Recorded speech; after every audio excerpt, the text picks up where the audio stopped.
They say money can't buy happiness, but in a world overrun by vengeful spirits, it's the only thing that can buy your life. So our protagonist Chen Mu, to escape from his dog-shit life, decided to rob the Nether Bank. However, everything did not go as he planned. After robbing the bank, all the vengeful spirits started chasing him. He ran as fast as he could to escape, sweat dripping down his face as he ran. Just as he was looking away, too scared to look back, a glowing red projection appeared ahead of him, warning him to turn left and not jump out of the window, reminding him to obey the rules. He glared at it with frustration and shouted that he had already robbed a bank. What rules was he supposed to follow now?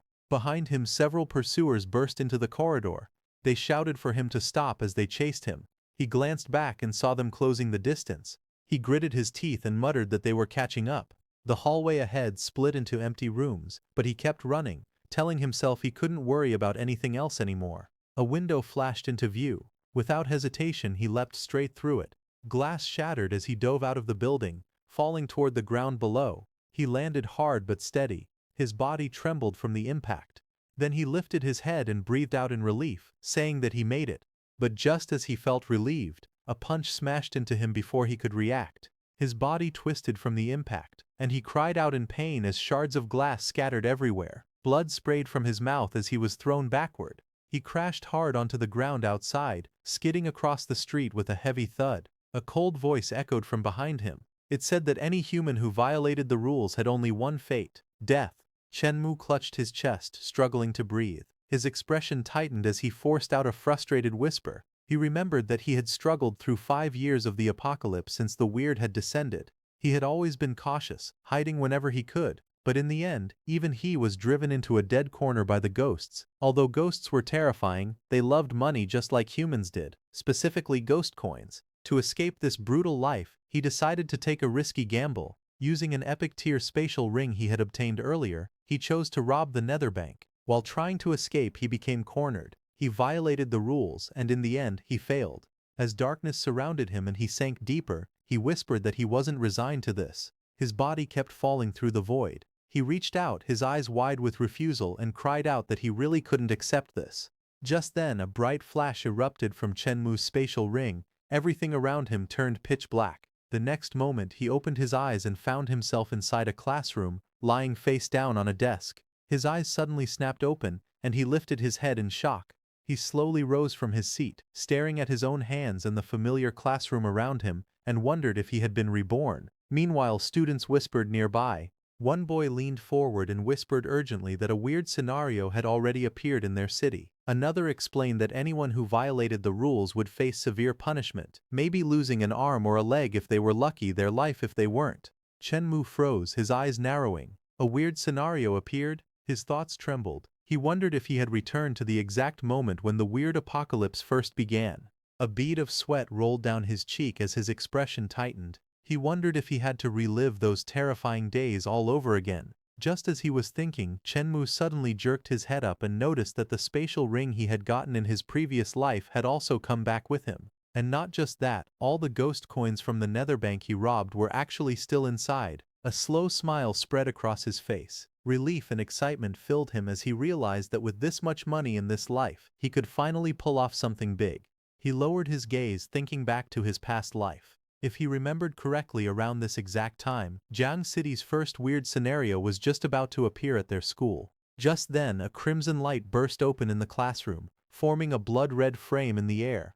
Inside it, a pale skull with octopus-like tentacles appeared, dripping dark liquid onto the floor. The floating message announced that the weird mission called Midnight Cafeteria was about to begin.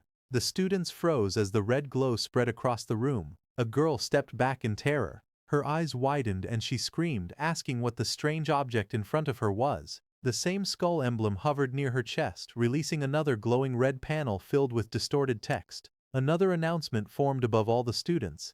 It stated that the chosen participants were to become waiters for the Midnight Cafeteria. It ordered them to reach the cafeteria before midnight, warning that lateness would not be forgiven. A final message repeated that the mission location must be reached before the clock struck 12. At another desk, a girl in a red dress stared at the red frame near her hands, her face twisted in fear as she shouted that it was a weird mission. Sudden shouting echoed from the hallway. Students rushed through the corridor shouting for help. Several boys ran at full speed, their expressions pale and filled with panic. One student yelled for everyone to run as the red glow continued to thicken around the school. Meanwhile, Chen Mu walked forward. He stopped beside a girl who sat trembling over her desk. Tears streamed down her face as her shoulders shook. She cried out that she didn't want to die yet, and begged to know if she could avoid going. Chen Mu looked down at her calmly. He advised her to follow the rules. He explained that although entering a weird scenario was dangerous, there was still a small chance of survival. He warned her that anyone who arrived late would be erased immediately. The girl stared up at him in silence, frozen and shaking. Chen Mu left the classroom and walked through the hallways as the red light pulsed over the walls. He remembered that this particular midnight cafeteria was considered a blue-chip stock among weird missions, something extremely valuable later on. A faint smile curved across his lips. He stated that conquering the apocalypse would start by buying it. Meanwhile, the message declared that midnight was approaching. Any waiter who was late would be erased. The countdown began, followed by the command to commence erasure. Two students sprinted desperately toward the mission location. Panic filled their faces as one of them screamed in fear. The scene shifted to the front of the cafeteria building, drenched in red light. Black crows circled above as a small group of students gathered at the entrance. They stood silently beneath the ominous glow. One girl let out a shaky breath, saying it was so scary. The others watched the entrance with tense expressions. Suddenly, the red-haired girl reached out toward Chen Mu, as if trying to cling to him. Chen Mu slapped her hand away in an instant, pushing her back. He asked her who she was. His expression stayed firm as he warned her not to try latching onto him. The red-haired girl's face flushed with anger. She clenched her fists, shaking as she tried to respond. Just then, a violent burst of red energy exploded inside the cafeteria entrance. A commanding voice cut through the air, ordering silence. From the glowing vortex, a woman in a black suit and skirt rose into view. She introduced herself as the manager of the midnight cafeteria and announced that there were 3 rules. The first rule: anyone who came to spend inside the cafeteria was a distinguished guest. All staff had to satisfy the guest's demands unconditionally, even her own. The second rule: if any player damaged any cafeteria items, they would be punished. The third rule: leaving the cafeteria during working hours was not allowed. After explaining the rules, the manager took all the players inside the cafeteria. The group of students stood together as the doors closed behind them. The manager stepped forward and spoke politely to the hidden figure at the table, apologizing for the wait and addressing him as a distinguished guest. A harsh voice came from the shadows, asking what they were dawdling for. He shouted for them to hurry up and come over. One of the girls gasped in fear. She trembled as she let out a sharp scream. Her panicked cry echoed again, louder this time. The manager snapped at her, yelling for her to shut up. The girl quickly covered her mouth, shaking as she stepped back. The manager bowed apologetically toward the unseen guest. She said she was sorry and promised to handle the situation immediately. 2 suited staff members moved in from behind and grabbed the frightened girl by the arms. The manager pointed forward and ordered them to take her away. The 2 staff members answered at once, agreeing to the command. The man with spiked hair narrowed his red eyes and gave the next order. He told them to serve the dishes. A moment later, a row of strange steaming dishes was placed on the floor. Chen Mu and the others stood around them as a girl told the distinguished guest to enjoy his meal. The spiked-hair guest leaned forward and bit into a purple, slime-covered creature. Green liquid dripped from his teeth as he chewed loudly. The red-haired girl covered her mouth, disgusted. She asked what he was eating and said it looked disgusting. Tears formed in her eyes as she turned away, trying not to vomit. The guest pointed at her with a wide grin. He ordered her to come over and wipe his mouth clean. The girl froze. She shook her head and whispered that she didn't want to. The red-haired girl grabbed Chen Mu's sleeve in a panic. She pleaded with him, shouting for him to hurry up and help her. Chen Mu glanced sideways at her. He asked why he should go, reminding her that the monster had called her, not him. Frustration twisted across her face. She clenched her teeth and cursed under her breath. A moment later, she forced herself to step toward the guest. Her hands trembled as she held up a cloth. She asked if what she was doing was okay. The spiked-hair guest leaned back with a pleased expression. He handed her a ghostly purple bill and said she had done very well. He told her that the money was her tip. The girl stared at the bill in surprise, lifting it with both hands. A smile slowly formed on her face as she asked if it was really for her. 2 girls stood beside her. One of them leaned forward in surprise and shouted that the bill was actually ghost coins. The girl in the school uniform explained that ghost coins were extremely precious. She said they were valuable enough to make the weird show mercy. The green-haired girl added another story. She said she had heard a tycoon once spent $1 million just to buy 10 ghost coins. She pointed upward with a proud expression. She said she didn't expect this ghostly customer to casually give out 10 ghost coins as a tip. The red-haired girl turned toward Chen Mu with a smug smile. She told him it was a good thing she didn't let him take the opportunity. He must be dying of regret now. Across the room, the spiked-hair guest finished eating. He tapped the empty plate and asked them to take it away. The girl quickly stepped forward, smiling as she lifted the plate and told the guest there was no problem at all. As the red-haired girl carried the empty plate away, a foot suddenly hooked around her ankle. Her heel slipped out of balance and she fell to the ground. She hit the floor hard, sliding across the tiles. Shock filled her eyes as she looked back toward the table. The spiked-hair guest leaned forward with a mocking grin. He told her she was clumsy and ordered her to pay up. The girl pushed herself up, furious. She pointed at him and shouted that he had tripped her on purpose. She tried to stand, but a pale hand grabbed her arm and pulled her back. Her eyes widened in fear as she froze. The manager appeared beside her, standing tall in her black suit. She spoke calmly, saying that even if a customer made things difficult, the rules remained the rules. The girl trembled, clutching her arm. She stammered that she would pay. She said she would use the ghost coins to pay for the broken plate. The manager stared down at her, eyes glowing coldly. She asked if the girl was truly sure about making compensation. The girl swallowed hard and nodded. She repeated that she was sure. As she lifted the glowing bill in her hand, Chen Mu stepped toward her. He told her she was foolish, saying she had just given up her last chance of survival. According to him, leaving this place alive was now impossible. The girl snapped back at him, saying he was talking nonsense. She argued that she had already paid. The manager raised the bill between her fingers. She explained calmly that the price of a single plate in this cafeteria was 20 ghost coins. The money the girl offered was not enough. Shock spread across the girl's face. She protested loudly, saying the bill in her hand could be exchanged for $1 million outside. How could it not pay for one plate? The manager leaned in with a sharp smile. She told the girl that human money meant nothing here. The ghost cafeteria did not care for the currency used by humans. She leaned forward with a twisted smile and asked how she should punish the red-haired girl. The girl trembled violently, clutching her chest. Tears gathered at the corners of her eyes as a single thought shook through her mind. She didn't want to die. Her fear filled the room and the spiky-haired man burst into loud laughter. He held his stomach as he laughed, saying that watching humans show fear was truly interesting. He turned toward the others and wondered aloud who should serve him next. Two girls immediately panicked, stepping back and shouting not to pick them. The spiky-haired man's attention shifted to Chen Mu, who stood calmly with his arms folded. With a grin, he asked Chen Mu if he wasn't afraid. Chen Mu looked back at him without flinching. He asked why he should be afraid.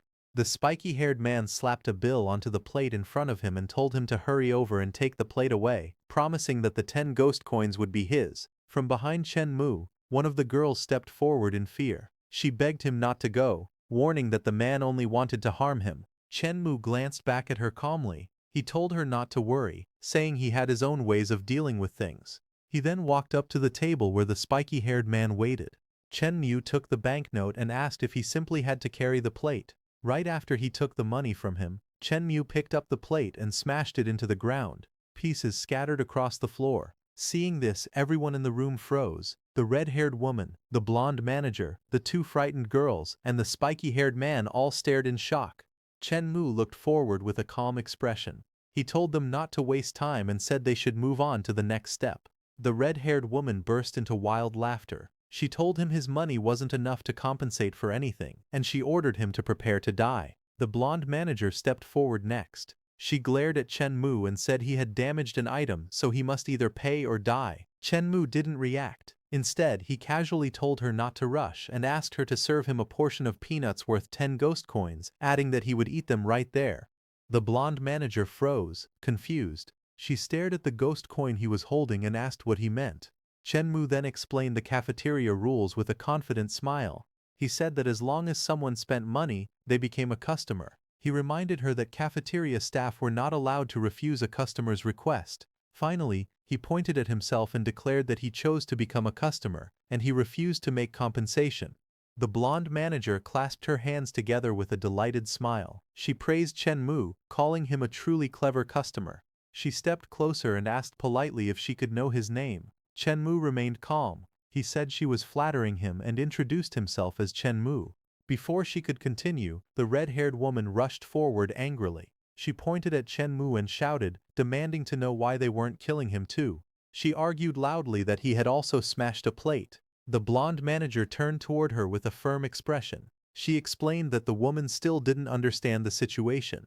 She said that Mr. Chen Mu had already used the rules to find the method to clear the stage. The red-haired woman froze, shocked, and shouted in disbelief. She suddenly raised her hand and yelled that she also wanted to spend money. She said she wanted to become a customer too. The blonde manager didn't hesitate. She reminded the woman that she had already confirmed her choice earlier. There was no second chance. The red-haired woman froze, stunned. Her eyes widened as she whispered in disbelief, asking how this could be happening. The blonde manager then turned back to Chen Mu with a respectful tone. She asked if Mr. Chen Mu had any other requests. Chen Mu looked calm. He said he wanted her to call out the boss of the cafeteria for him. A moment later, the scene shifted. Chen Mu pointed ahead confidently and made his bold request clear. He said he wanted to buy the entire cafeteria. Everyone around him, the girls in school uniforms and the two women standing nearby, stared at him in shock. The blonde manager's eyes widened in shock. She asked Chen Mu if he was serious. She explained that although the cafeteria's revenue had recently dropped, buying it would still cost several million ghost coins. Chen Mu answered calmly. He said he wasn't joking, and that as long as she helped him find the boss, everything would proceed. Then he held out a thick stack of bills and said it was her tip. The manager froze, stunned. She gasped when she realized the amount. She shouted that it was 30,000 ghost coins. Her reaction drew the attention of everyone nearby. The red-haired woman and a strange-looking man both yelled in disbelief. The manager trembled as she stared at the money. She said that amount was equal to 2 years of her salary. A grin spread across her face as she held the stack tightly. She whispered that Chen Mu was actually a hidden big shot. The red-haired woman stormed up to Chen Mu in frustration. She shouted at him, asking why he hadn't helped her earlier if he had so much money. Chen Mu looked at her calmly. He told her they weren't related in any way, and there was no reason for him to pay for her mistakes. Before she could argue, the blonde manager stepped forward respectfully. She told Chen Mu to wait a moment, saying she would call the boss right away. Chen Mu nodded with a relaxed smile. He said there was no problem and that he would wait right there. As he smiled, the blonde manager turned toward the red-haired woman. Her expression darkened. She told the woman she had violated the rules and must accept the punishment. The red-haired woman froze, fear rising in her eyes. She reached out desperately toward Chen Mu. Her voice shook as she cried out, saying she had been wrong. Chen Mu stood still, watching her without emotion. She collapsed to the ground, dragging herself forward on her elbows. Tears streamed down her face as she screamed that she didn't want to die. She begged him to save her. The blonde manager grabbed her by the arm. The woman continued screaming for help as she was dragged away across the floor. The manager's red eyes glowed with cold amusement while pulling her toward the back. A moment later, the spiky-haired man stepped up beside Chen Mu. He forced a nervous smile and called Chen Mu Big Brother. He asked him not to take what had happened earlier too seriously, explaining awkwardly that he had simply drunk too much. Chen Mu turned toward him with a sharp expression. Without hesitation, he told him to get lost. The spiky-haired man trembled as he backed away from Chen Mu. He repeated nervously that there was no problem, nodding over and over. In a panic, he turned and ran toward the exit. He shouted that he was leaving right away. A girl near the doorway stepped aside in shock as he sprinted past her. Chen Mu watched him go, then turned to the two girls nearby. He calmly ordered them to sit down. Both girls froze, startled. They quietly took their seats at the table. Confused, they wondered why they were acting so tense when they were supposed to be on an extremely dangerous, weird mission. The two girls exchanged uneasy looks. One of them whispered that the entire atmosphere seemed to change whenever it involved Chen Mu. Just then, the blonde manager looked up and called out to her boss. She introduced Chen Mu. A dark figure with sharp eyes and a twisted smile stepped out from the swirling red mist. He looked directly at Chen Mu and spoke chillingly, asking if he was the one who wanted to buy his midnight cafeteria. Chen Mu faced the boss without hesitation. He confirmed calmly that he was indeed the one who wanted to buy the cafeteria. The boss stepped back with a confident grin, his tone smooth and calculating. He told Chen Mu that he had a sharp eye, saying he should be able to see the cafeteria's value as well. Although the Midnight Cafeteria's revenue had dropped recently, its scale and location were still unmatched. Chen Mu listened quietly, then nodded. He agreed, saying he was also very optimistic about the cafeteria's future development. At that moment, a thought stirred in Chen Mu's mind. He remembered his past life. Back then, the Midnight Cafeteria had struggled early on, but later, it suddenly rose to become one of the top hotels in the entire weird world.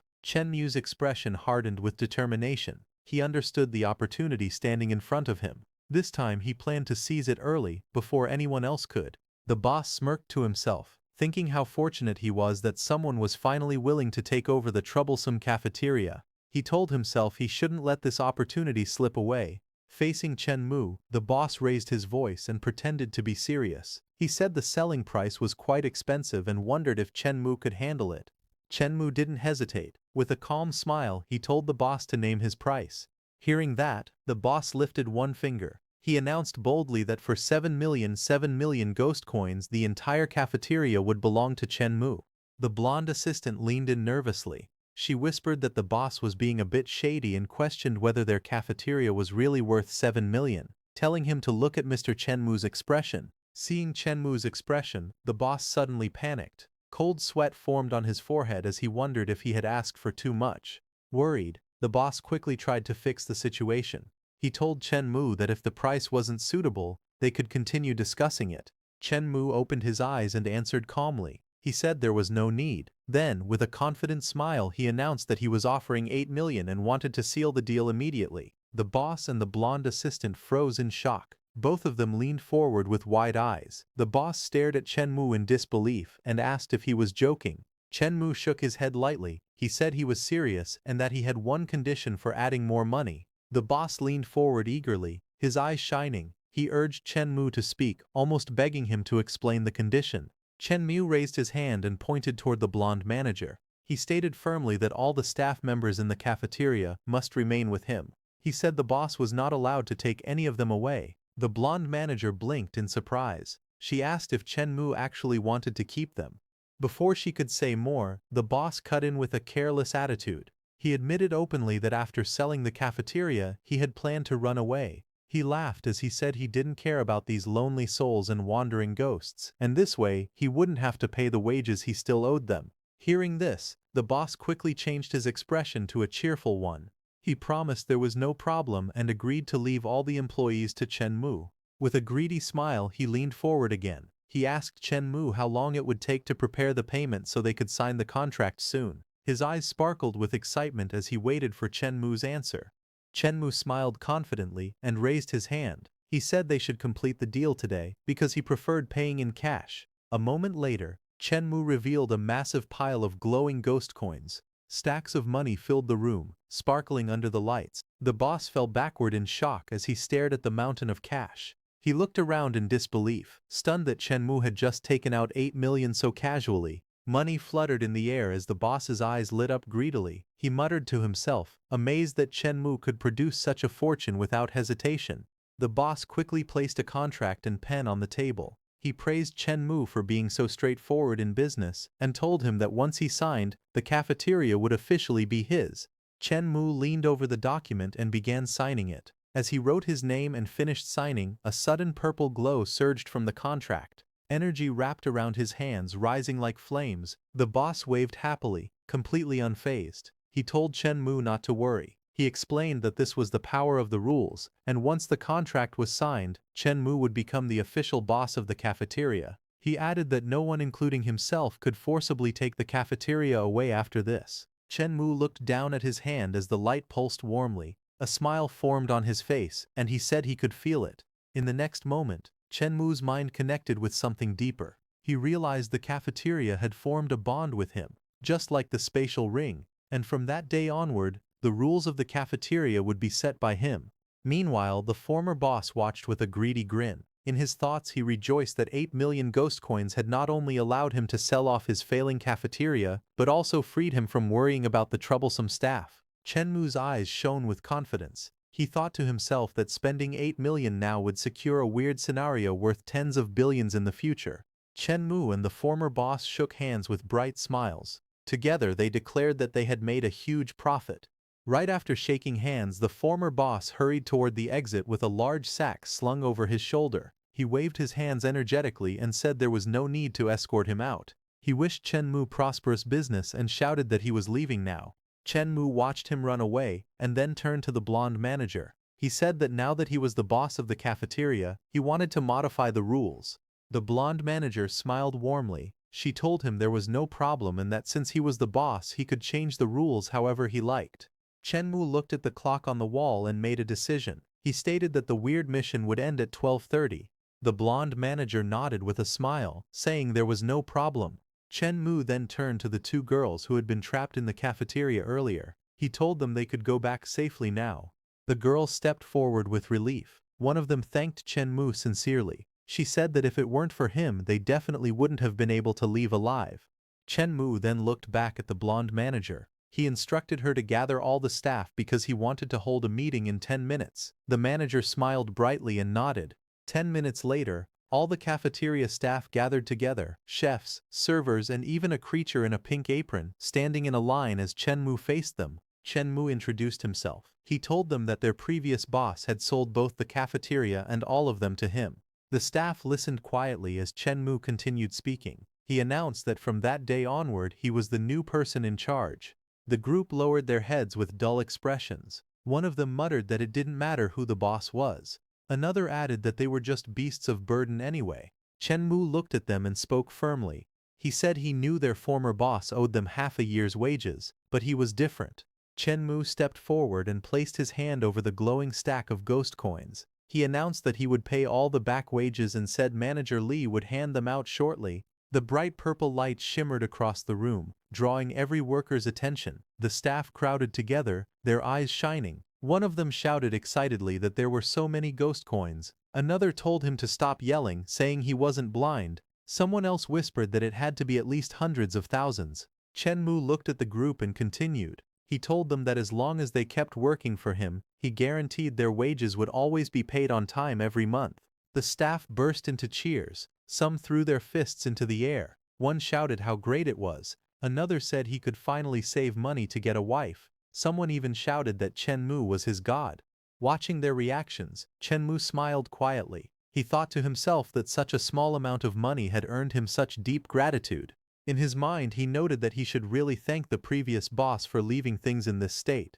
Chen Mu waved goodbye to the cafeteria staff as he stepped outside. The workers stood together at the entrance, smiling and calling out, telling him to take care. As he walked away his expression became more serious. He thought about his situation. Even though clearing the midnight cafeteria had given him a boost from the scenario's power, his strength was still only at the ghost soldier tier. If he ran into a higher level weird, he knew he would not be able to escape death.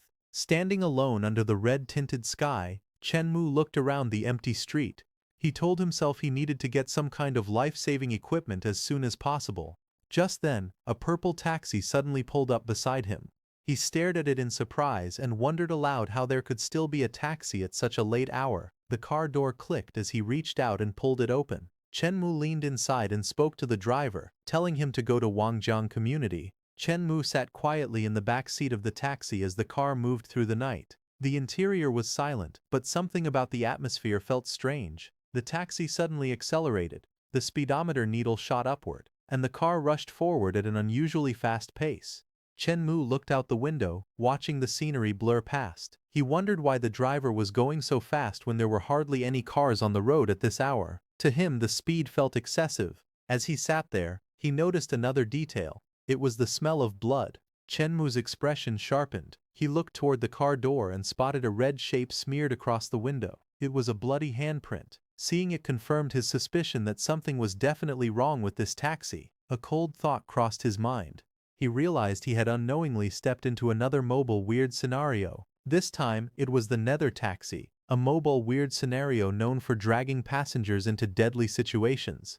Inside the taxi, Chen Mu remained calm as he thought about the dangers humans faced in the weird apocalypse. He explained to himself that there were three major threats. First, he recalled the dangerous missions, scenarios like the Midnight Cafeteria. Anyone chosen for those missions had to struggle to survive and complete the task. Next came the second threat, malicious ghosts disguised as regular people. These ghosts acted normal on the surface but secretly lured unsuspecting humans into terrifying scenarios. Then came the third threat, the most dangerous of all. It was the kind where a person didn't even realize they had entered a weird scenario, like someone walking casually down an alley, completely unaware that the air around them was already twisting into something unnatural. By the time someone realized what was happening, it was usually already too late. By then, escape was impossible. Inside the taxi, Chen Mu remained composed. He recalled knowledge from his past life. He knew the rules of the nether taxi. As long as a passenger had enough ghost coins to pay the fare, they could leave safely. If someone had no money, they needed to jump out of the taxi before it began accelerating. But if someone was both careless and broke, and accidentally rode the nether taxi, they would end up becoming food for the ghost. Chen Mu's eyes sharpened. Despite the danger, he understood the benefits. He thought about how the roughest storms bring the best rewards. The nether taxi was incredibly fast and acted as a powerful mode of transportation. While inside it, passengers were also protected from other ghosts. A confident smile formed on Chen Mu's face as he considered the advantages. He looked out the window and thought to himself that he had to find a way to obtain this car. The nether taxi's value was simply too great to ignore. A moment later, the purple taxi sped through the night and arrived at its destination. A sign outside read Wangjian Community Entrance as the car drifted to a stop. Inside, the skeletal driver slowly turned his head, green eyes glowing. He told Chen Mu they had arrived and demanded the fare, 10,000 ghost coins. Chen Mu's eyes widened. He exclaimed that 10,000 was far too expensive. The skull-faced driver leaned closer, his voice turning cold and threatening. He warned that if Chen Mu didn't have money, then he shouldn't blame the driver for becoming nasty. Chen Mu sat calmly in the back seat, a faint smile forming as he studied the skeletal driver. He remarked that a driver who could race down the road at such incredible speed without eyes was truly worthy of being called a veteran. The skull-faced driver didn't appreciate the compliment. A cold light flickered in the hollow sockets as the bony finger pointed forward. The driver snapped angrily, demanding the fare and warning that anyone unable to pay should be prepared for death. Chen Mu didn't flinch. Instead, he lifted a hand with confidence, stopping the ghostly threat in its tracks. A single question escaped his lips. Who had claimed payment was impossible. In the next moment, a heavy bundle of glowing ghost coins slammed down on the seat with a sharp sound. Purple light burst outward from the stack, proving its authenticity. Chen Mu leaned back slightly, challenging the driver with calm certainty. He declared that the money was right there, and the only question remaining was whether the driver dared to accept it.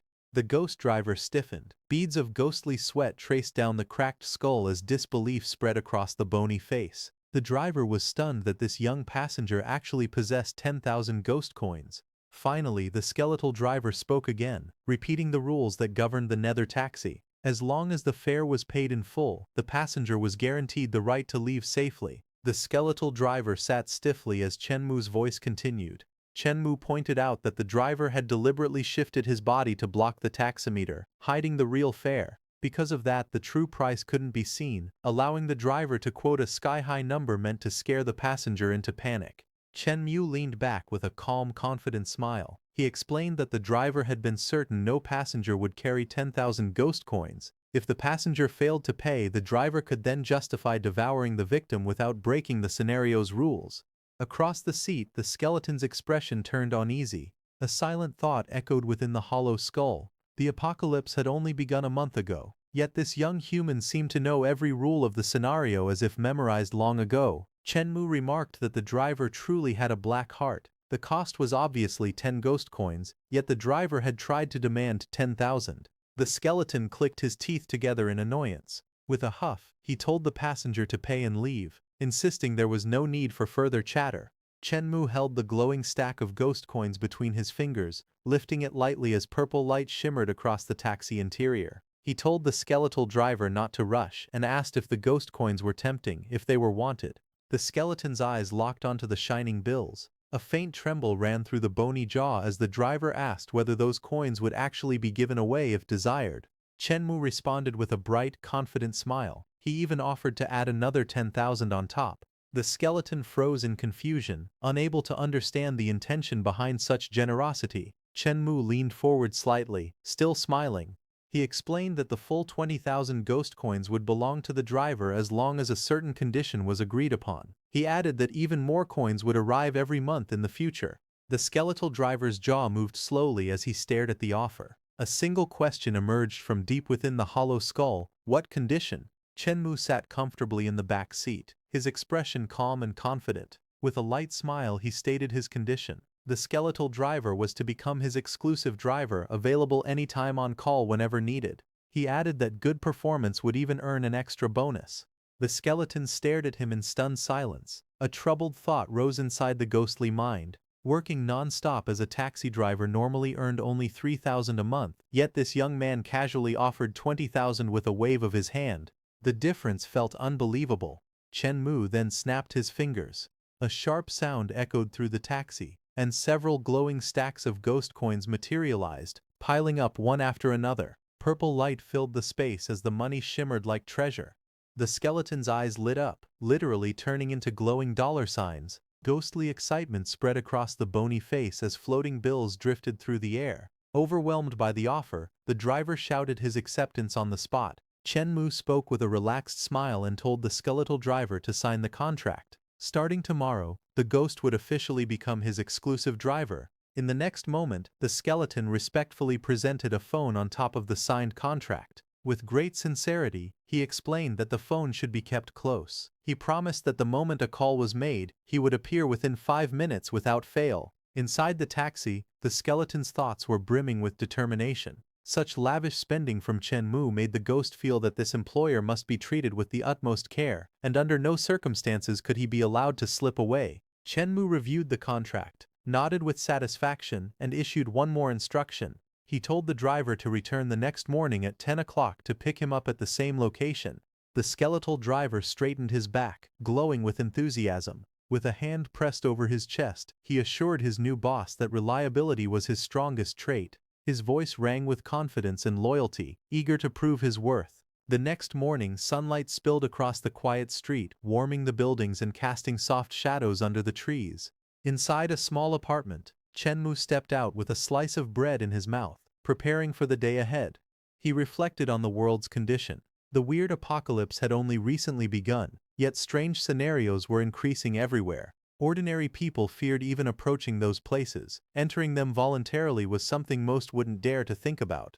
Chenmu, however, viewed things differently. He believed this era of chaos presented a rare opportunity, one that could help him reach the pinnacle of life and secure an unshakable position. Still, he understood his own limits. With his current strength, he couldn't challenge scenarios that required overwhelming force. Then an idea struck. A memory surfaced. There was a place nearby, the Mist Museum.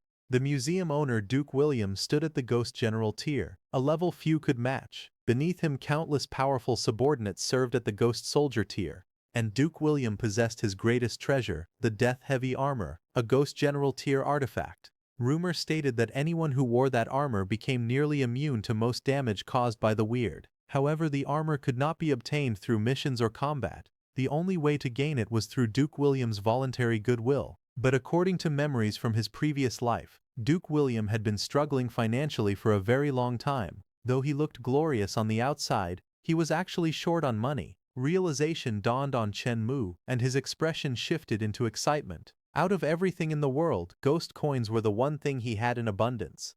Just then, a sharp chime rang out through the apartment as the doorbell lit up repeatedly. Chenmu walked over and opened the door. Standing outside was a well-dressed skeleton in a tuxedo and red bow tie. Chenmu expressed mild surprise, noting how punctual the visitor was. The skeleton replied calmly that punctuality was the most basic standard for an exclusive driver. The skeletal driver then lifted a bag and a drink, explaining that Chenmu likely hadn't eaten breakfast yet, so food had been bought along the way. Chenmu accepted it with a simple thanks. The driver stepped aside and opened the door of the car, inviting Chenmu to get in. While holding the door open, the skeleton chuckled, saying that serving well was the best way to ensure a generous bonus. Once inside the car, Chenmu looked ahead with a thoughtful expression. He turned toward the driver and asked if there was a mall nearby where gifts for the weird could be purchased. The skeletal driver turned slightly and asked if someone of Chenmu's status was looking for a high-end mall. Chenmu nodded, confirming that the higher end the place was, the better. The skeleton then shared a suggestion. He explained that there was a notorious mall located in the suburbs, one famous for selling luxury goods. He recommended visiting that place first to check if anything suitable could be found. Hearing that, Chenmu's eyes brightened with interest, and he immediately agreed, instructing the driver to head there. The driver grinned, gripping the steering wheel with confidence. He told Chenmu to sit tight, announcing that they were setting off. A moment later, the purple taxi shot forward like a rocket, leaving streaks of motion behind as it raced down the street at high speed. Chenmu leaned back in his seat with a satisfied smile. He thought to himself that old Wang's attitude was far better than expected. It became clear that money truly made even ghosts work with enthusiasm. The purple taxi sped through the streets, rushing toward the destination. Soon the car rolled into a worn-down district, stopping in front of an eerie aging building. Chenmu looked out the window and asked if this was the place. The skeletal driver confirmed silently as the structure towered above them. A sign identified it as the Depraved Mall, a bleak, abandoned-looking complex with cracked windows and drifting leaves swirling in the air. Stepping out of the car, Chenmu glanced up at the building with determination. He then instructed the skeletal driver to stay with the vehicle and keep watch while he went inside to do his shopping. The skeleton straightened instantly and replied with full loyalty. As Chenmu walked toward the mall entrance, the skeletal driver watched from behind. In the driver's mind, a quiet realization surfaced. Chenmu's instructions showed careful thought. Without the nether taxi, the skeleton was only at the ghost soldier tier, a level too weak to be of real use in dangerous situations. If trouble appeared, the driver would be useless outside the taxi. If he drove the nether taxi into battle to rescue Chenmu, the car would grant an invincibility buff. In that case, no matter how strong the enemy was, they would be unable to harm Chenmu at all. Excitement filled the skeleton's empty eyes. He silently praised Chenmu's strategy as truly brilliant. Inside the mall, Chenmu stepped forward and immediately felt the temperature drop. Despite the heat of summer outside, icy air wrapped around him, frost forming beneath his feet. The sudden chill confirmed that this place was indeed a weird scenario. As he moved deeper into the corridor, the blue light revealed blood smeared across the walls. Bloody handprints covered the surface. Layer upon layer, Chenmu observed the scene calmly. From the number of stains, it was clear this mall had already swallowed many unlucky victims. Chenmu continued deeper into the eerie hallway, his footsteps echoing through the blue light as bloodstains stretched across the floor. His expression hardened, showing caution and focus as he prepared for whatever might appear in this strange mall. Just then, a voice suddenly echoed from the darkness ahead. A woman stepped forward, smiling unnaturally, her mouth stitched at the corners, her eyes glowing with an unsettling blue light. She greeted him politely, welcoming him and asking what he wanted to buy.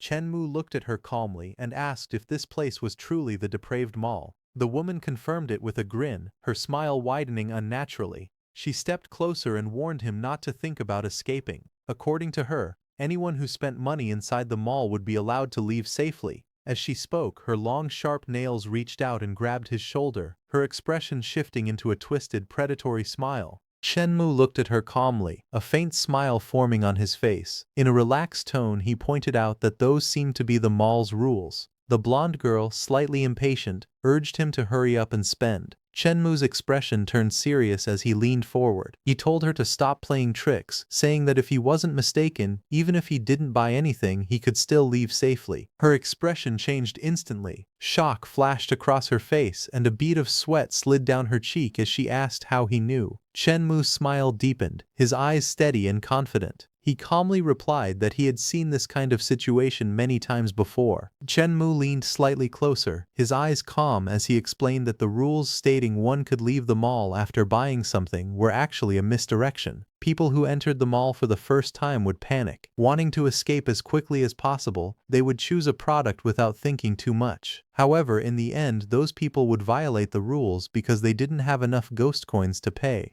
Once that happened, there was only one outcome: they would lose their lives right there. Chenmu then calmly revealed the truth behind the deadlock. He explained that the rules only stated that one could leave after spending, but they never said that leaving without spending was forbidden. With a confident expression, he added that even if he turned around and left right now, there was nothing she could do to stop him. The blonde woman's expression stiffened for a moment, clearly surprised by Chenmu's words. Then, her lips curled into a faint smile as she admitted that he was indeed very smart. she acknowledged that many people had already fallen into the trap of those rules. Her sharp nails slowly released their grip, and her tone turned calm as she told him that since he had already figured out the path to survival, he should leave quickly. She added that she wouldn't stop him. Chen Mu remained standing there unmoved. He spread his hands slightly and asked why he should leave, saying that he had come here to spend. Her expression immediately darkened. With a hint of disbelief and irritation, she stared at him and questioned whether he actually intended to spend. Chen Mu smiled lightly and pointed upward, calmly confirming that he wanted to spend. He told her to take him to the highest class counter in the mall. The blonde woman's expression turned sharp as she warned him not to seek his own death. She explained that even the cheapest items in the mall cost more than 10,000 ghost coins, questioning whether he could really afford it. Chen Mu casually brushed off her words, pretending not to hear clearly. Then, without hesitation, he revealed a stack of ghost coins in his hand. The moment she saw the money, her entire demeanor changed instantly. Her eyes lit up with excitement as greed replaced her earlier hostility. She quickly declared that she would take him to the 6th floor, saying that only luxury goods were worthy of someone of his status. Chen Mu remained calm and composed. He handed over a portion of the money, telling her to consider 20,000 as a tip for entertaining him. He added that he was in a hurry and told her to lead the way. Delighted, the woman rushed ahead eagerly, clutching the money, while Chen Mu followed behind with a relaxed and confident expression. The blonde woman held onto Chen Mu's arm and led him forward with a wide smile, politely telling him to follow her. Moments later, the elevator doors opened with a soft sound, and the glowing number showed the 6th floor. She guided Chen Mu out as they arrived, her tone cheerful as she explained that this floor contained all the luxury brands in the ghost world, allowing him to choose anything he desired. Chen Mu calmly observed his surroundings, his gaze steady as he thought to himself that to move someone like the Duke, one must cater to his tastes. He walked toward a section filled with neatly arranged wine bottles. Standing before the shelves, he noted that aristocratic households usually kept wine cabinets. A quiet realization surfaced in his mind. From his past life memories, he recalled that one of the Duke's wishes had been to collect high-end red wine. Chen Mu stood calmly in front of the counter, his gaze steady as he looked at the woman. The blonde attendant smiled politely and asked what kind of wine he would like to buy.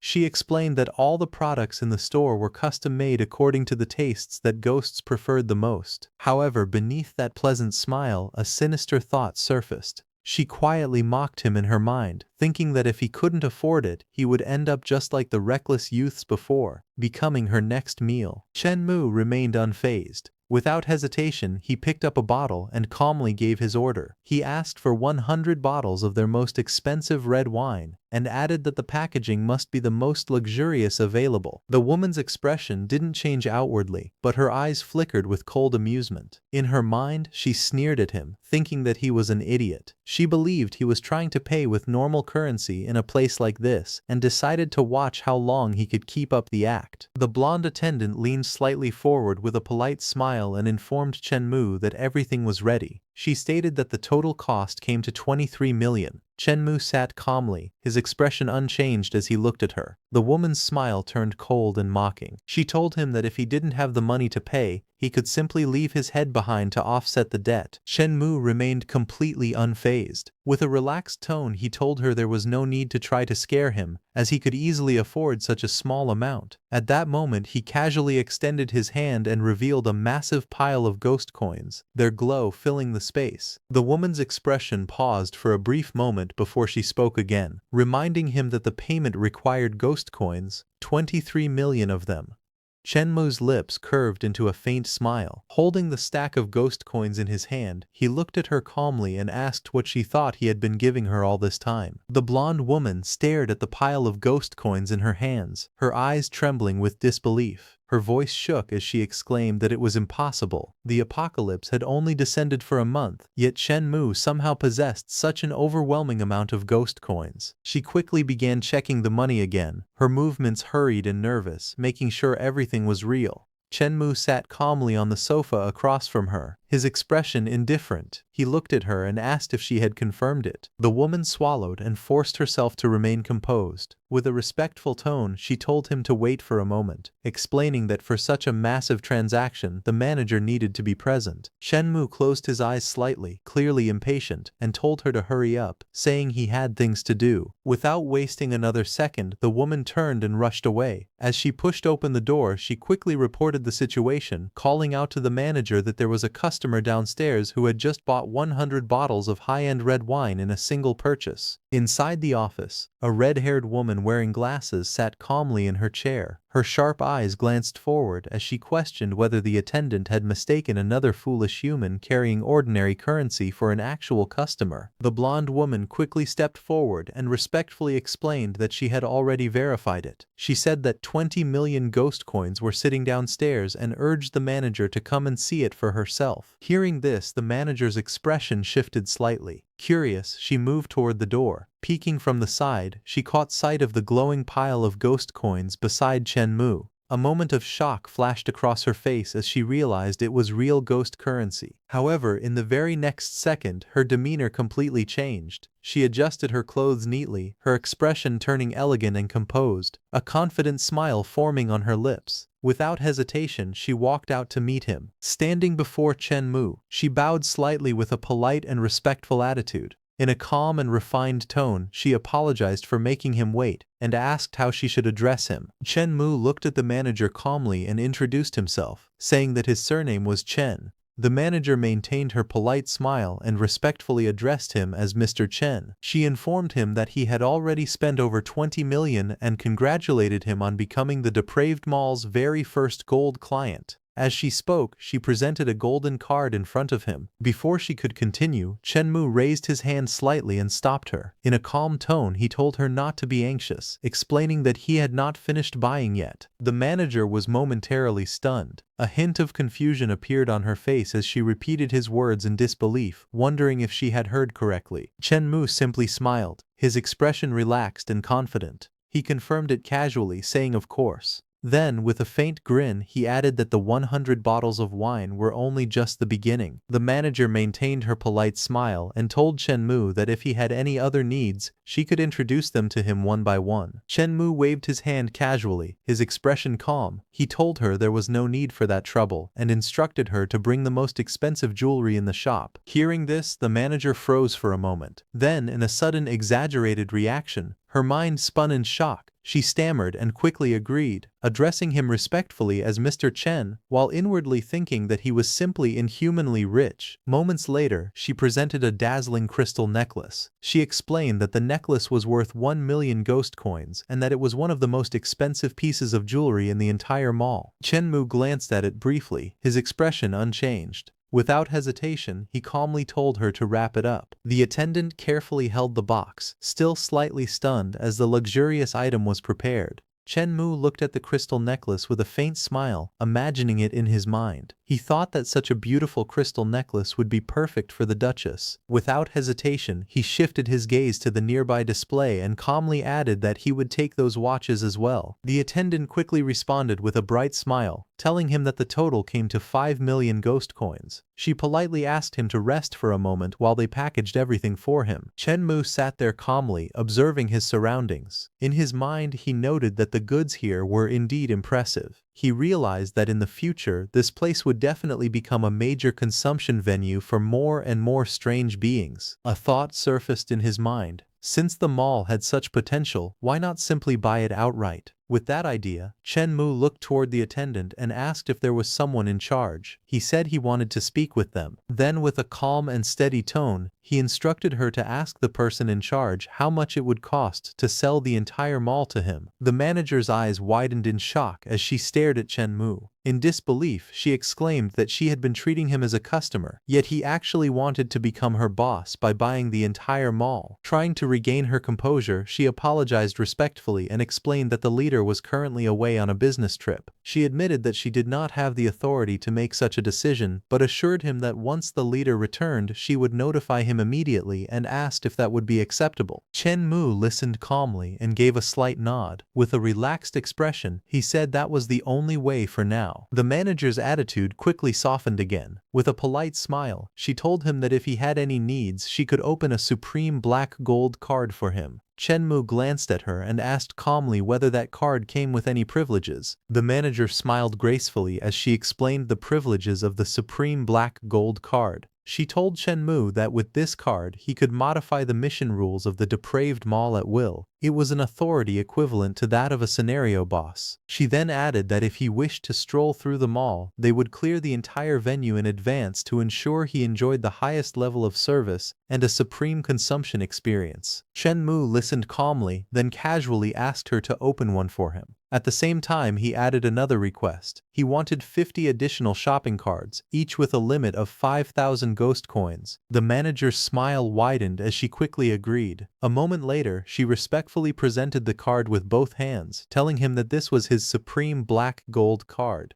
She added that the 50 shopping cards were a gift for him, a small token of appreciation. Chen Mu took the card, a faint smile appearing on his face. In a calm tone he simply thanked her. A bright flash of light suddenly burst from Chen Mu's hand as a ring appeared, radiating a soft glow. The manager's eyes widened slightly as she observed it, her thoughts racing. She realized that to possess a spatial ring at such a young age meant that Chen Mu was far from ordinary. His background must be extraordinary. Chen Mu calmly stored everything away, his expression remaining relaxed and composed. After finishing his business, he turned slightly and spoke in a casual tone, saying that they would end things here for today. He added that he still had other matters to handle and that he would be leaving now. The manager immediately straightened her posture and respectfully saw him off. Along with the staff, she bowed slightly and bid him farewell, addressing him as Supreme Black Gold VIP Mr. Chen. They expressed that they looked forward to his next visit. Outside, inside a car, a skeleton driver sat in shock. Its hollow eyes widened as it exclaimed in disbelief about the supreme black gold status. In a stunned tone, it muttered that such a level could only be reached by spending tens of millions of ghost coins. The skeleton driver quickly stepped forward and respectfully opened the car door, addressing Chen Mu as his boss and inviting him inside. After getting into the car, the skeleton glanced at him and asked where they were going next. Chen Mu sat calmly in his seat, his expression relaxed. Without answering immediately, he reached into his pocket and took out a small red box. He casually handed it over, telling the driver not to rush and to hold it first. The skeleton carefully accepted the box, staring at it in confusion as it asked what it was. Chen Mu leaned back slightly, a faint smile appearing on his face.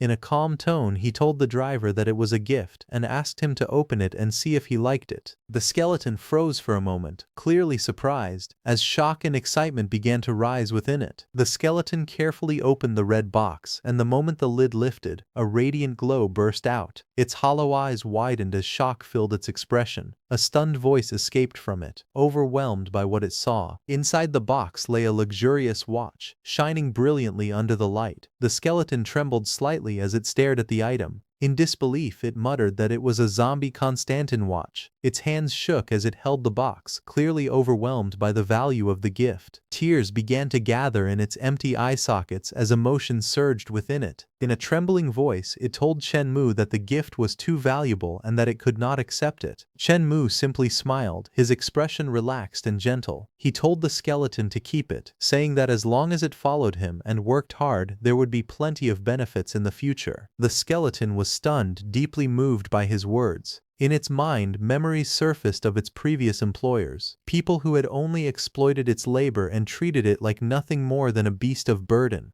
Compared to that past, the kindness Chen Mu showed now felt completely different. The skeleton stared at the glowing watch, its empty gaze filled with emotion as it reflected on everything. In its mind, a firm thought formed. It realized that Chen Mu was completely different from anyone it had served before. Not only was he kind-hearted, but he was also incredibly generous. Overwhelmed with gratitude, tears streamed down its hollow eye sockets. In a trembling yet determined voice, it declared that from now on, it would follow Chen Mu's lead in everything. Chen Mu smiled calmly, his expression relaxed. He told the skeleton not to get too excited and instructed it to take him to the Mist Museum. The skeleton immediately straightened up, its tone filled with energy as it responded that they would set off right away. Without wasting another second, the car roared to life. Tires screeched against the ground as it sped through the city streets, leaving dust swirling behind. The surroundings quickly blurred as the vehicle rushed forward, heading toward its destination. Inside the car, Chenmu's eyes narrowed slightly as a serious thought crossed his mind. Having already made so many preparations in advance, he knew that this time he had to secure the death-heavy armor no matter what. Moments later, the vehicle slowed to a stop. The skeleton driver turned slightly and respectfully informed Chenmu that they had arrived. Without hesitation, Chenmu stepped out of the car, his movements calm and composed. He then turned back slightly and told the skeleton to find a place nearby to rest. He added that he would call once he was done. The skeleton immediately agreed without any hesitation, responding with confidence that it would do as instructed. Chenmu stepped forward, his shoes tapping lightly against the ground as he moved ahead without hesitation. Not far from the entrance, a small group of people was gathered in front of a large imposing gate. They stood close together, clearly discussing something among themselves. As Chenmu approached, one of them noticed his presence. The man turned his head slightly, his eyes narrowing as he spoke, wondering if another one had come. The group's attention quickly shifted toward Chenmu, their gazes filled with curiosity and caution. One of them stepped forward and addressed him, asking if he had also received the mission notification. Another man beside him smiled faintly and suggested cooperation. He explained that working together would increase their chances of winning. However, Chenmu showed no interest and refused without hesitation. In his mind, betrayal and treachery were common in the apocalypse.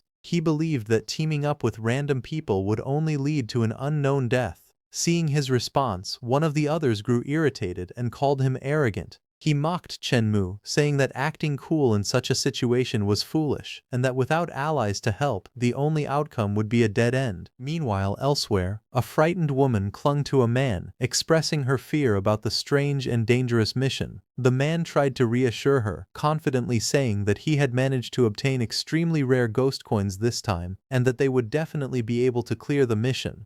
With a smug expression, he revealed that just to acquire 10 ghost coins, he had spent nearly 8 million, and he was counting on them to succeed this time. The woman looked at the man with teary eyes and clung to him, saying she had always known he was the best. She confessed that she liked him very much and begged him not to abandon her. The man smiled confidently and reassured her that as long as she listened to him, everything would be fine. He even promised that once the strange mission was over, he would get a divorce and marry her. Not far away, Chenmu watched the scene calmly. He thought to himself that he hadn't expected someone like that man to actually obtain ghost coins. Meanwhile, the couple leaned closer to each other, completely absorbed in their own world. Noticing the gaze, the man suddenly turned and snapped, asking what he was looking at. With an arrogant tone, he mocked him, asking if he had never seen a rich person before. But suddenly, a force surged forward, and the surroundings distorted as if space itself had shifted. In the next moment, a voice echoed in the air, welcoming them to the Mist Museum, explaining that they would act as guests and visit the family of Ghost General Duke William, who lived there in seclusion. The group was then guided forward, walking together toward a massive ancient structure. The atmosphere grew heavier with each step as they approached the towering doors. The voice spoke once more, politely inviting them to enjoy the banquet prepared by the Duke to their heart's content. Standing before the large gates, one of the young men reached out and knocked. The sound echoed sharply in the silent surroundings as they waited for what would come next. The massive doors slowly creaked open, revealing a dim and eerie interior. A figure stood inside, dressed neatly like a servant, but his glowing eyes gave away his unnatural presence. In a calm voice, he welcomed them, saying that new guests had arrived again and invited them to come in. He introduced himself as Roni, the Duke's butler. As he stepped forward from the shadows, an unsettling aura spread through the hall, making the atmosphere even heavier. Seeing him, two of the young men trembled in fear. One of them stuttered, asking if that was really a ghost, while the other admitted it was his first time seeing one. Behind them, the wealthy man grew nervous as well. Beside him, the red-dressed woman asked him anxiously if the creature would attack them from behind while they were entering. Trying to stay composed, he reassured the woman beside him, saying there was nothing to fear. He claimed it was just a minion and that it would not dare to do anything to them. So, one by one, everyone entered the Mist Museum. Seeing them, the butler clicked his tongue in annoyance and remarked that they were just like the previous group, rude and stingy. He criticized them for visiting Duke William without even bringing a gift. Just then he paused and noticed something unusual. His gaze shifted as he realized there was one more person present. Shenmue stood calmly, a faint smile on his face as he stepped forward. The butler looked at him coldly and questioned why he had not come inside yet, stating that he had no interest in wasting time on someone who was as good as dead. Unbothered, Shenmue calmly spoke, identifying the figure in front of him as Duke William's butler. The butler confirmed it, and, with a displeased expression, ordered him to hurry up and go wait in the hall instead of standing there like a statue. Shenmue calmly raised his hand and said that he had a gift he wanted to present. As he revealed it, a dazzling glow spread outward. Seeing it, the butler was instantly shocked. He recognized it at once. It was a spatial ring. With a polite smile, the young man explained that it was his first time visiting and apologized for the intrusion. He asked the butler to accept the small token as a gesture of respect. The butler's attitude immediately changed. He nodded with satisfaction and admitted that it was not bad, finally acknowledging that someone among them had proper manners. Shenmue smiled and added that he hoped the butler would like it, mentioning that he had been worried he might have chosen the wrong gift and caused offense. As the butler leaned closer and opened the box, his glowing eyes widened in shock as he stared at the item inside. He could hardly believe what he was seeing and wondered if it was a roll ghost watch worth 300,000. Still stunned, he looked at Shenmue and cautiously asked if he had taken out the wrong gift, saying that such an item should be meant for the Duke, not for someone like him, as he was merely a butler. Shenmue smiled warmly and shook his head. He explained that the gift was specifically for him. He praised the butler's loyalty, saying that he had spent half his life worrying and working for the Duke, and that such dedication earned his admiration. Hearing this, the butler's expression softened. He smiled with satisfaction and declared that he would accept the gift out of respect. With a confident tone, he added that although he was only a butler, he still held some authority. He assured Shenmue that he was welcome as their guest, and promised that with him around, he would make sure he could leave the Mist Museum completely unharmed. Shenmue smiled lightly and told the butler that he was too kind. In his mind, he felt satisfied, thinking that spending a mere 100,000 in exchange for a life-saving charm was completely worth it. As they walked together, the butler suddenly asked if the people who had just entered earlier were his friends and whether they required any special care. However, Shenmue told the butler that he did not know them. Hearing this, the butler nodded in understanding. He explained that there was still some time before the Duke's banquet. Before that, there would be a small game, and he politely asked Shenmue to move to the hall and rest for a while. Meanwhile, the others also gathered. Inside the grand hall, the red-dressed woman clung tightly to the rich man, trembling as she called out to Brother Hai, begging him not to let her out of his sight. Not far away, two young men stood watching, their expressions tense and uneasy. As they saw Shenmue in the distance, they were unable to believe what they were seeing, wondering how that kid had managed to become so friendly with the butler. Meanwhile, the butler politely served tea to Shenmue, offering it with respect. Shenmue accepted it calmly and thanked him. Watching from afar, the others grew even more frustrated. One of them clenched his teeth and muttered that it was no wonder the young man had acted so aloof earlier. He had already found a way in. He then whispered to his companion that they needed to rope him in somehow.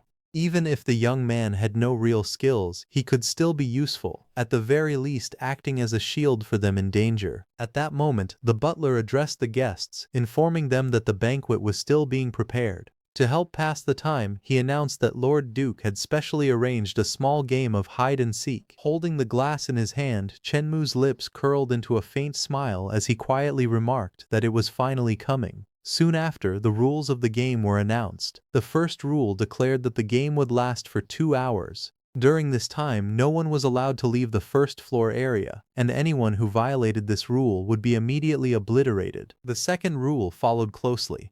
Once the game began, the security guards would act as hunters, patrolling the exhibition hall. Anyone discovered by them would be executed without hesitation. Then came the third rule. Except for the walls and the floor, all stationary objects within the hall were considered part of the Duke's exhibits. Anyone who dared to move or touch them would face the Duke's punishment. After laying out all the rules, the butler calmly announced that the game was about to begin and wished everyone good luck. As the game began, the timer immediately started counting down from 2 hours. At that moment, the atmosphere suddenly turned freezing cold. A chill spread through the hall, and frost-like particles drifted in the air.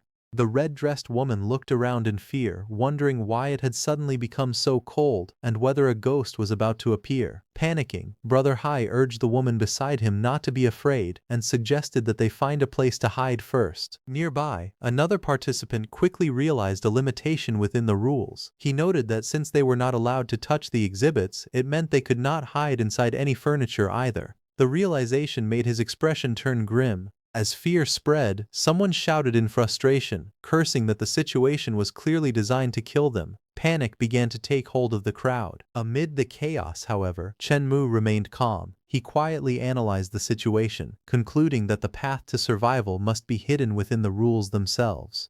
With a death exemption medallion in his possession, he decided to use this opportunity to sharpen his ability to find a way to survive. Just then, a thick, eerie purple mist began to spread throughout the exhibition hall, slowly swallowing the surroundings in a cold, suffocating haze. The atmosphere grew heavier with each passing second. Soon, hunters started to emerge from within the fog. The red-dressed woman spotted them first and immediately panicked, shouting in fear that there was a ghost. Her voice echoed loudly through the hall. Before she could continue, Brother Hai slapped her on the cheek. Her head snapped to the side, silencing her. He angrily told her to shut up, warning that yelling like that would only get them discovered. Meanwhile, the hunters moved slowly through the purple haze, searching the area to find the players. Suddenly, one of them noticed movement nearby. Not far away, the red-dressed woman and her lover were hiding behind a display, trembling as tears filled her eyes. She begged desperately not to be found, but then one of the hunters slowly approached and appeared behind them. In a chilling voice, it declared that it had found an outsider. Hearing those words, Brother Hai and the red-dressed woman froze. Panic instantly took over.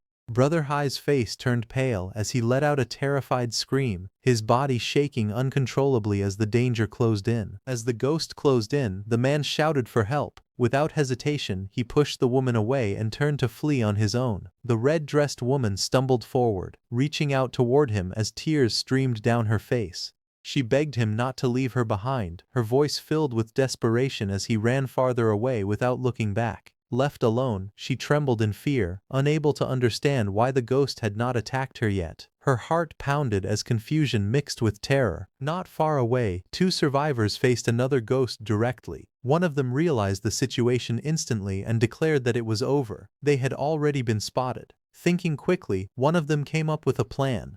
He told his partner to stall the ghost while he circled around to launch a sneak attack from behind. The other nodded, eyes wide, and said he understood, preparing himself for the desperate move. One of the boys stepped forward, shouting at the ghost to come at him if it had the courage. He rushed in and grabbed the ghost, yelling for his big brother to strike quickly, and hit it from behind with a stick. He struggled to hold it in place, desperate to make the plan work. But the ghost only mocked him, coldly telling him that the man he was trying to help had already run away long ago. Hearing that, the boy's face twisted in shock and anger. He shouted in disbelief, accusing Zhao Sang of betrayal, reminding him that he had once saved his life, yet was now abandoned without hesitation. Before he could react further, the ghost killed him. At that moment, Zhao Sang ran as fast as he could to save his life. With a cold and ruthless tone, he admitted that he had survived this long by being ungrateful and selling out his own brothers. Chen Mu stood calmly in the eerie hall, observing the surroundings as he spoke thoughtfully about the exhibits, objects that no one could touch and things that could not move.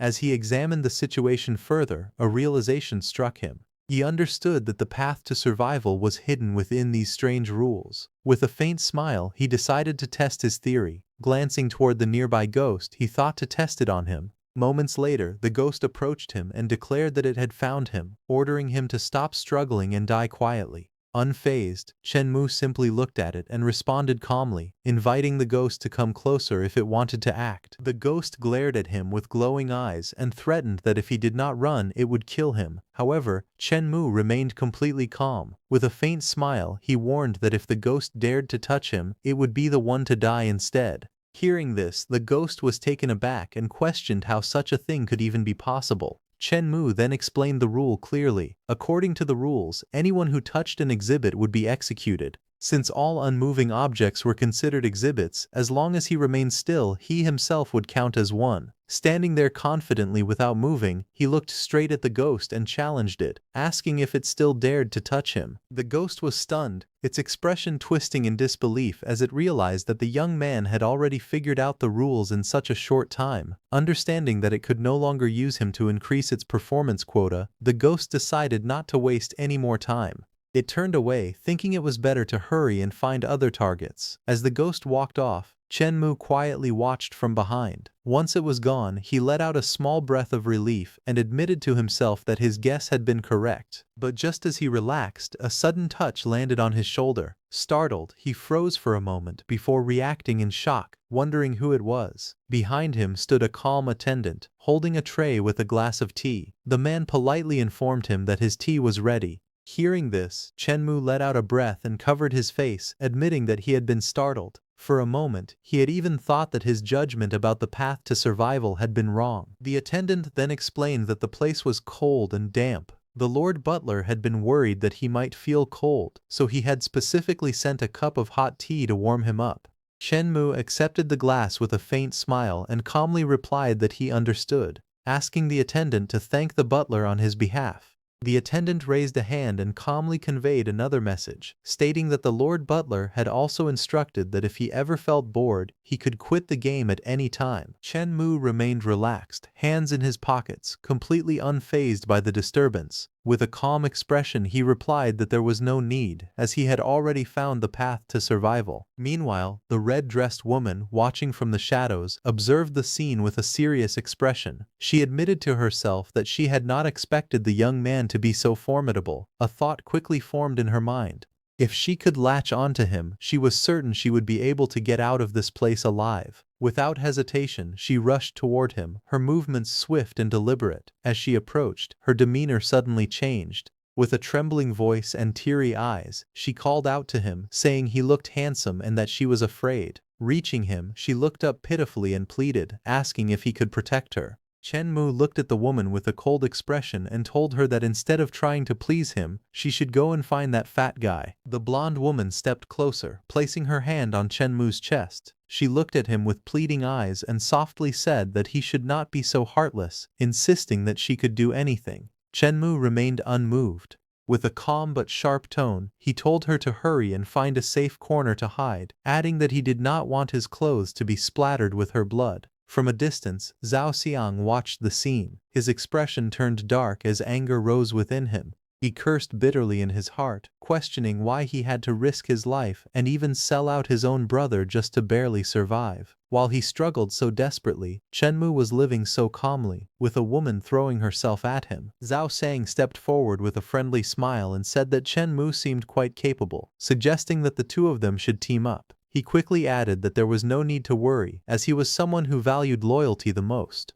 Chen Mu glanced at him with a faint smile, clearly unimpressed. In a calm but mocking tone, he suggested that Zhao Xiang should team up with the woman instead, saying they could keep each other warm. Zhao Xiang's expression twisted slightly, but he forced a grin. Turning to the woman, he tried to persuade her, saying that since Chen Mu looked down on them, she should come with him instead. He even boasted that even if the sky were to fall, he would hold it up for her.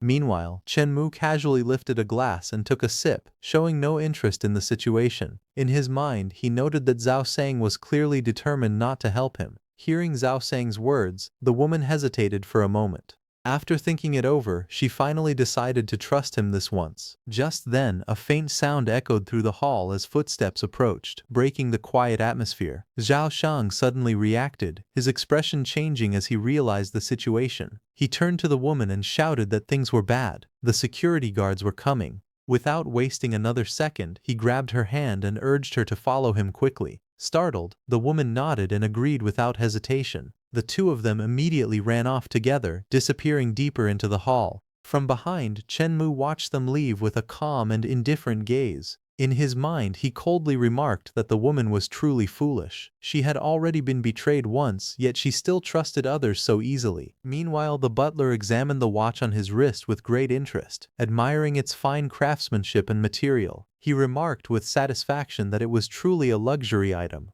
At that moment, a servant approached respectfully and informed him that the tea had been delivered.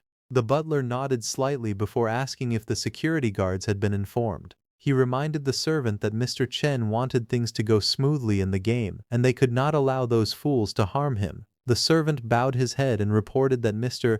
Chen had already found a way to survive. Hearing this, the butler was visibly surprised. He questioned how it was possible that the game had only just begun, yet Mr. Chen had already discovered a shortcut to clear the stage. After a moment, the butler calmed down and praised Chen-mu, saying that he was indeed very wise. He admitted that he had initially thought Chen-mu was simply being generous, believing he wanted to ease the game by using gifts to buy his own safety. However, he quickly realized that Chen-mu was both courageous and resourceful. With such qualities, there was no need to worry about whether he could survive such a low-level game. The butler let out a sigh, admitting to himself that he had judged a gentleman's generosity with a petty mindset. Realizing his mistake, he firmly decided that he would make friends with Chen-mu. Without hesitation, he gave orders, telling the servant to immediately serve Mr. Chen a fruit platter. He even instructed him to bring a chair and move the sofa he was sitting on directly over to Chen-mu. The servant quickly nodded and agreed, saying he would handle it right away.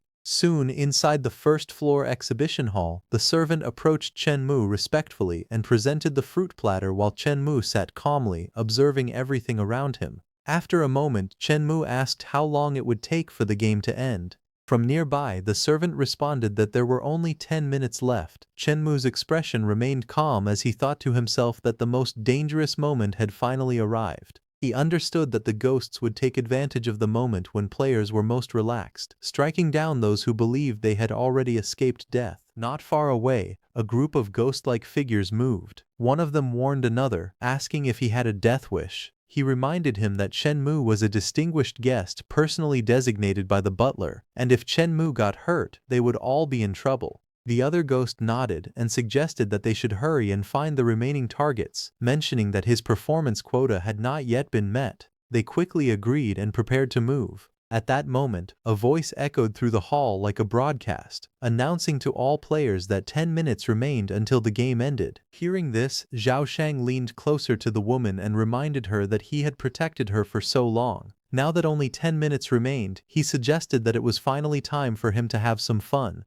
The woman blushed, looking at him with admiration as she praised him, calling him the most reliable and manly person she knew. Hearing this, he smirked confidently and replied that of course no one else could compare to him. She moved closer, her voice soft as she told him that he had to be gentle with her. Without hesitation, Zhao Sheng assured her that it would not be a problem, but in the very next moment, her expression suddenly changed. Her eyes widened in fear as she looked past him and shouted in panic, warning Zhao Sheng that something was right behind him. Confused, Zhao Sheng frowned slightly and asked what was wrong as he began to turn around.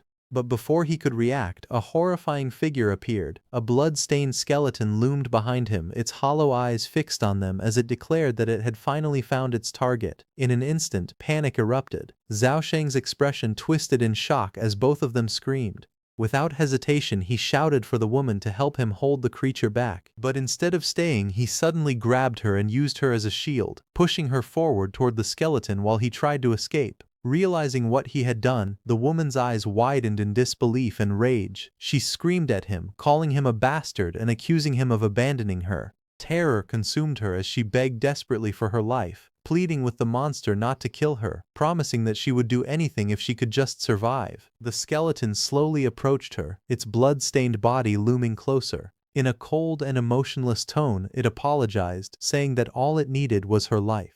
In the next instant, it struck without hesitation. The woman's eyes widened in terror as the attack landed, and a burst of blood filled the air. Her body went limp as the brutal blow ended everything in a single moment. Not long after, a timer flashed. 6 hours had finally run out. Back in the hall, the surviving players gathered. One of them let out a long breath. relieved that the deadly game had finally come to an end. However, the mood quickly shifted. A man with a mustache glared in anger, questioning whether there was any justice left. He complained that while they had risked their lives to escape, someone else had been sitting comfortably, enjoying tea the entire time. Another survivor clenched his fists, frustration clear on his face. He couldn't understand why they were all forced into the same dangerous mission, yet someone else was allowed to remain safe and relaxed. Meanwhile, Chen Mu simply observed the situation. Without much emotion, he remarked that 2 people had died, making the survival rate 50%.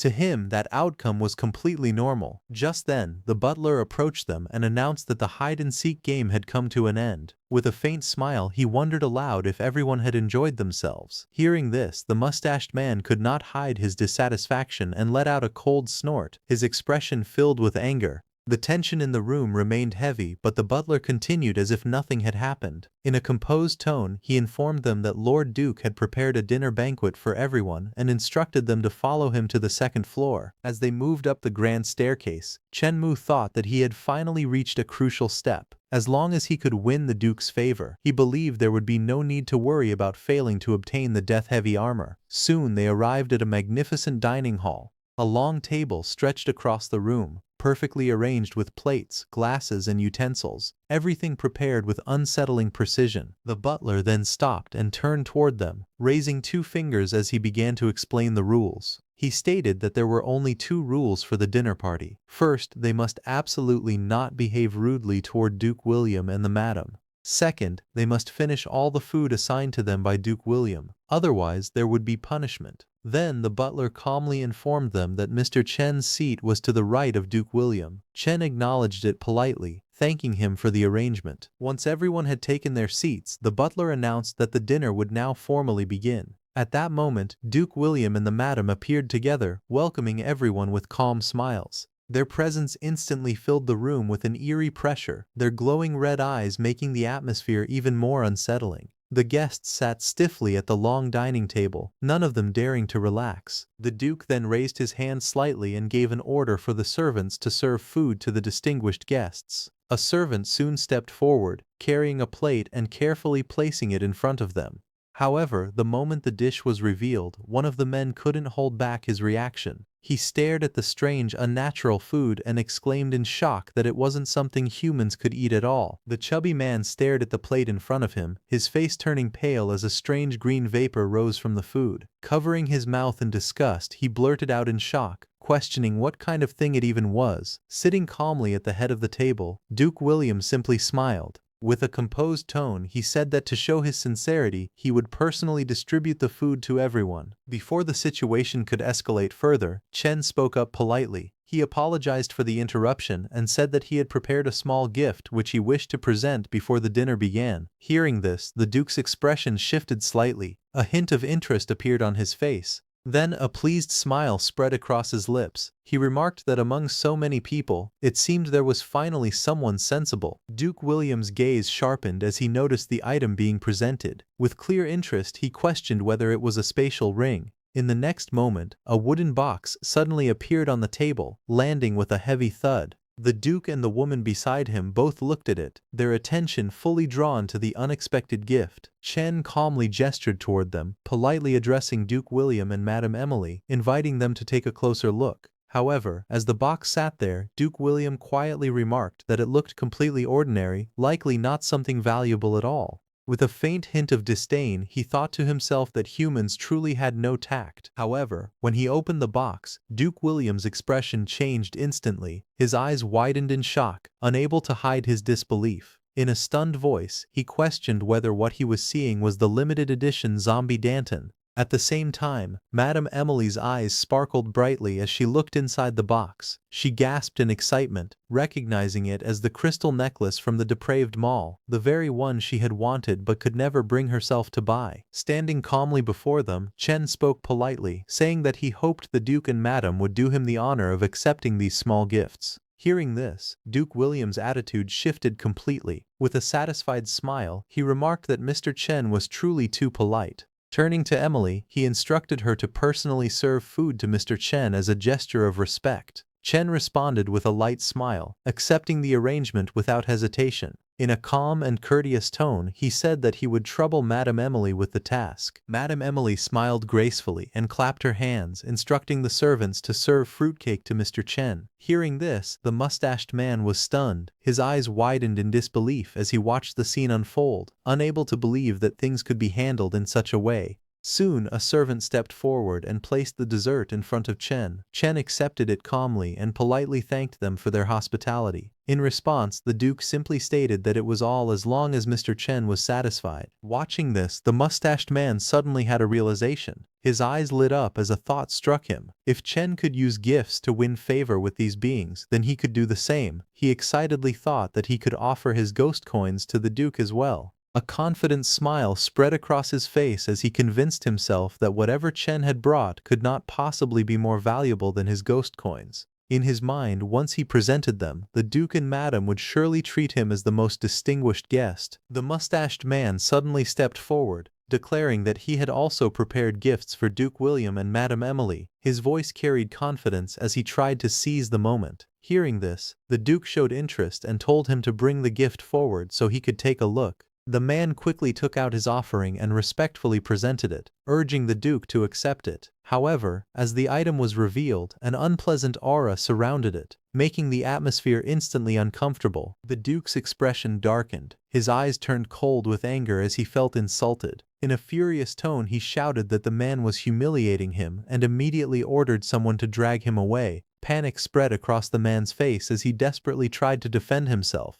Even as he was forced down, he shouted that it was ghost coins and argued that they were more valuable than whatever Chen had given. However, the Duke raised his hand, revealing the watch Mr. Chen had given him. It alone was worth 1,000,000 ghost coins, and he mocked the man, saying that he wasn't even worthy of polishing his shoes. Hearing that, the man froze in shock. As he was being dragged away, disbelief filled his face. He muttered in his heart that 1,000,000 ghost coins was an unbelievable amount, wondering how someone so young could possess such wealth. At the same time, Zhao Shang nearby narrowed his eyes and secretly thought to himself that Chen Mu must be a tycoon. Greed flickered in his expression as he considered that if he could steal that wealth, he could live freely even in this apocalypse. Meanwhile, the Duke turned back to Chen and calmly apologized, saying he had made him watch a joke and suggesting that they continue. Chen simply smiled and replied that it was no problem. A moment later, Madame Emily casually asked Chen whether the man sitting beside him was someone he knew and if she should take care of him. Chen shook his head without hesitation, stating that he did not know the man at all. Hearing this, the Duke nodded slightly and said he understood. He then looked at Zhao Shang and spoke with a faint smile, telling him to enjoy the meal and make sure to finish everything. Sitting before the strange green smoke-emitting dish, Zhao Shang's expression darkened.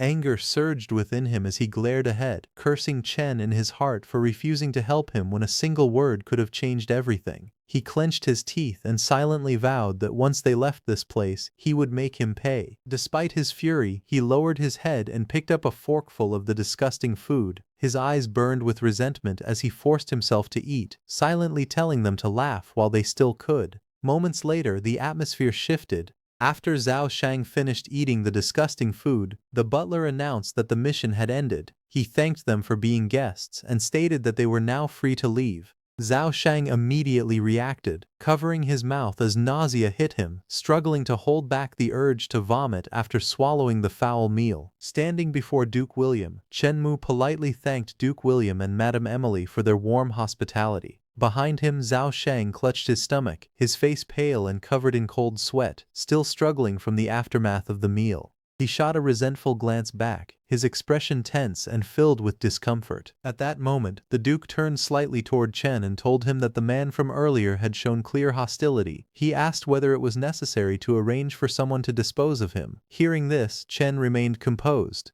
With a faint smile, he thanked the Duke for his concern but declined the offer, saying there was no need to trouble him. He calmly explained that his subordinates were already waiting outside to take care of the matter. His words caused a subtle shift in the Duke's expression. For a brief moment, surprise flickered across his face as he realized that this Chen was not as simple as he appeared. Inwardly, he acknowledged that Mr. Chen actually had subordinates, and this made him reconsider his attitude. He began thinking that it might be time to bring out a valuable treasure to strengthen their relationship. The Duke looked at Chen with a faint smile and proposed that he had a ghost general tier treasure he wished to have appraised. He politely asked whether Chen had the time to assist him. Hearing this, Chen smiled calmly and replied that being able to see such a high-tier treasure was an honor for him. At that moment, a thought crossed his mind, and he inwardly noted that after waiting for so long, the Duke had finally taken the bait. With a satisfied expression, the Duke gestured forward and invited Chen to follow him. Sometime later, outside the gates of the Mist Museum Manor, Zhao Shang stood impatiently while clutching his stomach. He stared at the closed entrance with irritation and wondered why that brat still had not come out yet. Suddenly, a sharp pain twisted through his stomach.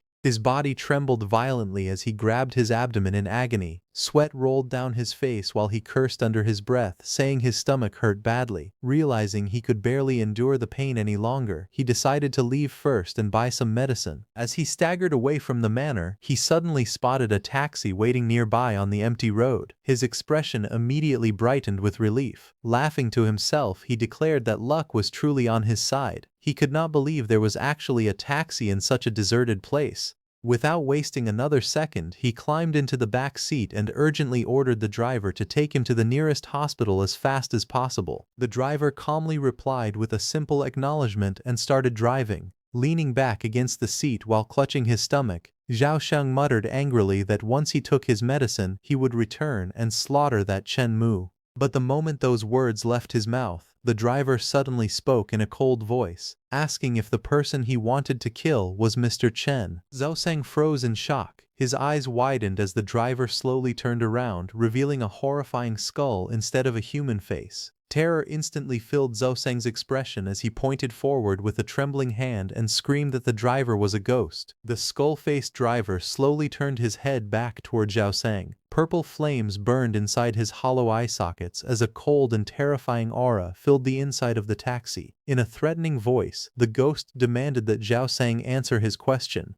Trembling violently in fear, Zhao Sheng immediately confessed everything. He stuttered that there was no mistake and revealed that Chen Mu possessed a huge amount of ghost coins. Desperately trying to save himself, he begged the ghost not to kill him and promised that after robbing Chen Mu they could split the ghost coins together. But the skeleton driver let out a mocking laugh. In a cold voice, he asked if the fool really thought he would allow anyone to make a move against his boss. Zhao Shang's eyes widened in horror. His mind went blank as he realized that Chen Mu actually had a ghost working as his bodyguard. Shock overwhelmed him as he wondered what kind of background that brat truly had to command such a terrifying existence. Panic completely consumed him. He frantically grabbed the car door handle and screamed that he wanted to get off immediately. His trembling hands desperately pulled at the handle again and again, but the door refused to open. Fear twisted his expression as he shouted for the ghost to let him out quickly. Then suddenly, a strange purple glow appeared inside his eyes. His entire body froze as the eerie light spread through his pupils. The ghost taxi sped through the dark road covered in mist. From inside the vehicle, the ghost declared that there was no chance for mercy. The foolish man had provoked someone he never should have offended. He then told him to be more careful in his next life. Meanwhile, back at the Mist Museum Manor, Chen Mu arrived at Duke William's study room. The luxurious room was filled with bookshelves, elegant furniture, and a heavy purple atmosphere. Duke William personally welcomed Chen Mu inside with great respect. As soon as Chen Mu entered the room, his eyes landed on the large wine cabinet nearby. Seeing that every shelf inside was completely empty, he immediately smiled and remarked that it seemed his guess had been correct. He commented that Lord Duke must also be someone who loved wine, and that it was truly a pity for such a massive wine cabinet to remain empty. Hearing those words, Duke William's expression turned somewhat gloomy. He explained that although he had once been granted the noble title of Duke because of his great achievements during the Ghost World War, his family had long since fallen into decline. Chen Mu nodded in understanding. He said he deeply respected the Duke's character, so he had specially prepared some red wine in advance as a small gift. The moment Chen Mu finished speaking, the empty wine cabinet suddenly became filled to the brim with countless bottles of expensive wine.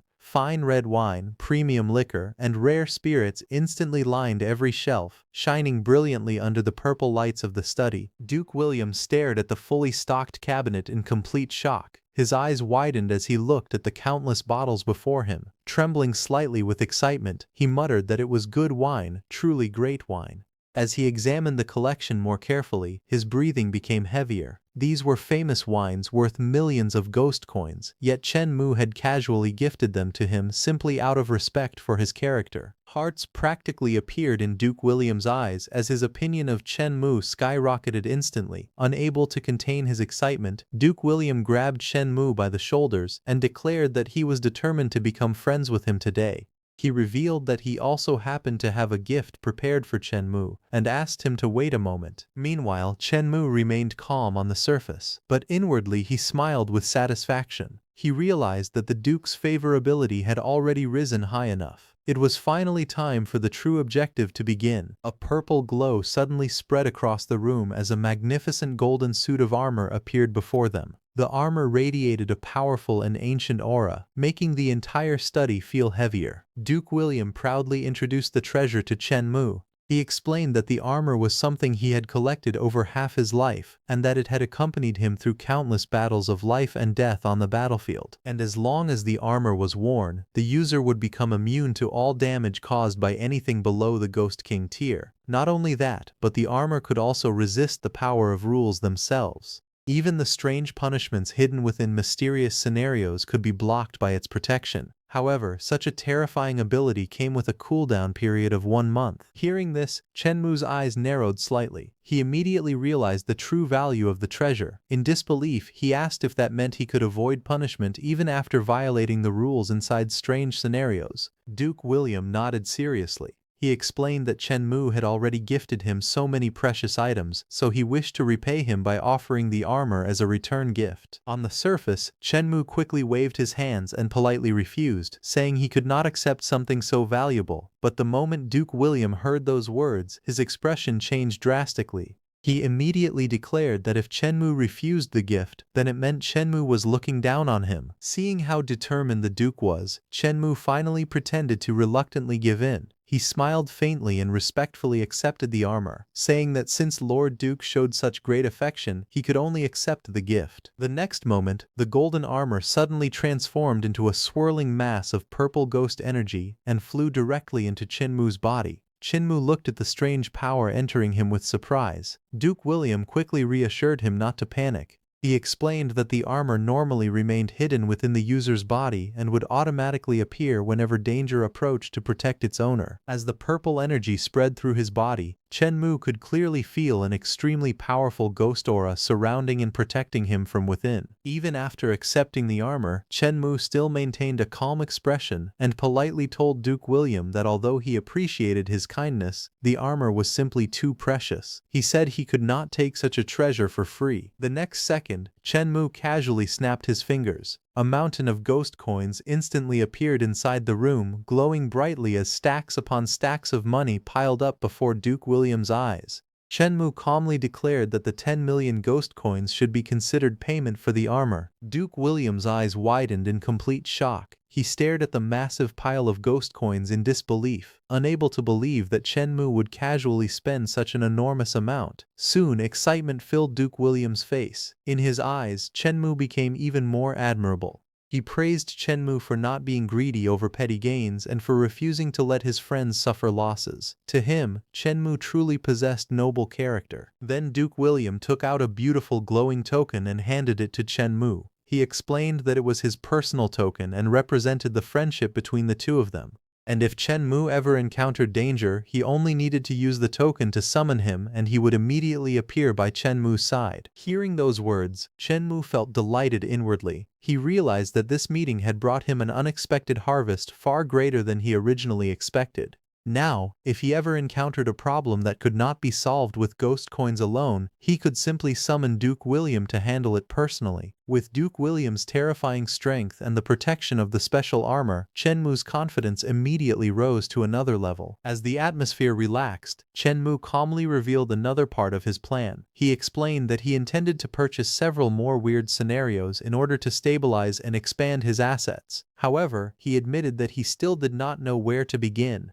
Then Shenmue turned toward Duke William and asked whether the Duke had any brilliant ideas regarding the matter. After hearing Shenmue's plan to purchase more weird scenarios, Duke William fell into deep thought. After a moment, he calmly suggested that a school-type weird scenario possessed extremely high development potential. He explained that the needs of the weird were actually no different from those of ordinary humans. Even powerful ghosts valued education, and a good school was considered an indispensable resource among high-level ghosts. Hearing this, Shenmue immediately understood the implication. He realized that the children of high-level ghosts would naturally compete to enter prestigious schools, just like humans fighting for admission into top school districts. Duke William smiled and confirmed Shenmue's thoughts. He explained that if the school Shenmue purchased became good enough, countless high-level ghosts would actively try to curry favor with him just to secure admission opportunities for their children. By that point, if Shenmue ever wanted favors from those ghosts, obtaining them would be as easy as breathing. Shenmue sincerely thanked Duke William for the guidance. In response, Duke William casually stated that there was no need for such politeness between friends and that helping him was only natural. As time passed, Shenmue noticed it was getting late. He stood up from the sofa and politely stated that he would not continue disturbing the Duke and Madame's rest any longer. As Shenmue prepared to leave, Duke William suggested that he stay the night at the manor since the journey back was long and dangerous. However, Shenmue politely declined, explaining that he still had urgent matters to handle. Outside the Mist Museum Manor gate, the cold night mist covered the mountain roads. Madame gently reminded Shenmue to be careful on his way back because the entire mountain was shrouded in fog. Shenmue smiled and thanked her for the reminder. Before leaving, Shenmue suddenly handed Madame a black card. He casually stated that if the Duke and Madame ever wished to go shopping and spend money, they could simply swipe the card. Madame's eyes instantly sparkled in surprise when she recognized it as the black gold card from the depraved mall. Shenmue calmly explained that the spending limit was not very high and asked her not to mind it. Hearing this only made Madame even more impressed. She praised Shenmue for being far too polite. As Shenmue walked away into the misty night, Madame watched his back with glowing eyes and secretly thought that a man who was both handsome and rich was truly too charming. Meanwhile, near the car outside the manor, the skeleton chauffeur reported to Shenmue that he had already dealt with the Zhaoshang matter according to his instructions. Sitting inside the vehicle, Shenmue smiled with satisfaction and praised him for doing a good job. Inside the car, the skeleton chauffeur asked Shenmue where they were heading next. Leaning back in his seat, Shenmue calmly answered that they were going to the midnight cafeteria.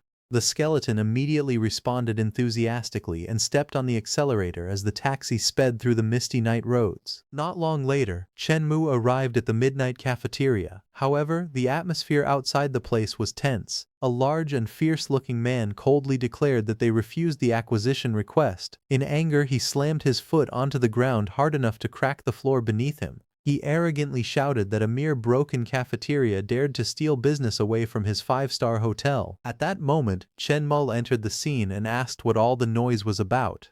Seeing him arrive, a blonde woman hurried over and informed him that someone was causing trouble inside the shop. The large man crossed his arms and stared at Shenmue with a mocking grin. He asked if Shenmue was the human who had bought the midnight cafeteria. Standing beside Shenmue, the blonde employee quietly explained that the man was the owner of the five-star hotel next door. She revealed that he had been trying to buy the cafeteria for a very low price for a long time and had already come there several times before. Hearing that, the hotel owner sneered arrogantly at Shenmue. He mocked him for being a weak human daring to do business with ghosts and claimed that Shenmue must have been tired of living. Shenmue simply smiled calmly and replied that the man did not seem very capable despite having such a loud mouth. The hotel owner's expression darkened instantly. Pointing at Shenmue, he arrogantly declared that he would buy the cafeteria for 30,000 ghost coins and warned him not to blame him for being impolite if he refused to sell. The blonde woman was immediately shocked. She shouted that 30,000 ghost coins was nothing but a dream. Around them, the cafeteria staff also stepped forward angrily, questioning how his actions were any different from robbery. They accused him of deliberately coming there to cause trouble. In response, the hotel owner released a burst of ghostly aura around his body and arrogantly declared that he was also a ghost captain to your existence. He mocked the cafeteria workers as lowly ghost citizens and asked if they truly wanted to fight him. Then he coldly explained that the only reason he had not tried to seize the cafeteria before was because the previous owner had also been a ghost captain tier ghost. But now that the cafeteria had fallen into the hands of a powerless human, crushing Shenmue would be as easy as crushing an ant. However, Shenmue remained completely calm. Raising 3 fingers casually, he told the man that he would count to 3 and gave him one chance to disappear from his sight immediately. He even added that if the man left now, he would not hold anything against him. Hearing that, the hotel owner burst into laughter. He mocked Shenmue arrogantly, saying that a mere human had no right to threaten him. Sneering proudly, he asked if Shenmue planned to jump up and hit his knee. The next moment, dark ghost energy exploded around the man as he roared furiously and charged forward with a deadly attack aimed directly at Shenmue. Seeing the attack coming, the blonde employee cried out in panic, fearing that Shenmue was about to be killed. But before the attack could reach him, golden armor suddenly covered Shenmue's body and blocked the attack effortlessly. The hotel owner screamed in shock as the backlash sent him flying backward across the cafeteria floor. Tables shook violently as he crashed away in pain. Meanwhile, Shenmue stood calmly in place, surrounded by fading purple particles.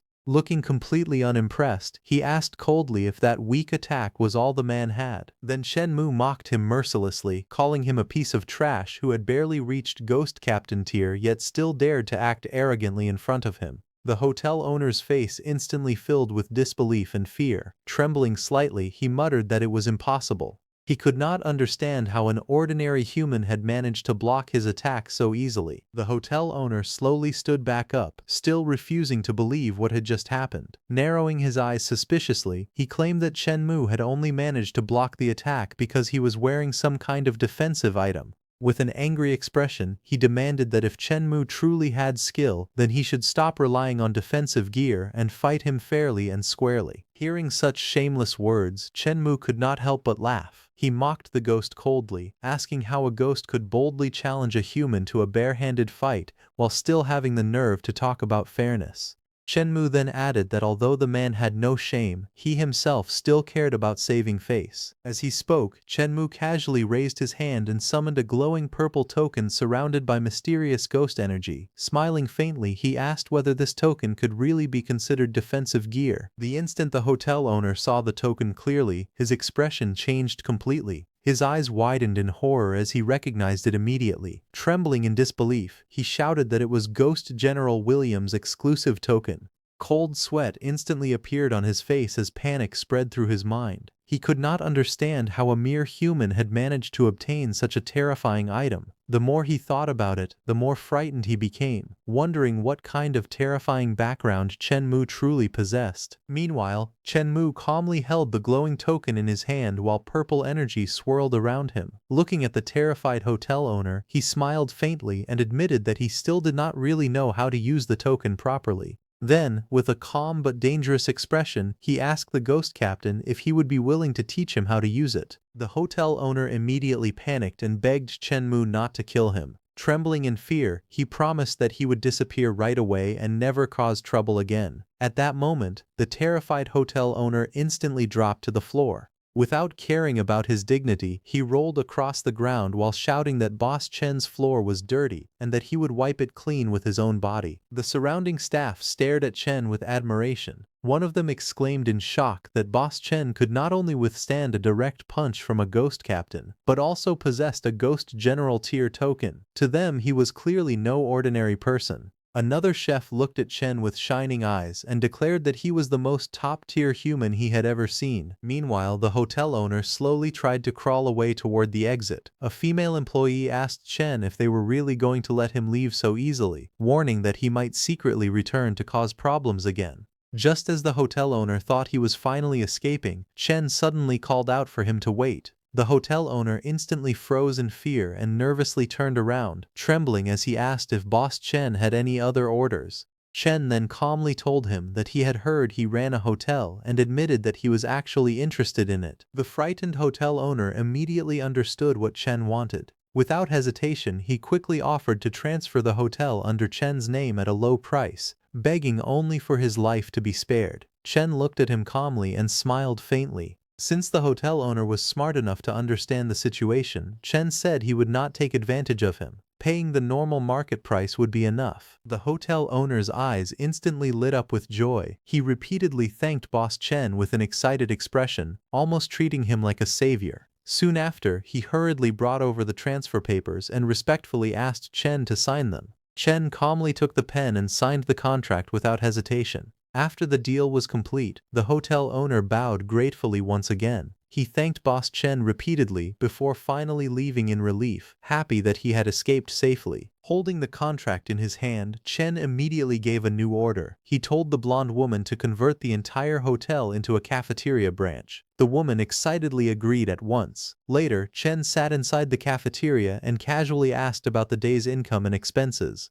He wondered if they had lost money again. To his surprise, the blonde employee happily reported that not only had they avoided losing money, but they had even earned 200,000 that day. When Chen heard that the cafeteria had earned 200,000 in just a single day, he was completely shocked. He could not believe the business had gone from losing money to making a profit so quickly. The blonde employee smiled and explained that it was all thanks to a new dish developed by the head chef. She then introduced the chef to Chen. The chef politely bowed and greeted him respectfully. The employee excitedly explained that the chef had created a cold dish called ghost honey lung slices. The seasoning perfectly matched the tastes of the ghosts, and the moment the dish was launched, it immediately sold out among the diners. Hearing this, Chen was surprised.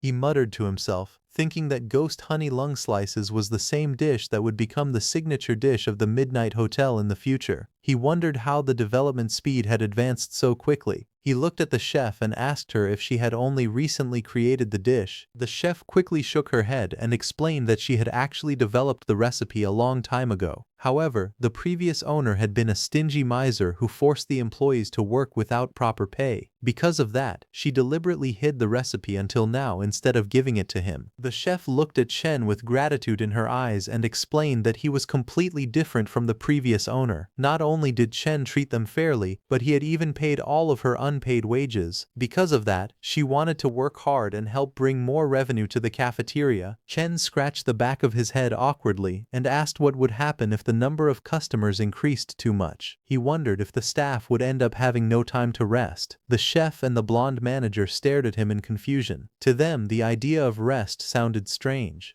They innocently asked if ghosts were not supposed to work 24 hours a day. Hearing that answer, Chen immediately realized how terrible the working conditions in the ghost world were. He quickly asked Manager Li to gather all the employees because he wanted to hold a meeting with everyone. Soon, all the workers gathered inside the cafeteria and stood in front of Chen. After confirming that everyone was present, Chen smiled and announced that, to thank them for all their hard work for the Midnight Cafeteria, he had decided to introduce a brand new employee benefits system. The employees instantly became confused. Some of them asked what benefits even were, while others wondered why the boss would give them extra rewards when he was already paying wages. One employee even whispered that if the workers received both wages and benefits, then the boss would gain nothing for himself. Hearing their reactions, Chen could only force out an awkward smile. He was shocked that they had become so used to exploitation that they were now questioning basic employee treatment themselves. Manager Li quickly stepped forward and told everyone to quiet down and listen carefully to what the boss had to say. Chen then snapped his fingers and revealed a special depraved mall shopping card. He calmly announced that this card would be the new employee benefit he was giving to every worker in the cafeteria. The employees stared at the glowing cards in shock as Chen explained that each card already contained 5,000 ghost coins. On top of that, every month from now on, he would personally add another 1,000 ghost coins to them. The silver-haired female employee was instantly overwhelmed. She trembled while holding the card and exclaimed that the depraved mall was a luxury shopping center she had never even dared to enter in her entire life. At the same time, the red-haired chef became emotional and nearly burst into tears. Clutching the card tightly, he cried that he could finally return home and tell his mother that he was not a failure anymore. Manager Li looked at Chen with sparkling eyes and emotionally declared that he treated them far too well. However, Chen raised his hand and calmly stopped everyone from celebrating too early. He revealed that he was not finished announcing the new changes yet. Starting the next day, all employees' daily working hours would be reduced to only 20 hours. As for the remaining 4 hours each day, everyone would be free to rest as much as they wanted. The cafeteria employees all froze in complete silence after hearing Chen's announcement. Their minds could barely process what he had just said. Meanwhile, Chen innocently looked at everyone and wondered if the benefits he offered were still too little. The workers immediately exploded with excitement. Some of them shouted that they had worked for decades without ever hearing the word rest before. Others cried out in disbelief after realizing they could actually rest for 4 whole hours every single day. One employee even panicked, saying there was no way he could possibly spend so much free time. The red-haired chef stepped forward excitedly and loudly declared that from this day onward, he would become Chen's most loyal employee. Not wanting to fall behind, the silver-haired woman rushed forward and shouted that she wanted to join too.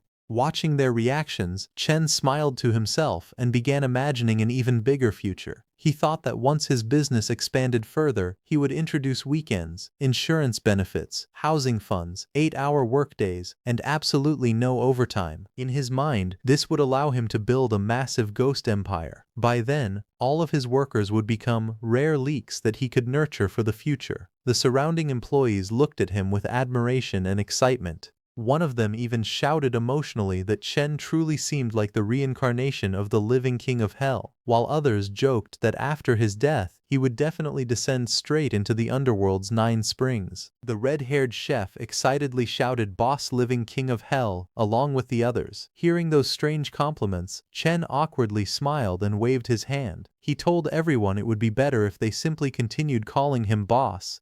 Even though he knew they meant well, he felt that the title sounded strange no matter how he thought about it. The employees immediately agreed and shouted together, calling him boss once again. Chen then clapped his hands and ordered everyone to return to work. The workers enthusiastically obeyed without hesitation. As he watched them, Chen suddenly felt an odd sense of domination. Seeing everyone work passionately after receiving rewards made him feel strangely fascinated, almost like a ruler controlling life and death. Nearby, one of the male employees happily cleaned the cafeteria while energetically humming to himself. The floor became spotless in no time, making Chen realize that the reward system was incredibly effective at motivating everyone. Afterward, Chen turned toward Manager Li and asked her to help him find a staff dormitory where he could stay for the night. However, Manager Li blushed slightly and softly suggested that she could instead take him to her own private dormitory. Chen simply smiled calmly and agreed without overthinking it. Soon after, the two of them headed toward the entrance of the staff dormitory together. Manager Li shyly led Chen to her dormitory and softly told him that this was her room. Chen calmly opened the door and stepped inside without thinking too much about her intentions. However, just as Manager Li thought something romantic might happen between them, Chen suddenly told her to return to work first. Hearing that, her hopeful expression instantly froze. She could only awkwardly agree before watching the door close in front of her. Standing outside alone, Manager Li finally realized that Chen genuinely only wanted a place to sleep. She tearfully complained to herself that she had even thought she might spark something special with him. Meanwhile, inside the dormitory, Chen casually threw himself onto the bed and let out a tired sigh. He muttered that it was already rest time, yet everyone still wanted to keep working instead of slacking off. To him, that kind of dedication was unbelievable. The next morning arrived, and the scene shifted to Chenmu's school under a bright sunny sky. Chenmu stood outside the school building while quietly thinking about the future. He knew that this school would be invaded by ghosts that very night and would eventually transform into the famous Dark Knight High School, one of the future super elite schools. In less than half a year, the school would rise rapidly and become a top-tier academy across dozens of nearby cities.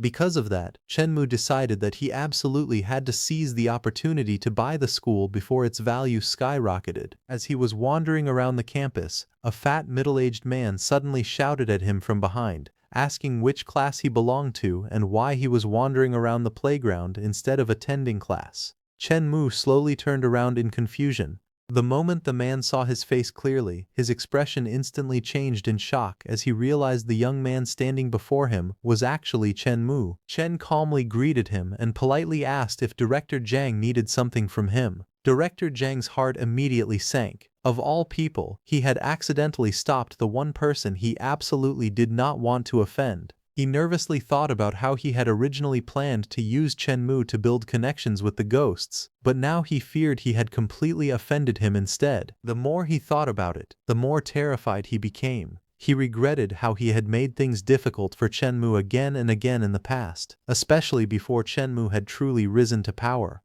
He feared that if Chen Mu truly held a grudge, then finding a ghost to quietly kill him would be effortless. The terrifying thoughts almost made him collapse, but in the next moment he immediately forced a flattering smile onto his face. He warmly greeted Chen Mu and apologized for his lack of manners. Trying to please him, Director Zhang carefully asked whether Chen Mu thought there was anything in the school that needed improvement. Chen Mu remained calm and cold as he replied that he had no opinions. A moment later, Chen Mu casually asked if he was late. Hearing this, Director Zhang hurriedly waved his hands in panic and denied it. He blamed the unreasonable class schedule instead, and even promised to arrange for someone to change it immediately. Chen Mu smiled faintly and told him there was no need for that. He said the director should continue with his own work while he wandered around the school a little longer. Director Zhang nodded repeatedly with a cheerful grin and told Chen Mu to come find him in the office if he needed anything at all. As the director walked away with an overly friendly attitude, Chen Mu quietly observed him and immediately understood the reason for the sudden change. It was obvious that Director Zhang wanted to use him to curry favor with the ghosts.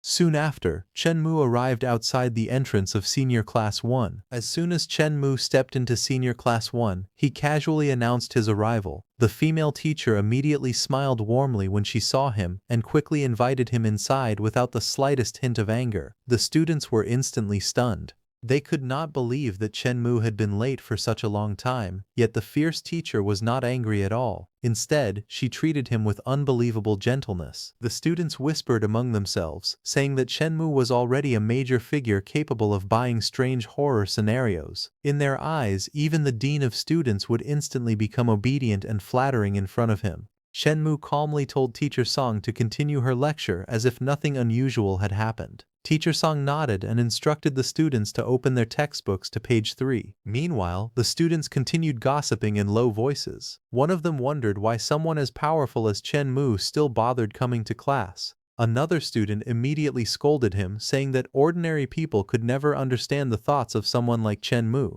According to him, the only thing they should do was honestly focus on attending class. Just as Chen had predicted, a strange purple darkness suddenly spread across the entire school. The bright sky turned dim, and an eerie coldness filled the air. One by one, the windows around the building began glowing with crimson light, making the atmosphere feel terrifying and unnatural. Chen Mu calmly looked outside and immediately realized what was happening. The ghosts had already begun invading the school. Inside the classroom, the students shivered as an icy chill swept through the room.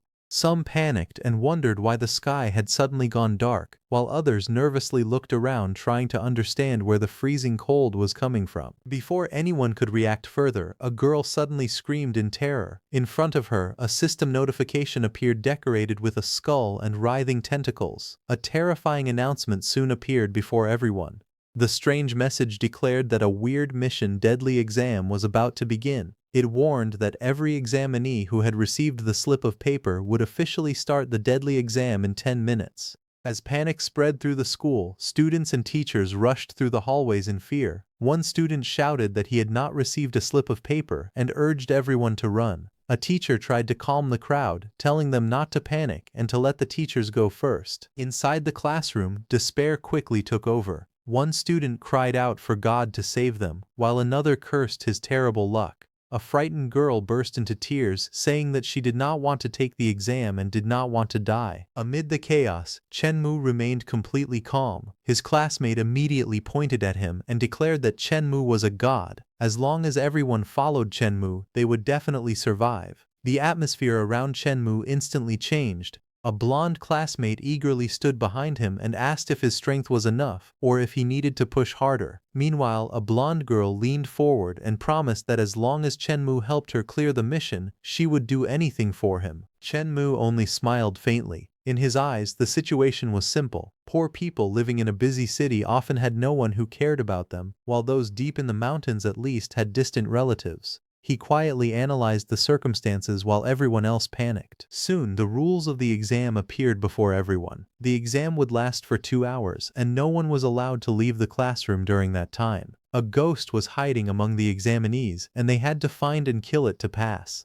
If the number of survivors dropped below half, the exam would immediately end, and the remaining people would be allowed to leave. However, if the ghost was not found before the time limit expired, the exam would be considered a failure, and half of the examinees would be randomly selected to lose their lives. As everyone absorbed the horrifying rules, another piece of information appeared. There was a utility knife hidden inside every desk drawer. If the knife stabbed a ghost, black smoke would emerge from the wound, revealing its identity. However, there was a dangerous catch. The moment the ghost was stabbed, it would become enraged and launch indiscriminate attacks against everyone nearby. Holding the utility knife in his hand, Chen Mu remained calm as he considered the deadly challenge before him. While the others were overwhelmed by fear, he was already thinking about how to uncover the ghost hiding among them and survive the exam. Just then, a new hint appeared before the examinees. The hint explained that the ghost looked just like a human. It had 4 limbs and could not be distinguished by appearance alone. Unless someone discovered its identity, it would generally remain motionless. The moment everyone read the clue, confusion spread through the classroom. One student asked if this was really the exam question. Others wondered how they were supposed to tell the ghost apart from ordinary people.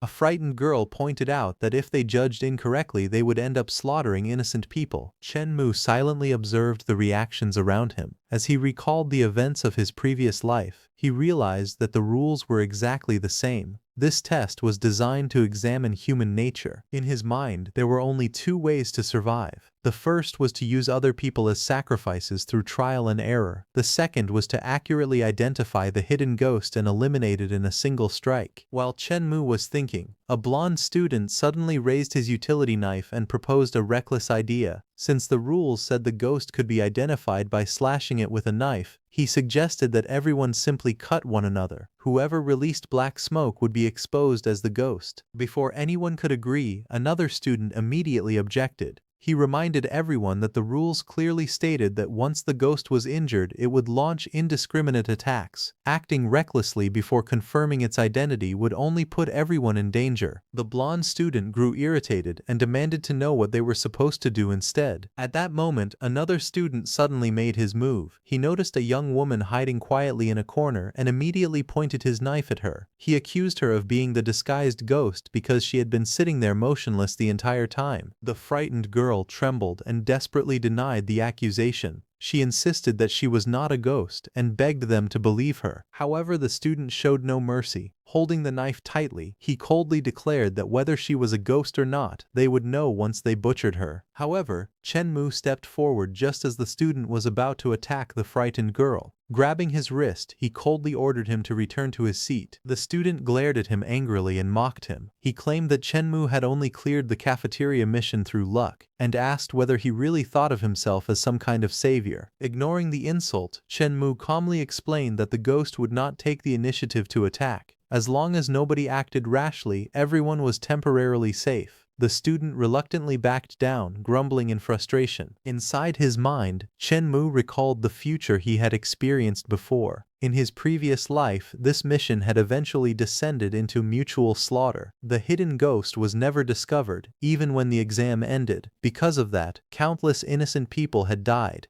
This time, however, Chen Mu clenched his fists and swore that he would successfully clear the mission. As the minutes passed, he carefully studied the hint once again. At the same time, students looked through the classroom windows and noticed that the classroom across from them had already fallen into chaos. Yet despite all the commotion, it seemed they still had not found their ghost either. Time continued to slip away. Before anyone realized it, an entire hour had passed. A worried female student lowered her head and quietly said that half the exam time was already gone. If things continued like this, they would be in danger as well. Hearing those words, the male student immediately snapped at her. Nervously wiping the sweat from his face, he told her to stop talking and shut her jinxed mouth. Meanwhile, Chen Mu remained focused on the clue written on the board. The hint stated that the ghost looked like a human, had 4 limbs, and generally would not move until it was discovered. Chen Mu narrowed his eyes as he repeated the key phrase in his mind. Then a realization slowly began to form. Just moments earlier, every single classmate in the classroom had already left their seats. Not a single person had remained where they originally sat. As that thought surfaced, Shenmu's gaze swept across the classroom. He felt that he had finally found a crucial flaw hidden within the hint, and he began piecing together the truth behind the ghost's identity. His eyes landed on a girl sitting quietly at her desk.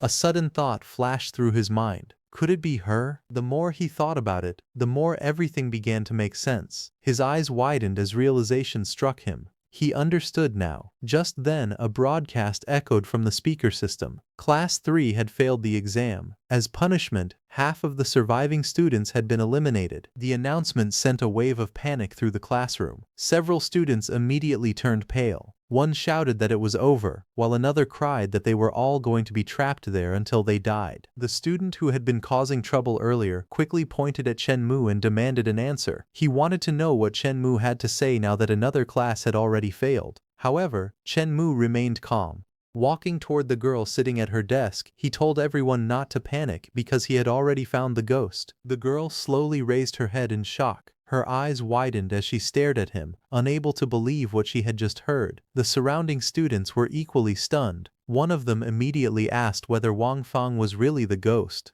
After all, Chen Mo had just saved her from being attacked earlier. The student's expression instantly brightened. Laughing loudly, he claimed that he had been right all along. He urged Shenmu to stop wasting time and slash her with the knife immediately. Meanwhile, Wang Fang's face turned pale as tears streamed down her cheeks. Trembling in fear, she desperately insisted that she was not the ghost. She begged Shenmu to believe her, repeating over and over that it really was not her. Without saying a word, Shenmu raised the utility knife in his hand. Everyone in the classroom froze. The students stared in shock, unable to understand what he was planning to do. Then, in a single swift motion, Shenmu swung the knife downward. However, instead of slashing Wang Fang, the blade plunged directly into the desk in front of her. Wang Fang instinctively recoiled in fear, crossing her arms in front of her body. When she realized she had not been attacked, confusion filled her eyes. The others were equally stunned. The student who was causing trouble immediately shouted at Shenmu, demanding to know what he was doing. He reminded him that he had been told to slash Wang Fang and questioned why he had stabbed the desk instead.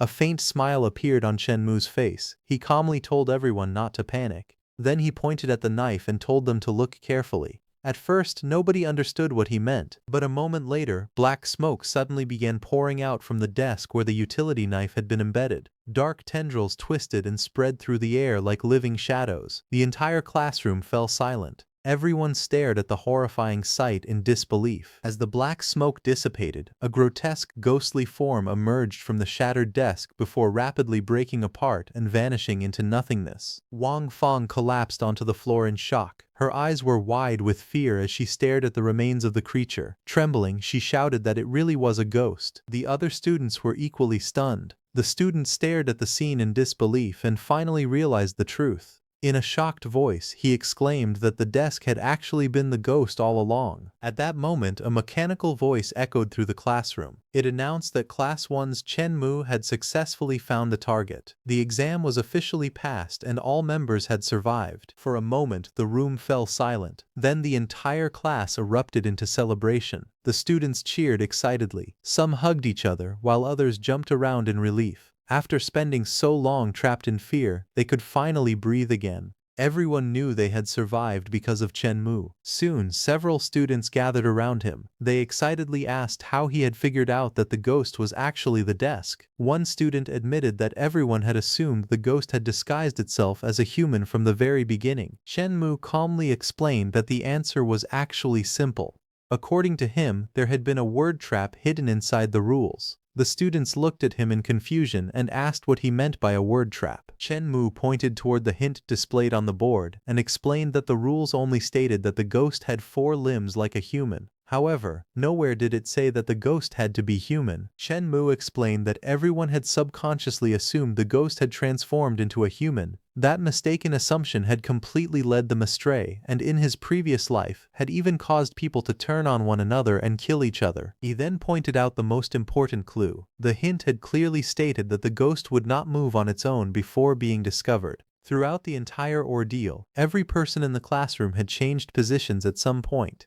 Even the desks and chairs had been bumped, pushed, or shifted around during the chaos. However, there was one exception. Chen Mu revealed that a single desk had remained perfectly aligned from beginning to end. Even when Wang Feng sat beside it, the desk had not moved a single millimeter. That was what convinced him that it was the hidden ghost. Hearing the explanation, the others were stunned. One student praised Chen Mu, saying it was incredible that he had managed to stay so calm in such a terrifying situation. Chen Mu remained silent. After a moment, he reminded everyone that the mission was over and advised them to leave the school as soon as possible. The entire campus had already been subjected to a ghost invasion, and there was no reason to stay any longer. The students immediately agreed. They said the big brother was right, and admitted that they did not want to remain there and risk being eaten by ghosts. One after another, they hurried to leave the classroom. As Chen Mu walked through the blood-stained corridor, his expression became serious. He thought that his class had been fortunate, but the same could not be said for the others. This strange apocalypse was far too unreasonable and cruel. In his previous life, countless people had died during the opening stages of the ghost invasion. Stepping over pools of blood, Chen Mu reflected that even among those who had survived, many were no longer normal people. The horrors they had witnessed had changed them forever. Chen Mu walked through the blood-stained corridor and stopped in front of the principal's office. Without hesitation, he pushed open the door and politely announced his arrival. Inside the room sat a burly ghost in a suit behind a large desk. The ghost stared at him with glowing red eyes and immediately asked if he was the only human who had passed the exam. The principal's expression darkened as he questioned how Chen Mu could walk into the office so casually. A faint smile appeared on Chen Mu's face. He calmly replied that he had come to discuss business. The ghost snorted coldly. He warned Chen Mu not to think too highly of himself just because he had managed to survive. In the principal's eyes, humans were nothing more than food. Chen Mu had only escaped death because he had cleverly used the rules to find a way to survive. However, before the principal could respond,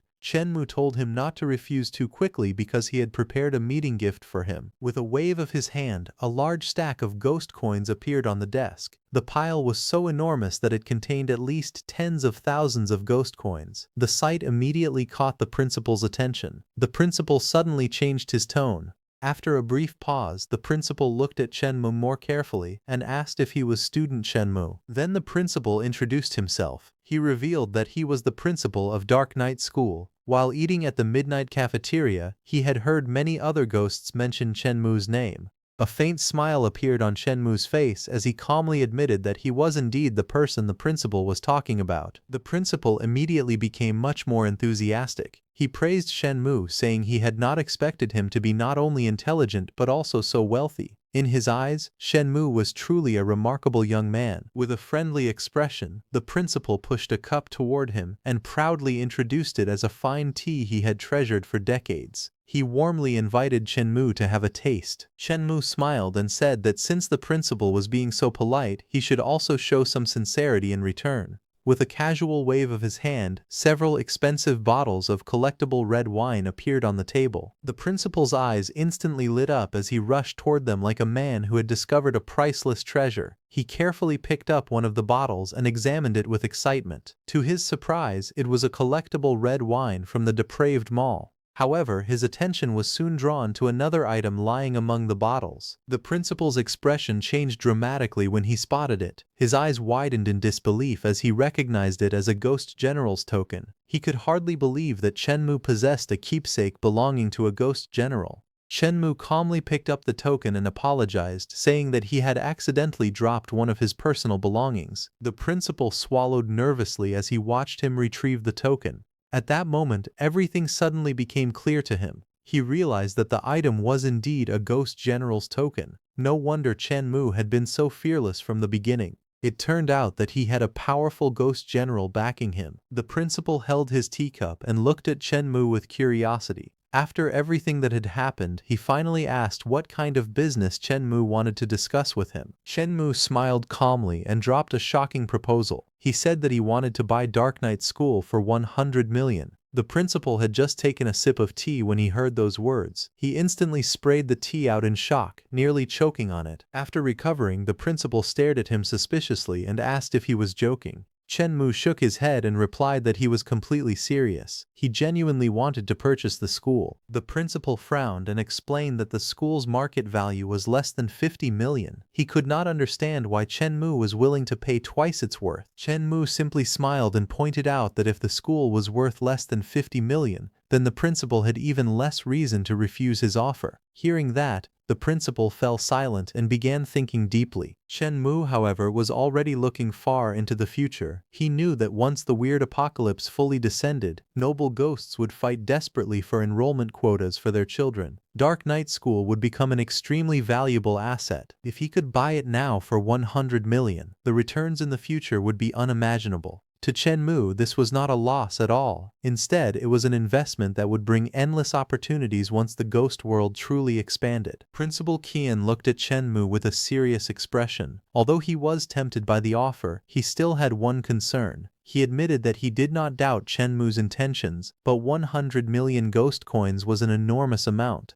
He wanted to know whether Chen Mu could really produce that kind of money. Chen Mu smiled confidently and told him not to worry. He said that he had many flaws, but lacking money was not one of them. The moment those words fell, a massive amount of ghost coins appeared before them. Principal Qian's eyes instantly widened. His entire body trembled as he stared at the mountain of money surrounding him. Countless ghost coins glittered in every direction, leaving him completely stunned. He could barely form words as he looked around in disbelief. Meanwhile, Chen Mu sat comfortably in his chair and calmly asked whether this was enough. After recovering from the shock, Principal Qin took a deep breath and admitted that Chen Mu was indeed wealthy enough to buy the school. However, despite acknowledging his financial power, Principal Qian still shook his head and said that he could not sell Dark Night School to him. Chen Mu's expression immediately changed. Confused, he stared at the principal and asked a simple question: why? Chen Mu listened carefully as the acting principal explained the situation. The principal admitted that he was only the acting head of Dark Night High School. The school itself actually belonged to a mysterious school director. He further revealed that the ghosts who controlled the school hated humans deeply, and because of that hatred, they had established 2 special rules regarding the sale of the school. Hearing this, Chen Mu became curious and asked about the special rules. The principal explained that the first rule was surprisingly favorable to humans. If a human buyer wanted to purchase Dark Night High School, they only needed to pay 1/10 of the school's market value. The generous condition immediately made Chen Mu suspicious. He knew there was no such thing as a free lunch and felt certain that there had to be a hidden catch. Seeing Chen Mu's reaction, the principal let out a sigh. Although he was not supposed to reveal confidential information, he decided to make an exception because they had already become friends. Leaning closer, he quietly disclosed the second rule. Any human who signed the purchase contract would be instantly obliterated the moment the contract was completed. After hearing the explanation, Chen Mu immediately understood the scheme. The ghosts deliberately used the first rule to tempt humans with an unbelievably cheap price. Once someone took the bait and signed the contract, the second rule would activate, killing the buyer instantly. In the end, the ghosts would keep both the property and the money. He could not help but remark on how sinister and ruthless the arrangement was. The principal nodded helplessly and explained that this was exactly why he had refused to sell the school. It was not because he did not want Chen Mu to buy it, but because purchasing it would certainly lead to his death. However, instead of backing down, Chen Mu simply smiled. Despite knowing the danger, he calmly declared that he still intended to buy Dark Night High School. The acting principal was completely baffled by Chen Mu's decision. He urgently warned him once again that signing the contract would undoubtedly result in death. However, Chen Mu remained calm and confident. With a faint smile on his face, he simply instructed the principal to bring the contract over. Seeing that Chen Mu refused to change his mind, the principal could only shake his head helplessly. Inwardly, he concluded that Chen Mu was a wealthy fool whose brain did not function properly. Since all warnings had been ignored, he produced the purchase contract and placed it before him. Without the slightest hesitation, Chen Mu picked up a pen and signed his name on the document. The moment the signature was completed, a violent reaction erupted. Dark purple energy surged out of the contract and gathered into a massive vortex above the room.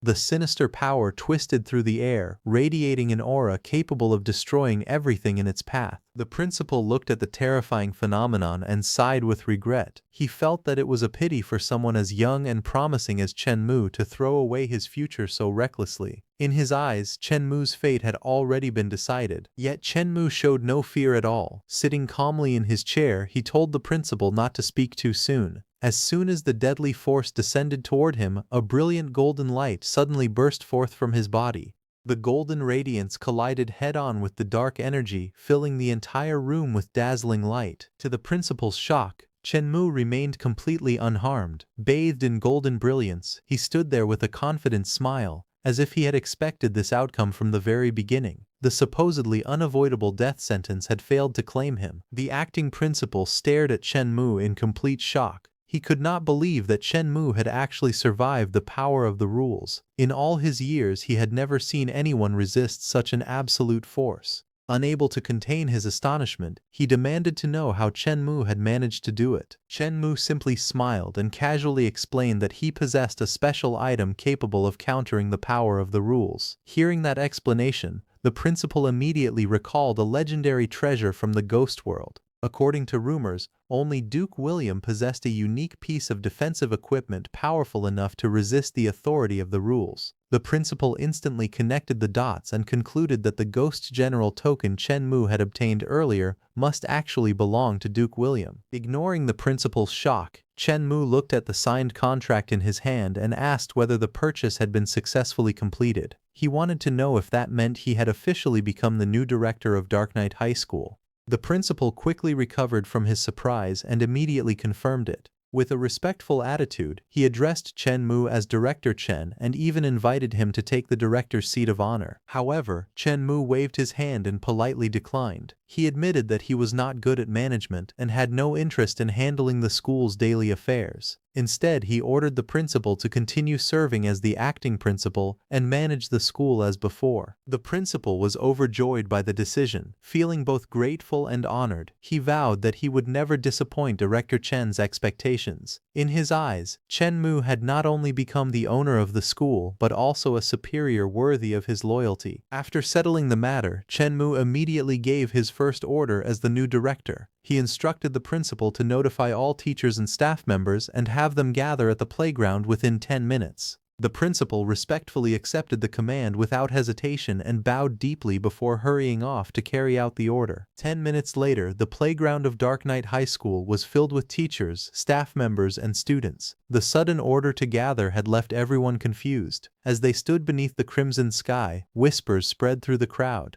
Many were shocked to learn that the school had been sold and that a new director had already arrived. The abrupt change left them both nervous and curious. The acting principal soon stepped onto the stage and raised his voice for silence. He instructed everyone to quiet down and prepare to welcome the new school director. The crowd immediately focused their attention on the stage as anticipation filled the air. With a respectful gesture, the principal introduced the new director. To everyone's astonishment, the person who stepped forward was none other than Chen Mu. The moment his identity was revealed, the entire playground erupted in shock. Many teachers recognized him instantly as the human student who had solved the school's challenge earlier that day. The ghosts and staff members were even more stunned. They could hardly believe that the new owner of Dark Knight High School was not only a human but also one of the school's own students. Several female staff members immediately turned pale. They remembered creating dangerous missions specifically designed to kill human participants and began worrying that Chen Mu might seek revenge now that he had become their superior. Some even wondered if it was still possible to resign before disaster struck. Ignoring the panic spreading through the crowd, Chen Mu calmly accepted the microphone. Looking across the assembled teachers, staff, and students, he announced that Dark Knight High School now belonged to him. His voice carried throughout the playground, making it clear that he was officially the school's new master. After establishing his authority, Chen Mu explained the purpose of the gathering. He stated that he had called everyone together for only 3 reasons. Hearing this, the crowd immediately fell silent and waited attentively, eager to learn what their new director intended to do next. Standing before the crowd with a smile, Chen Mu finally revealed the first of the 3 things he wanted to announce. To everyone's surprise, it was not a punishment or a warning. Instead, he declared that all teaching staff would receive a pay raise. More than that, their salaries would be doubled starting immediately. For a moment, the entire playground fell silent. Then excitement exploded throughout the crowd. The teachers and staff could hardly believe what they had heard. They had been worried that Shenmue would seek revenge for the dangerous missions they had created for humans, yet instead of retaliation, he was rewarding them with better pay and benefits. In their eyes, Shenmue no longer looked like an ordinary school director. He seemed more like a benevolent ruler who had descended to change their lives. Shenmue was not finished yet. Seeing the crowd's excitement, he announced another benefit. Every employee would now enjoy a 4-hour break every day. The news left everyone even more stunned. Before they could recover from that shock, he revealed a third reward. All employees of Dark Knight High School would be allowed to eat for free at the midnight cafeteria. The playground instantly erupted into cheers. Teachers and staff members waved their arms excitedly as if they had just received a blessing from heaven. Many shouted praises for Director Chen, while some became so overwhelmed with admiration that they openly declared their loyalty to him. Within moments, Shenmue's popularity had skyrocketed among the school's employees. After allowing the celebration to continue for a while, Shenmue raised his hand and revealed the only condition attached to these generous benefits. He stated that within 1 month, everyone had to work together to transform Dark Knight High School into the top school in the entire industry. Rather than being discouraged by the challenge, the staff members became even more motivated. One teacher immediately stepped forward and confidently promised that within a month she would raise the school's average score in foreign ghost language to 140. Others also looked eager to prove themselves and meet their new director's expectations. Satisfied with their enthusiasm, Shenmue smiled and announced that he had finished speaking. He stated that the remaining matters would be handled by the principal. After finishing his speech, Shenmue stepped down from the stage. The principal respectfully told him to take care and reminded him that he could call for assistance whenever he needed anything. At the same time, the gathered staff and students enthusiastically bid farewell to Director Chen, treating him with a level of respect that had not existed before. Once Shenmue left, the principal immediately announced another surprise. He informed everyone that Director Chen had already arranged dinner for the entire staff and instructed them to head to the midnight cafeteria together. The crowd instantly became excited and eager to see what kind of meal awaited them. However, not everyone shared their enthusiasm. One skeptical employee mocked the others for celebrating too early. He argued that there was no reason to expect luxurious food and claimed that the cafeteria would probably serve nothing more than leftover blood meals from other places. His words caused some people to hesitate. A few employees reluctantly admitted that his reasoning sounded believable. One woman even recalled her mother's advice that nothing free was ever truly good. Yet despite those concerns, others quickly brushed aside the doubts. They pointed out that Shenmue had already provided generous salaries, extra breaks, and numerous benefits. Compared to those rewards, enduring a mediocre meal seemed like a trivial matter. As the discussion continued, the optimistic employees became increasingly convinced that Shenmue deserved their trust. Meanwhile, the skeptics remained unconvinced. One of them openly stated that he simply could not believe a human could be so kind-hearted without having some hidden motive. Despite the disagreement, the crowd gradually moved toward the midnight cafeteria. As the staff entered the midnight cafeteria, a group of skeptical employees still worried that the promised dinner might be a trap. They nervously asked the manager whether the cafeteria was planning to serve poor-quality food at outrageous prices.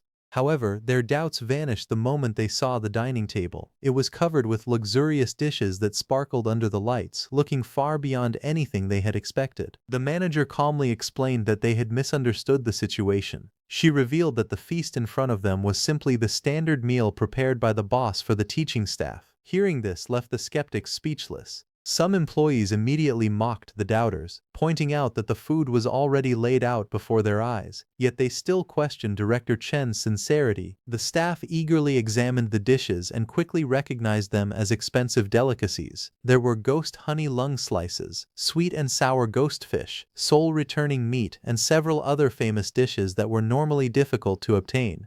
Everyone became excited, realizing that Director Chen had truly spared no expense for them. One female employee was especially thrilled. Delighted by her good fortune, she declared that she had to show off having such an incredible superior. She immediately took out her phone and snapped photos of herself with the luxurious meal before posting them online. In her post, she proudly praised the food and joked that although she would gain weight from eating meals like this every day, she did not care at all. The post instantly attracted attention. Comments flooded in from jealous viewers who could hardly believe what they were seeing.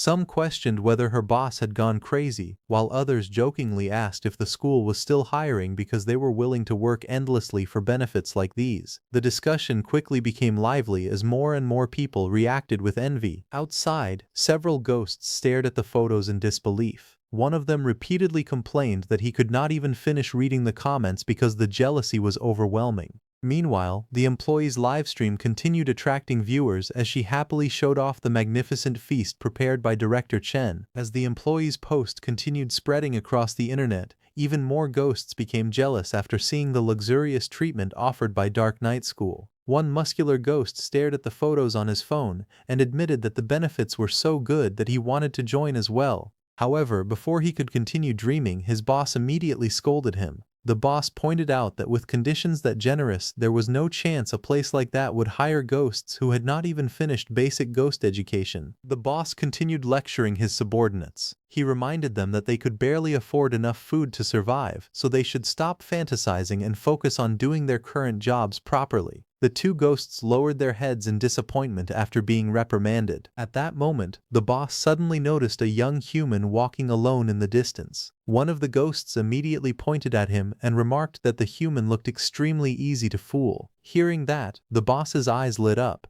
He quickly decided that this was the perfect opportunity to promote their newest loan package. Without wasting any time, the group prepared to approach their potential customer. Meanwhile, the human they had spotted was none other than Chen Mu. Completely unaware of their intentions, he walked calmly down the street with his hands in his pockets. In his mind, the problems at Dark Night School had already been settled successfully. Feeling satisfied with the outcome, he began thinking about his next goal. Now that the school was under control, he planned to purchase a luxurious mansion and finally start enjoying a comfortable life. As Chen Mu walked down the street, the three ghosts quickly stepped in front of him with bright smiles and enthusiastically introduced their microloan service. One of them asked whether he would like to learn about their loan packages. Chen Mu did not even slow down. He calmly refused and stated that he had no interest in borrowing money. The ghosts were unwilling to give up so easily. They immediately began promoting what they claimed was a generous discount. According to them, borrowing 100,000 only required paying 100 in monthly interest. They urged Chen Mu to reconsider because the offer sounded incredibly attractive. However, Chen Mu instantly saw through the scheme. With a faint smile, he pointed out that the 100,000 being lent was human currency, while the repayment required ghost coins. He further explained that anyone unable to repay on time would likely be forcibly executed. In his eyes, the so-called loan was nothing more than a deadly trap. The three ghosts froze in shock. They had never expected a human to understand the hidden mechanism behind their scam. At the same time, their leader sensed something unusual about Chen Mu. After carefully observing him, he concluded that the aura surrounding Chen Mu was far from ordinary. Realizing they might have encountered someone dangerous, he immediately ordered the others to leave before trouble started. The ghosts quickly abandoned their sales pitch and prepared to retreat. One of them even waved goodbye as they hurried away. Chen Mu, however, suddenly called out and told them to wait. His unexpected response instantly made the three ghosts nervous. They turned around cautiously and demanded to know what he wanted. Chen Mu calmly studied the group. Judging from their strength, all three were at the ghost captain level. That made them more than capable of handling ordinary threats. He immediately realized that they would be perfect candidates to serve as security guards for Dark Night School. Not only could they help maintain order on campus, but they could also assist in keeping the midnight cafeteria running smoothly. The leader of the three ghosts remained cautious. He warned Chen Mu that although he might be powerful, the three of them were not weaklings who could be pushed around easily. Chen Mu immediately clarified that they had misunderstood his intentions. Looking at their sturdy physiques, he sincerely asked whether they would be interested in working under him. The proposal left the three ghosts completely stunned. One of them turned to the leader in disbelief and wondered whether they had somehow become so outstanding that even headhunters were seeking them out. The leader, equally confused, admitted that he had no idea what was happening. Despite their surprise, the ghosts quickly grew suspicious. Convinced that Chen Mu was trying to trick them, they firmly rejected the offer. One ghost boldly declared that even if the three brothers starved to death, they would never work for a human. Another immediately agreed, proudly proclaiming that ghosts would never become slaves. Chen Mu could not help but sigh. He remarked that it was truly a pity because he had specially prepared a generous offer for them. The position came with a monthly salary of 10,000, along with free room and board. Seeing their determination, he casually stated that since they were unwilling, he would not force them and began to walk away. The moment the ghosts heard the salary figure, their expressions changed dramatically. One of them hurriedly stopped Chen Mu and asked whether the 10,000 monthly salary was paid in ghost currency rather than human currency. Chen Mu glanced back at them and calmly replied that he had no interest in using the cheap tricks they themselves relied on. Unlike their loan scams, his offer was genuine. The moment Chen Mu confirmed that the salary was real, the three ghosts immediately abandoned all their previous pride. Bowing deeply, they begged him to enslave them as much as he wanted and eagerly accepted his offer. Chen Mu handed each of them an employee card from Dark Knight High School. He explained that with the card, they would be able to enjoy large meals in the school cafeteria completely free of charge. The three ghosts were overwhelmed with joy. They repeatedly thanked their new boss before happily running off while clutching their precious employee cards. Watching them leave, Chen Mu smiled in satisfaction. He believed that with the three ghost captains guarding the area, ordinary ghosts would no longer dare cause trouble at either Dark Knight High School or the cafeteria. The arrangement would greatly improve security and help maintain order. Afterward, Chen Mu made a phone call and instructed Skeleton Driver to pick him up at the entrance of Dark Knight High School. Skeleton Drive on the other end immediately acknowledged the order and promised to arrive at once. About 10 minutes later, a vehicle rushed through the streets and stopped in front of him. Chen Mu calmly approached and got into the car. The skeleton politely asked where he wished to go. Chen Mu answered that he wanted to go to Shanshui Courtyard. Upon hearing the destination, the skeleton driver immediately agreed and prepared to drive him there. After arriving at Shanzib Courtyard, Chen Mu saw that the entire residential area was covered by a massive purple barrier. Strange ghostly flames floated around the perimeter, and an invisible force seemed to protect every corner of the community. The skeleton chauffeur carefully drove the car to the entrance before stopping. The skeleton respectfully informed Chen Mu that the area was protected by the power of rules. Because of those restrictions, the ghost vehicle could not enter the community. Hearing this, Chen Mu became interested. He observed that no matter how powerful a visitor might be, anyone who wished to enter had to obey the established rules. In his opinion, only a place with such strict security measures could truly be called absolutely safe. After opening the car door, Chen Mu told the skeleton driver that he could leave and that he would enter alone. The skeleton immediately agreed and drove away, leaving Chen Mu standing before the enormous barrier. Chen Mu gazed at the strange scene in front of him. As he reached out and touched the surface of the barrier, he wondered how he was supposed to trigger the unusual scenario connected to the community. Before he could think further, a woman suddenly approached him from inside the protected area. She was dressed like a professional real estate agent and politely asked whether he was looking for a house. The appearance of the woman immediately caught Chen Mu's attention. After sensing her presence, he realized with surprise that she was actually a living human. Chen Mu arrived near the mysterious property, surrounded by a glowing purple rule shield and floating ghostly flames. A woman approached him and politely asked whether he was looking to buy a house. Chen Mu confirmed that he was. The woman handed him the business card for the property and asked him to take it. The moment the card passed through the barrier, Chen Mu realized something strange. He wondered how an ordinary business card could actually pass through the rule shield. After receiving the card, the shield suddenly opened. Chen Mu quickly understood the rule behind the place. Only those who received the business card were allowed to enter, which explained why the shield had opened for him. However, when the woman turned and started leaving, Chen Mu became confused and asked why she was not going to accompany him to view the houses. The woman then revealed the truth. She had been trapped there, and if Chen Mu had not arrived, she would never have been able to leave. She told him to pray that someone else came to take his place, because only then would he be able to escape as well. Chen Mu finally realized that he had become her scapegoat. The woman had used him to free herself from the rule shield's trap. After she vanished, the illusion around him began to disappear. The beautiful residential community faded away, revealing the true appearance of Shanshui Courtyard. Instead of neat houses and clean streets, the place was completely run down, overgrown, and filled with eerie purple flames. Chen Mu realized that he had been fooled by the illusion created by the rule shield.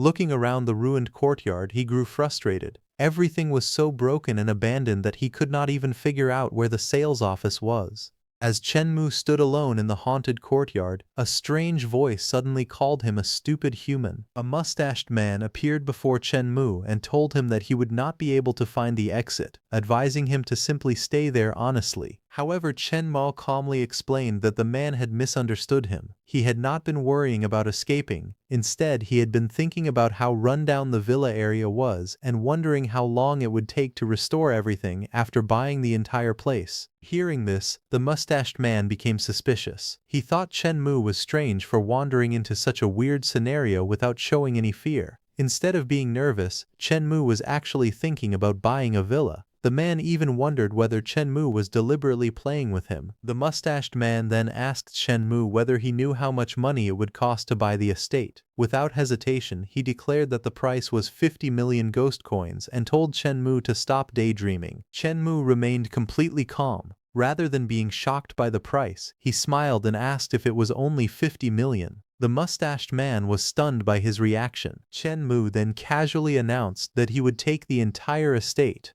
With a simple snap of his fingers, a massive pile of ghost coins appeared in front of them, glowing brightly in the eerie courtyard. The mustached man was shocked. He had never expected a human to take out so many ghost coins so easily. Realizing that Chen Mu was extremely rich, he immediately began calculating how to profit from him. In his mind, Hu Wan decided that he had to fleece Chen Mu properly, because earning anything less would feel like taking a loss. Chen Mu looked at him calmly and asked whether there was any problem. Since the price had already been settled, he suggested that they sign the contract. Hu Wan quickly stopped Chen Mu and explained that the previous price had only been a random number meant to test his financial strength. Since Chen Mu had already proven that he truly had the capital, Hu Wan said he would now reveal the actual price. Chen Mu remained calm and simply told him to say it. Hu Wan then announced that buying the entire Shanshui courtyard would require 1 billion ghost coins. The price was far higher than before, and Chen Mu immediately understood that Hu Wan was trying to rip him off like an easy target.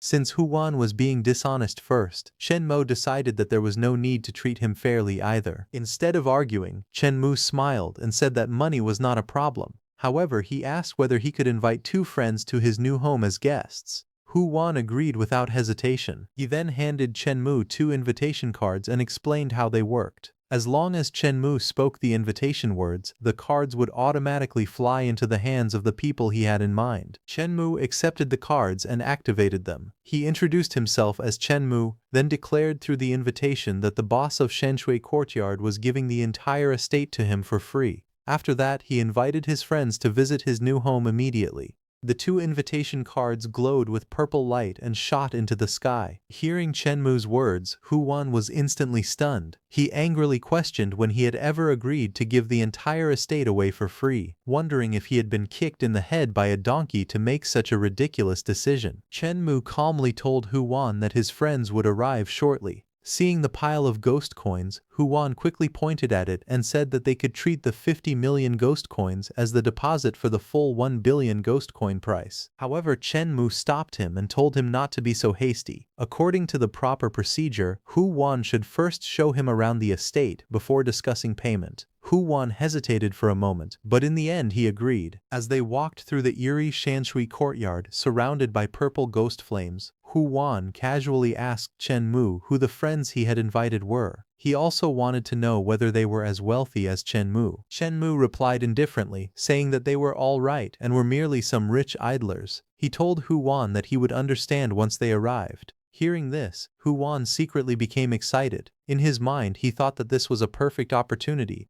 If Chen Mu's friends were also rich, he might be able to fleece another large sum from them. Trying to push the deal forward, Hu Wan brought Chen Mu to a ruined building and proudly introduced it as the crown jewel of Shanshui Courtyard. He claimed that as long as Chen Mu paid the deposit first, he could move in immediately. Chen Mu still refused to rush. He told Hu Wan that it would not be too late to buy the house after his friends arrived. He added that if Hu Wan still insisted on charging 1 billion ghost coins at that time, he would pay every single cent. Since Chen Mu had already said that, Hu Wan forced himself to remain patient. He smiled and agreed to wait a little longer. While Chen Mu and Hu Wan waited inside Shanshui Courtyard, Strange sounds echoed through the eerie estate.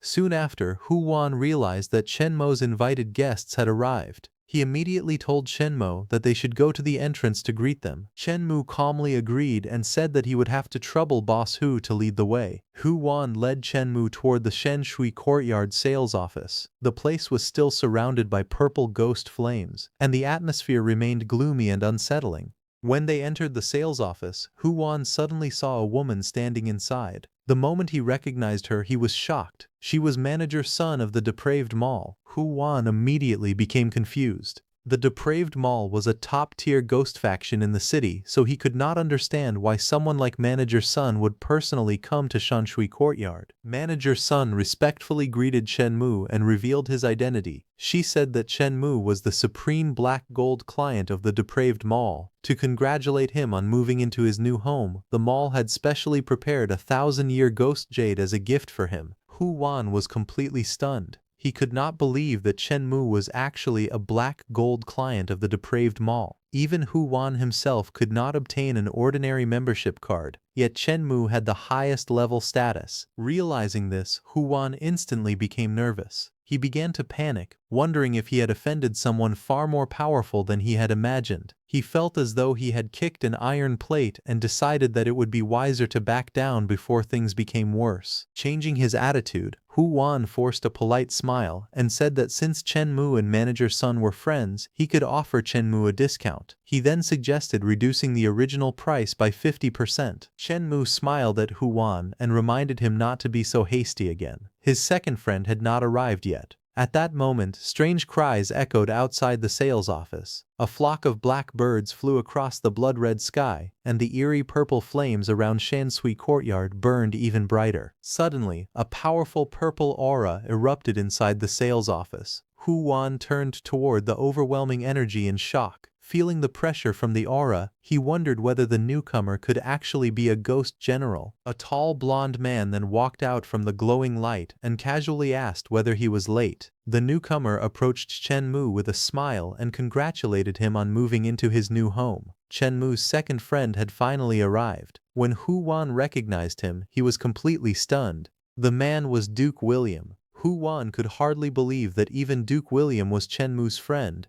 Duke William hurried over without stopping as soon as he received Chen Mu's message. After greeting him warmly, he asked whether he had missed anything important. Chen Mu assured him that he had arrived at exactly the right moment for a good show. Chen Mu then introduced Duke William to the mustached man, explaining that he was the owner of Shanshui Courtyard. The courtyard's owner immediately stepped forward and politely greeted Duke William. He claimed that he had heard a great deal about him and considered it an honor to finally meet him. Duke William shook his hand and jokingly praised him for being generous enough to give an entire courtyard to Chen Mu's brother. The owner quickly shook his head and nervously explained that Chen Mu must have misunderstood him because he had never intended to give away the courtyard. Hearing this, Duke William questioned why the man had not objected when the invitation letter had been sent earlier. Chen Mu also looked at him and demanded an explanation. Caught between them, the owner anxiously clarified that he had only meant to give Chen Mu the entire courtyard and all its surrounding parking spaces. His words immediately left him sweating because he knew the property was worth an enormous amount of money. Chen Mu leaned closer and reminded him that the selling price of Shanshui Courtyard alone was 1 billion ghost coins. Realizing that Chen Mu clearly remembered the price,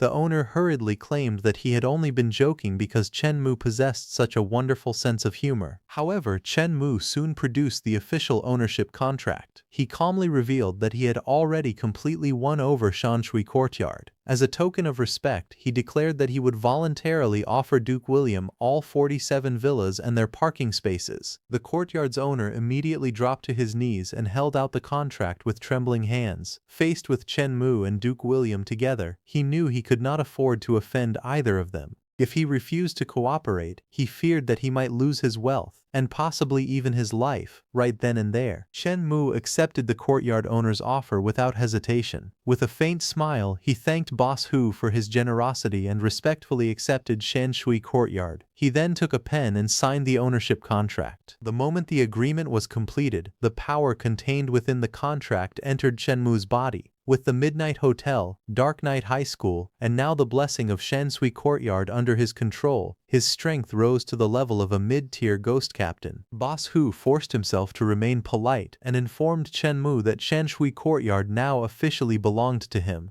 He assured Chen Mu that he would no longer disturb his reunion with his friends. Chen Mu calmly waved goodbye and told him to take care. Boss Hu immediately turned around and hurried away from the building. As they watched him leave, Duke William warned Shen Mu that Boss Hu had suffered an enormous loss and would probably not let the matter end so easily. He asked whether Shen Mu wanted him to deal with the man before he could cause any future trouble. However, Chen Mu calmly refused his offer. He explained that there was no need because he had already made the necessary arrangements. Meanwhile, Boss Hu ran desperately through the dark streets. Anger and resentment filled his heart as he thought about everything he had lost. He believed that Duke William might be able to protect Shen Mu temporarily, but he refused to believe that the Duke could remain beside him and protect him forever. Boss Hu clenched his fist in anger and swore that he would definitely take revenge on Chen Mu. However, while he was lost in his furious thoughts, a vehicle suddenly rushed toward him from behind. The car stopped just before hitting him, causing Boss Hu to fall onto the road in shock. Furious, he glared at the driver and demanded to know whether he had eyes or even knew how to drive. Still shaken, Boss Hu immediately tried to take advantage of the situation. He shouted that the driver had frightened him badly and demanded compensation. He declared that the matter would not be settled for anything less than 100,000 ghost coins. Two strange men sat inside the vehicle. Instead of arguing, they calmly told Boss Hu that they would help him settle the matter. Boss Hu immediately became suspicious and demanded to know who they were and who had sent them. The large, muscular man introduced himself as Brother Jie. With a sinister smile, he said that their vehicle was spacious and invited Boss Hu to climb inside and take a seat. Before Boss Hu could escape, one of the men suddenly grabbed his wrist. Realizing that they had no intention of compensating him, Boss Hu struggled desperately and shouted for them to release him. However, the men ignored his cries and forcibly dragged him into the vehicle. Boss Hu continued shouting in panic, demanding to know what they were doing, but he was unable to break free. The men mocked Boss Hu for foolishly trying to scam their boss. They claimed that they merely wanted to check whether his brain was developing normally. Before Boss Hu could do anything, the vehicle sped away with him trapped inside. Terrified, Boss Hu desperately begged Brother Jay to stop, but his cries were ignored as the vehicle disappeared into the night. Meanwhile, strange purple ghost flames floated throughout Shanshui Courtyard. Chen Mu stood there with Duke William and the red-haired woman when his phone suddenly received a message. Brother Jay informed him that the task had been completed successfully. After reading the message, Chen Mu smiled with satisfaction. He had not expected the three men to work so efficiently. Chen Mu then began planning how to use the newly acquired properties. Out of Shanshui Courtyard's 47 villas, he decided to reserve only 10 for public sale. He planned to keep the remaining 37 villas and use them as gifts to build relationships with other powerful ghosts in the future. Chen Mu then turned toward Duke William and offered him one of the villas. He explained that it was a return gift for taking the time to visit him. However, Duke William appeared surprised by the generous offer and told Chen Mu that accepting such an expensive gift would not be appropriate. Chen Mu smiled and reminded Duke William that their friendship was already strong, so there was no need for him to reject the villa. After considering his words, Duke William finally accepted the gift. He assured Chen Mu that if he ever needed help in the future, he only had to say the word. Chen Mu was pleased with the outcome.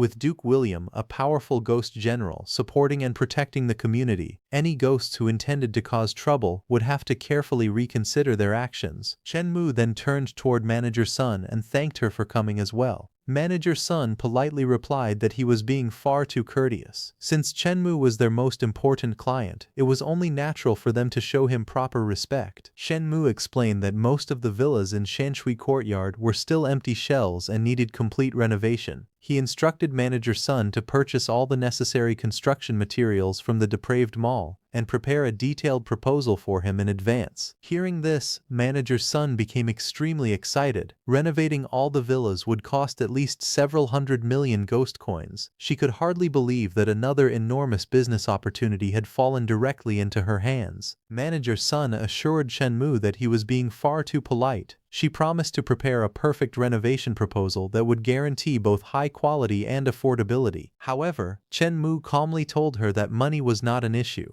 He wanted only the finest and most expensive materials available. Hearing this, Manager Sun immediately agreed and declared that she would begin preparing the proposal at once. Duke William then pointed out that although Chen Mu had received the villas for free, renovating all of them would still cost hundreds of millions of ghost coins. Curious about his intentions, he asked whether Chen Mu planned to sell the remaining properties. Chen Mu immediately denied it. He explained that simply selling the villas would not earn enough money to satisfy him. Instead, Chen Mu planned to use the villas to establish an exclusive high society circle reserved entirely for top-tier ghosts. By gathering powerful ghosts within the same community, he intended to create a valuable network of influence and connections. The Duke questioned whether relying solely on the villas would be enough to make the project successful. Chen calmly explained that the villas were only part of his plan. He also intended to develop the surrounding industries. When everything was ready, he hoped the Duke would help promote the project among the upper-class social circle. Chen believed that the newly promoted noble ghosts would never miss such an excellent opportunity to build connections with those in the upper ranks. After hearing his plan, the Duke smiled confidently and assured Chen that he would handle the promotion. Sometime later, Chen sat inside his office reviewing several documents. While he was focused on his work, someone knocked on the door. His assistant entered and informed him that Manager Sun from the depraved mall had arrived to meet him. Chen calmly instructed her to let Manager Sun enter. Manager Sun soon walked into the office accompanied by another woman. She handed Chen a document and explained that it contained the renovation plan they had prepared for him. She asked him to examine it and point out anything that required further improvement. After carefully looking through the proposal, Chen smiled with satisfaction. He told Manager Sun that he was very pleased with the plan and thanked her for all her hard work. Manager Sun smiled and assured Chen that it was no trouble at all. She had only come because there were a few matters she wanted to discuss with him face to face. Chen then asked whether he needed to pay a security deposit before the renovation began. Manager Sun quickly waved her hands and denied it. She explained that they had not yet found a suitable construction team. Since the project involved renovating an entire villa, they could not simply hire random workers who might deceive Chen or perform poor quality work. Chen thought about the problem for a moment. He suggested postponing the villa's handover for several days if they could not complete the renovation on time. At that moment, his blonde assistant offered another solution. She suggested sending some of the cafeteria employees to help with the renovation. Since they were Chen's own employees, he would not need to worry about trusting them. However, Chen felt that the idea was inappropriate. If the cafeteria employees stopped working to renovate the villa, the cafeteria's operations might come to a complete standstill. The blonde assistant smiled and explained that there was no need to stop the cafeteria's work. The employees could simply use the 4 hours of rest they received every day to help with the renovation. Manager Sun was shocked by the suggestion. She exclaimed that giving the employees 4 hours of rest each day was far too generous. Her mall required its workers to remain on standby 24 hours a day. Chen hesitated after hearing this. He had already promised his employees proper rest, so suddenly taking it away did not feel right to him. However, the blonde assistant saw no problem with it. She casually explained that overtime pay did not exist in the ghost world. Chen finally gave in and agreed to follow their suggestion. However, he made one condition very clear. If the cafeteria employees were going to spend 4 of their rest hours helping with the renovation, then those 4 hours had to be treated as overtime and they had to be paid triple wages as compensation. The blonde woman was immediately shocked by his demand. She insisted that they could not accept such money and argued that, in the ghost world, there was no such thing as overtime pay. Chen, however, did not back down at all. In a firm and domineering tone, he declared that his rules were absolute. He said overtime pay could not be reduced under any circumstances, and if they were unwilling to accept that condition, then they should not do the work at all. Hearing his unwavering stance, the blonde woman quickly lowered her head and apologized. She said she understood and promised to make the arrangements right away. As she left, Manager Sun silently watched Chen with shining eyes. His forceful and decisive attitude made her admire him even more, and she secretly found his domineering side very attractive. After that, Chen turned to Manager Sun and instructed her to purchase the renovation materials according to the plan. Manager Sun immediately agreed and confidently assured him that the villa would be decorated beautifully. Chen smiled and thanked them for all their hard work. After that, the scene shifted to the midnight cafeteria. The blonde manager entered the dining area where many employees were gathered and announced that the boss had new instructions for everyone. The workers immediately became attentive and eagerly urged her to speak quickly. She then explained that the Shanshui courtyard Chen had just purchased was currently short on manpower for renovations. Because of that, he needed the cafeteria staff to use their rest time to help with the renovation work. Instead of complaining, the employees became overjoyed after hearing this. One of them excitedly declared that they had finally been given a chance to repay the boss. Others were just as enthusiastic, saying it felt like heaven had finally opened its eyes and given them an opportunity to return Chen's kindness. They were thrilled that they could finally work overtime for the boss and help him directly. The blonde manager quickly warned the cafeteria staff not to celebrate too soon. She explained that Chen had specifically ordered that everyone who went to help with the renovation would receive triple overtime pay.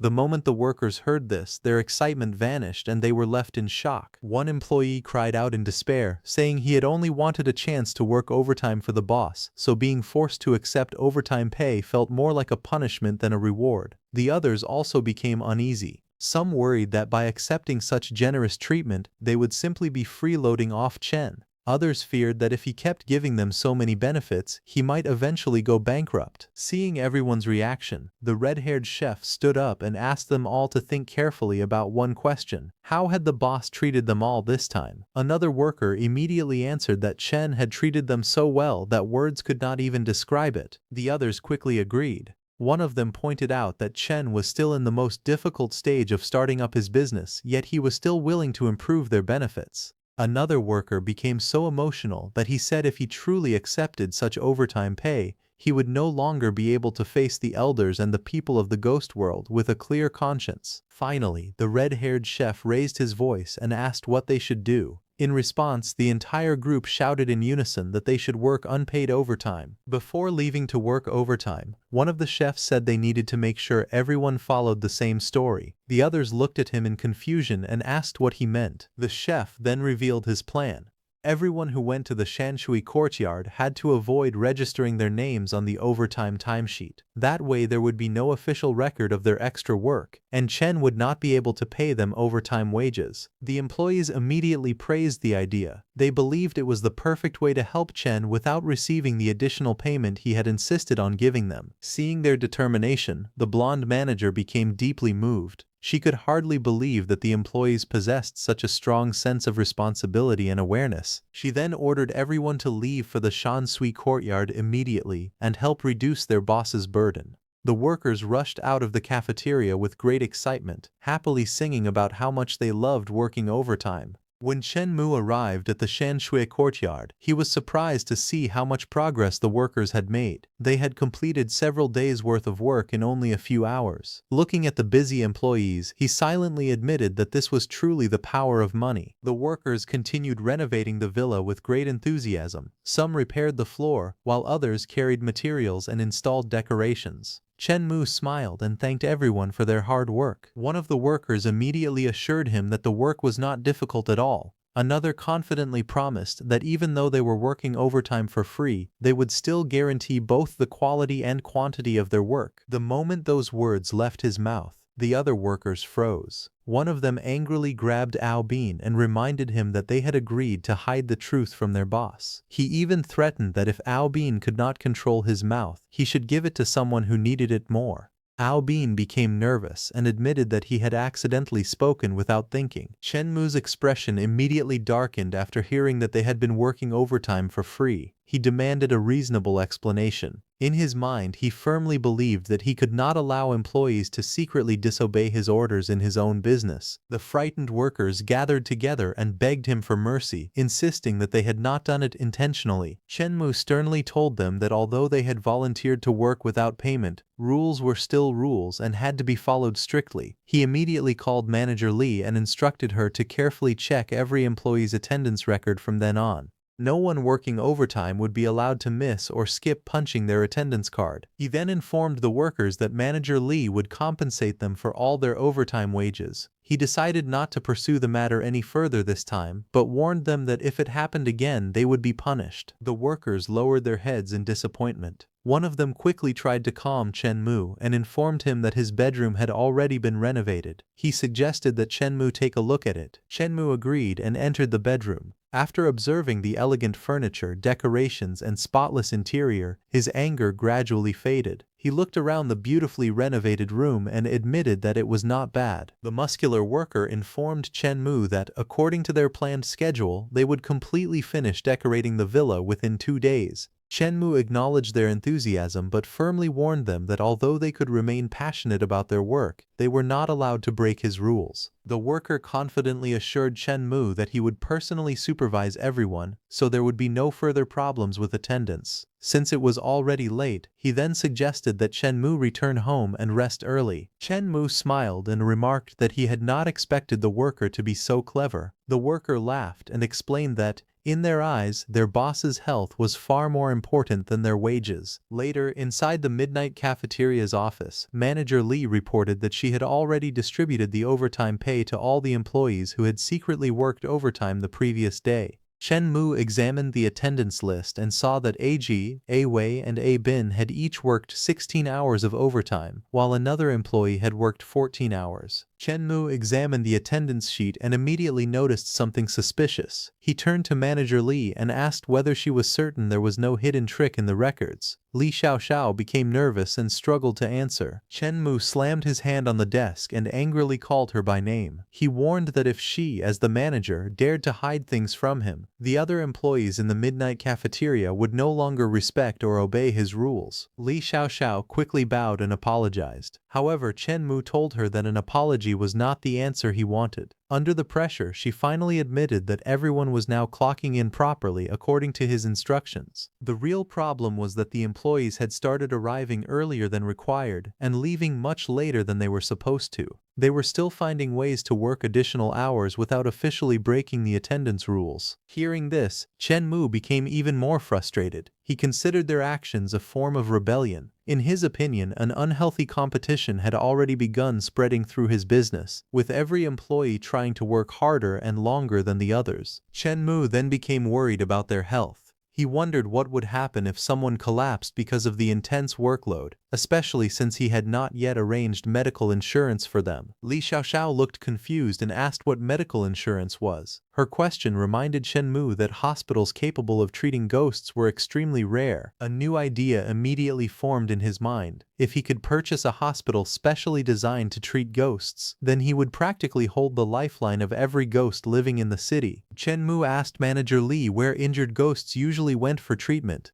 Manager Lee explained that ghosts normally bought medicine for minor illnesses, but if their injuries were serious, they could only wait for death. Chen Mu was surprised by her answer. He had heard that the cure rate in ghost hospitals was extremely low, but he still believed they should not completely give up on treatment. Manager Lee shook her head and explained that there were currently no hospitals in Wangjian City that specialized in treating ghosts. Injured ghosts could only travel to a neighboring city for medical care. Not only were the medical expenses extremely high, but the treatment often failed, causing them to lose both their lives and their money. After hearing this, Chen Mu felt that the entire system was practically a scam. He realized that he needed to purchase a hospital as soon as possible. Otherwise, his own employees might eventually be exploited by others when they became injured. Manager Lee smiled and said she understood his concern for them. Chen Mu awkwardly replied that it was good she understood. However, as he thought about the situation, something suddenly felt wrong. In his memories, there was a famous ghost hospital located in Wangjiang City. He wondered whether it had not yet been invaded at this point in time. Chen Mu immediately turned to Manager Li and asked her to confirm once again whether there were truly no hospitals in Wangjiang City that treated ghosts. Manager Li confirmed that there were currently no ghost hospitals in Wangjiang City because they had not received any notification about a new strange scenario descending. Chen Mu then asked whether she could obtain information about newly added strange scenarios as soon as they appeared. Manager Lee confirmed that she could and curiously asked whether he was planning to acquire a new strange scenario. Chen Mu instructed her to arrange for several ghosts to closely monitor the abandoned hospital in the southern suburbs. He ordered them to report to him immediately when the ghost hospital scenario descended. Manager Lee respectfully accepted the order and promised to make the arrangements at once. Deep inside, she became even more impressed by Chen Mu. She believed her boss was truly extraordinary because he could seemingly predict the location of a new scenario before it even appeared. Moment later, front of an old abandoned hospital. After getting out of the car, Chen Mu looked at the gloomy building standing beneath the blood-red sky. The skeletal driver informed him that they had arrived at the Fright Hospital and asked whether Chen Mu needed someone to accompany him. Chen Mu calmly refused and instructed the driver to wait outside for him as usual. Standing before the hospital entrance, Chen Mu realized that the strange scenario he had been waiting for had finally descended. Without hesitation, he walked forward and stepped through the entrance. The moment he entered, a mission notification appeared before him. It revealed that he had entered the strange mission known as the Thriller Hospital. His task was to serve as an intern doctor and successfully complete his internship. Chen Mu immediately felt speechless. He could not believe the hospital expected an ordinary person with no medical knowledge to treat ghosts. At that moment, he finally understood why the hospital had such a low cure rate and such a high mortality rate. As he walked deeper into the dim corridor, he observed the filthy walls, thick cobwebs, and bloody handprints surrounding him. The entire place gave off a dark and terrifying atmosphere. However, Chen Mu was not particularly surprised. By now, he felt that bloody handprints had become a standard feature of every strange scenario. Suddenly, the sound of high heels echoed through the empty hallway. Chen Mu turned toward the approaching footsteps and saw a ghostly nurse walking toward him. She had glowing red eyes and carried a blood-filled syringe in her hand. Stopping in front of him, the nurse asked whether he was the newly arrived intern doctor. Chen Ma calmly confirmed that he was the newly arrived intern doctor. Seeing how relaxed he was, the ghost nurse remarked that he did not seem frightened at all. Chen Ma casually replied that he had already seen too many terrifying things and had simply grown used to them. The nurse became interested in him and told him to follow her. As she walked ahead, Chen Mu briefly stared at her curvy figure. After encountering so many hideously shaped ghosts, he unexpectedly found this nurse quite attractive. He awkwardly wondered whether he had been single for far too long. The nurse led him through the dark hospital corridors until they reached the duty operating room. She stopped at the entrance and announced that they had arrived. The moment Chen Mu entered, he smelled a powerful stench of blood filling the room. Inside stood a bald, middle-aged ghost doctor wearing a white coat and a stethoscope. The nurse introduced him as the chief physician of their department, Director Tong, who had come from the Ghost World's medical school. Director Tong looked at Chen Mu with a faint smile and asked whether he was the newly arrived intern doctor. Chen Mu politely introduced himself to Director Tong. Director Tong handed him a document containing the operating room's rules and regulations and instructed him to read everything carefully before beginning his work. Chen Mu accepted the document and quickly realized that it contained the rules of the strange scenario. The first rule stated that Director Tong possessed excellent medical skills, would never lie, and could always provide the perfect treatment plan.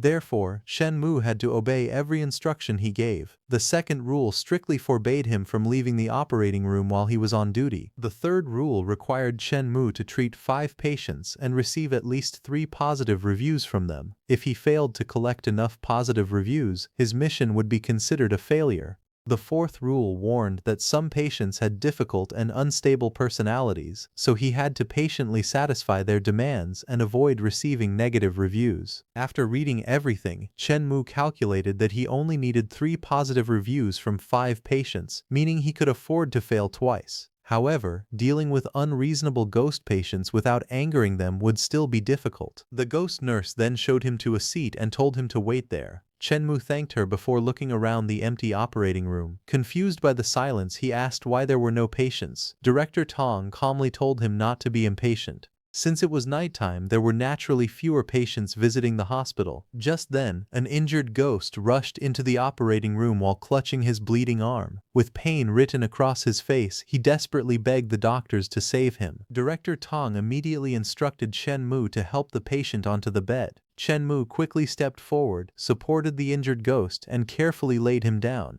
The patient continued crying out in pain and urged Chen Mu to treat him quickly. Director Tong then told Chen Mu to use ghost flower oil and cotton balls to disinfect the wound first. Chen Mu calmly agreed and picked up the necessary items from the medical tray. Following Director Tong's instructions, Chen Mu gently cleaned the wound by moving the cotton ball in 3 circles to the left and then 3 circles to the right. He handled the task carefully without causing any unnecessary pain. Director Tong praised him for doing well and explained that all he needed to do next was wrap the injured arm with a bandage. Chen Mu followed his instructions and soon finished treating the patient. However, after completing the treatment, Chen Mu became suspicious. The task had been far easier than he expected, making him feel that there had to be some hidden trick behind it. The injured ghost thanked Dr. Chen Mu and said that he would take his leave. Chen Mu smiled and reminded him to get plenty of rest after returning home. However, the moment the ghost left the operating room, he suddenly ran away at full speed.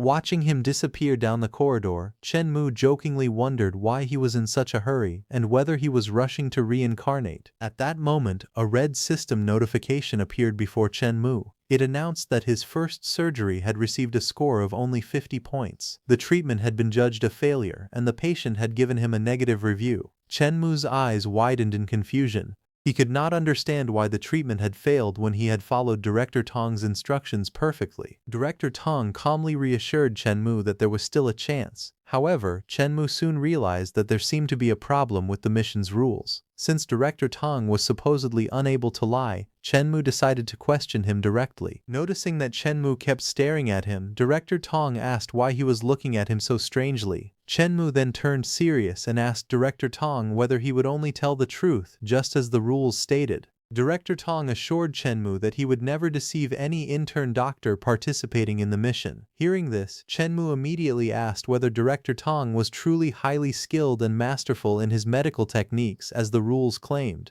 Director Tong finally admitted that his medical skills were actually only average. He was surprised that Chen Mu had discovered the false information in the rules so quickly. At that moment, Chen Mu confirmed his suspicion. The strange mission had become more difficult and incorrect rules had begun appearing. The rule requiring him to treat 5 patients was still true, but the claim that Director Tong possessed excellent medical skills was false. Realizing this, Chen Mu understood that he could no longer blindly follow Director Tong's instructions during the upcoming surgeries. Chen Mu tightly gripped the surgical knife as he thought about his situation. He only had one more chance to fail, so he desperately needed to find a way out. After thinking carefully, he suddenly noticed a loophole in the mission's rules. The rules only required him to treat 5 patients, but they never stated where those patients had to come from. Realizing this, Chen Mu immediately took out his phone and searched through his contacts. He decided to call Ah Jae, Ah Wei and Ah Bin, believing that the 3 of them were the most suitable people to handle this matter. Meanwhile, outside Dark Knight High School, Ah Jae, Ah Wei and Ah Bin gathered together beneath the dark red sky. One of them complained that Chen Mu had suddenly ordered them to find 3 patients who could give him positive reviews.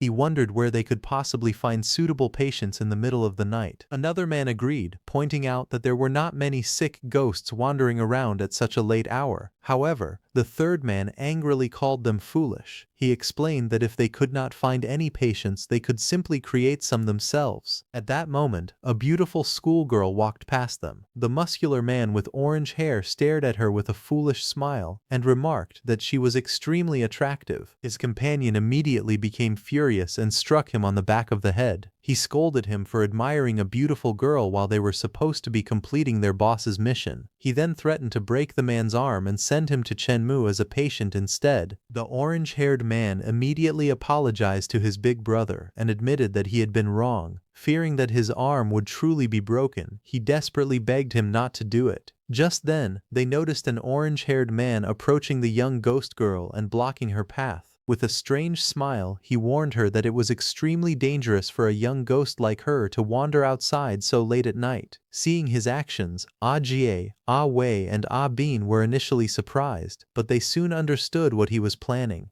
The 3 of them gathered together and laughed wickedly. They had finally found the 3 patients they needed. At that moment, Ah Jie, Ah Wei and Ah Bin approached the men who were harassing the innocent ghost girl. One of them stepped forward and mockingly asked whether they were truly bullying a young girl in the middle of the night. However, one of the delinquents arrogantly replied that he was doing it simply because he felt like it. Another pink-haired delinquent shamelessly commented on the girl's attractive body. He claimed there was nothing wrong with allowing his big brother to touch her because she would not lose anything from it. The delinquents then demanded that Ah Jae, Ah Wei and Ah Bin hand over some money before their big brother became angry. They promised to consider the matter settled once they were paid. Hearing their demand, the black-haired man calmly replied that he truly did have something he wanted to give them. The black-haired man suddenly punched the pink-haired delinquent and declared that he wanted to send him to the afterlife. The other two men also attacked without hesitation, easily knocking all three delinquents to the ground. They coldly asked whether the delinquents still dared to act arrogantly. The three injured delinquents lay helplessly on the roadside.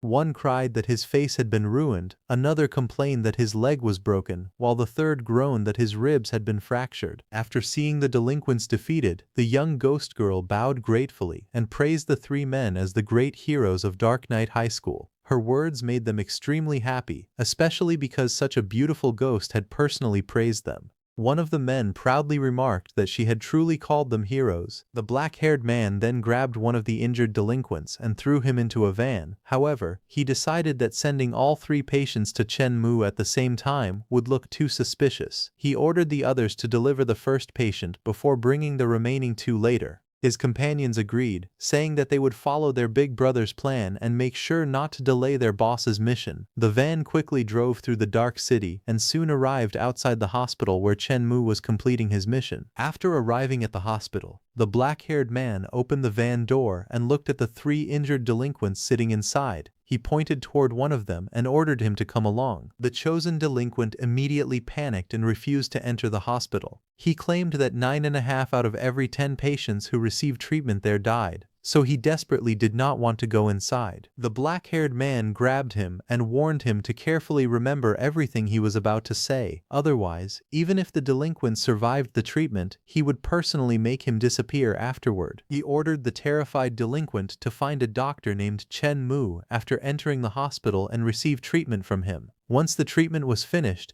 he had to give Chen Mu a positive review. To persuade him further, the black-haired man showed him a stack of ghost money and promised that it would belong to him after he left a good review. However, he also warned that he would remain outside the hospital entrance. If the delinquent dared to play any tricks behind his back, that same money would instead be used to hold his funeral banquet at the village entrance. The frightened delinquent immediately nodded and promised that he understood everything. Without giving him another chance to hesitate, the black-haired man kicked him toward the hospital entrance and ordered him to get inside. A short while later, outside the duty operating room, an injured patient anxiously asked where Dr. Chen was. He explained that he had come specifically to find Dr. Chen and receive treatment for his injuries. Chen Mu sat quietly beside Director Tong.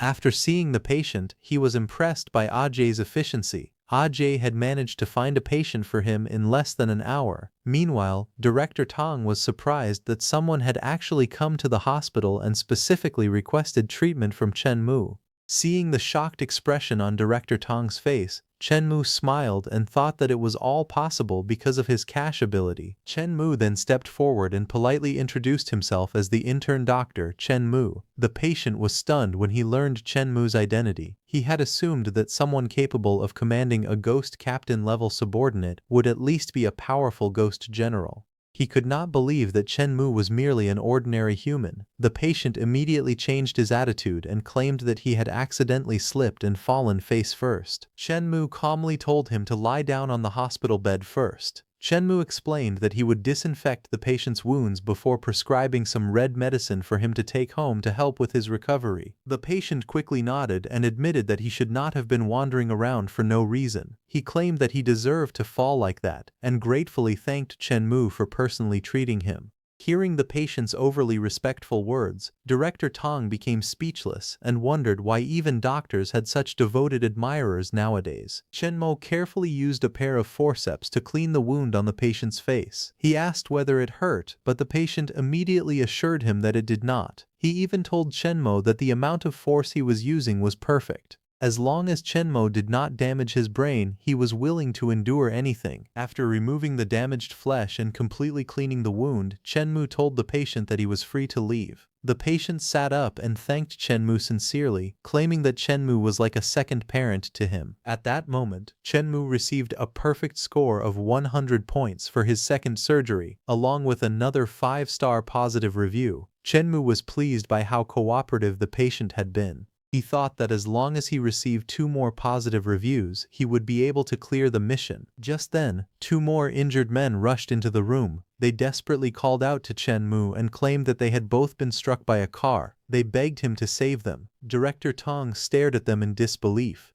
The previous patient had only just left, yet 2 more people had arrived specifically looking for Chenmu. He began to wonder whether Chenmu had somehow been possessed by a jinx. Chenmu calmly assured the 2 men that there was no problem. Since their injuries appeared more serious, he allowed them to receive treatment first. However, after taking a closer look at one of them, Chenmu's expression changed. He immediately recognized the man as the bastard who had cut off one of his fingers in his previous life. He had never expected to encounter him there. The blonde man lowered his head nervously, unaware that Chenmu had already recognized him. Seeing his face brought back painful memories from Chenmu's previous life. Back then, the blonde man had stood over the injured Chenmu and mocked him for trying to play the hero without understanding his own limits. He cruelly asked Chenmu how it felt to be betrayed by the person he had saved. To escape with his own life, Chenmu's so-called brother had promised to offer Chenmu's index finger to the blonde man as a trophy. Remembering that humiliation, Chenmu covered part of his face and smiled coldly. He silently decided that he would finally take revenge for the finger he had lost in his previous life. The blonde patient trembled after noticing Chenmu's terrifying expression. He could not understand why the doctor suddenly looked so frightening, especially since he did not remember offending him. Chenmu then picked up 2 defibrillator paddles and decided to use them for the treatment. Director Tong stared at him in shock as green electricity crackled violently between the paddles. Holding the electrified equipment in both hands, Chenmu smiled and asked whether the patient was ready to receive treatment. The blonde man immediately panicked. He protested that he had only broken a rib and that such an extreme treatment was completely unnecessary. However, Chenmu leaned closer with a sinister smile and coldly asked whether the patient was trying to teach him how to do his job. The blonde patient immediately shook his head and nervously assured Chenmu that he would never dare to question his medical methods. Without hesitation, Chenmu pressed the electrified paddles against his body, sending powerful green currents surging through him. The blonde man screamed in agony as his entire body violently convulsed. Chenmu calmly warned him that the voltage was slightly high and told him to endure it. After the electricity stopped, the badly burned patient weakly claimed that he had been cured. However, Chenmu wondered why the man had suddenly started speaking nonsense. Believing that the electrical power had not been strong enough, Chenmu raised the paddles and shocked him once again. The blonde man screamed even louder as green lightning consumed his entire body. His companion watched in terror and thought that Chenmu was far too ruthless, as the blonde man had almost been burned to a crisp. Moments later, the blonde patient sat up briefly before collapsing onto the bed. His soul then left his body, confirming that he had died. Chenmu turned toward the remaining patient and calmly explained that his brother's condition had been too severe and that he appeared to have died. Instead of mourning him, the frightened man immediately realized that the dead patient could no longer leave Chenmu a positive review. He then became even more anxious. He feared that if the 3 powerful men waiting outside discovered what had happened, they would punish him as well. The remaining patient realized that reviving his brother was the only way to save his own life. Director Tong noticed his determined expression and worried that the man might be planning to settle the score with Chenmu. However, instead of attacking Chenmu, the patient suddenly grabbed the defibrillator paddles from his hands. He scolded his brother for being too mischievous and accused him of pretending to be dead during Chenmu's treatment. His strange words left Chenmu confused. The patient then pressed the paddles against his brother's chest and desperately ordered him to wake up. He declared that if his brother truly died, he would not continue living either. Green electricity surged through the blonde man's body as the patient repeatedly tried to revive him. After witnessing this scene, Director Tong finally understood the situation. He became deeply moved by what he believed was a sincere bond between the 2 brothers. Suddenly, a powerful wave of energy burst from the blonde man's body.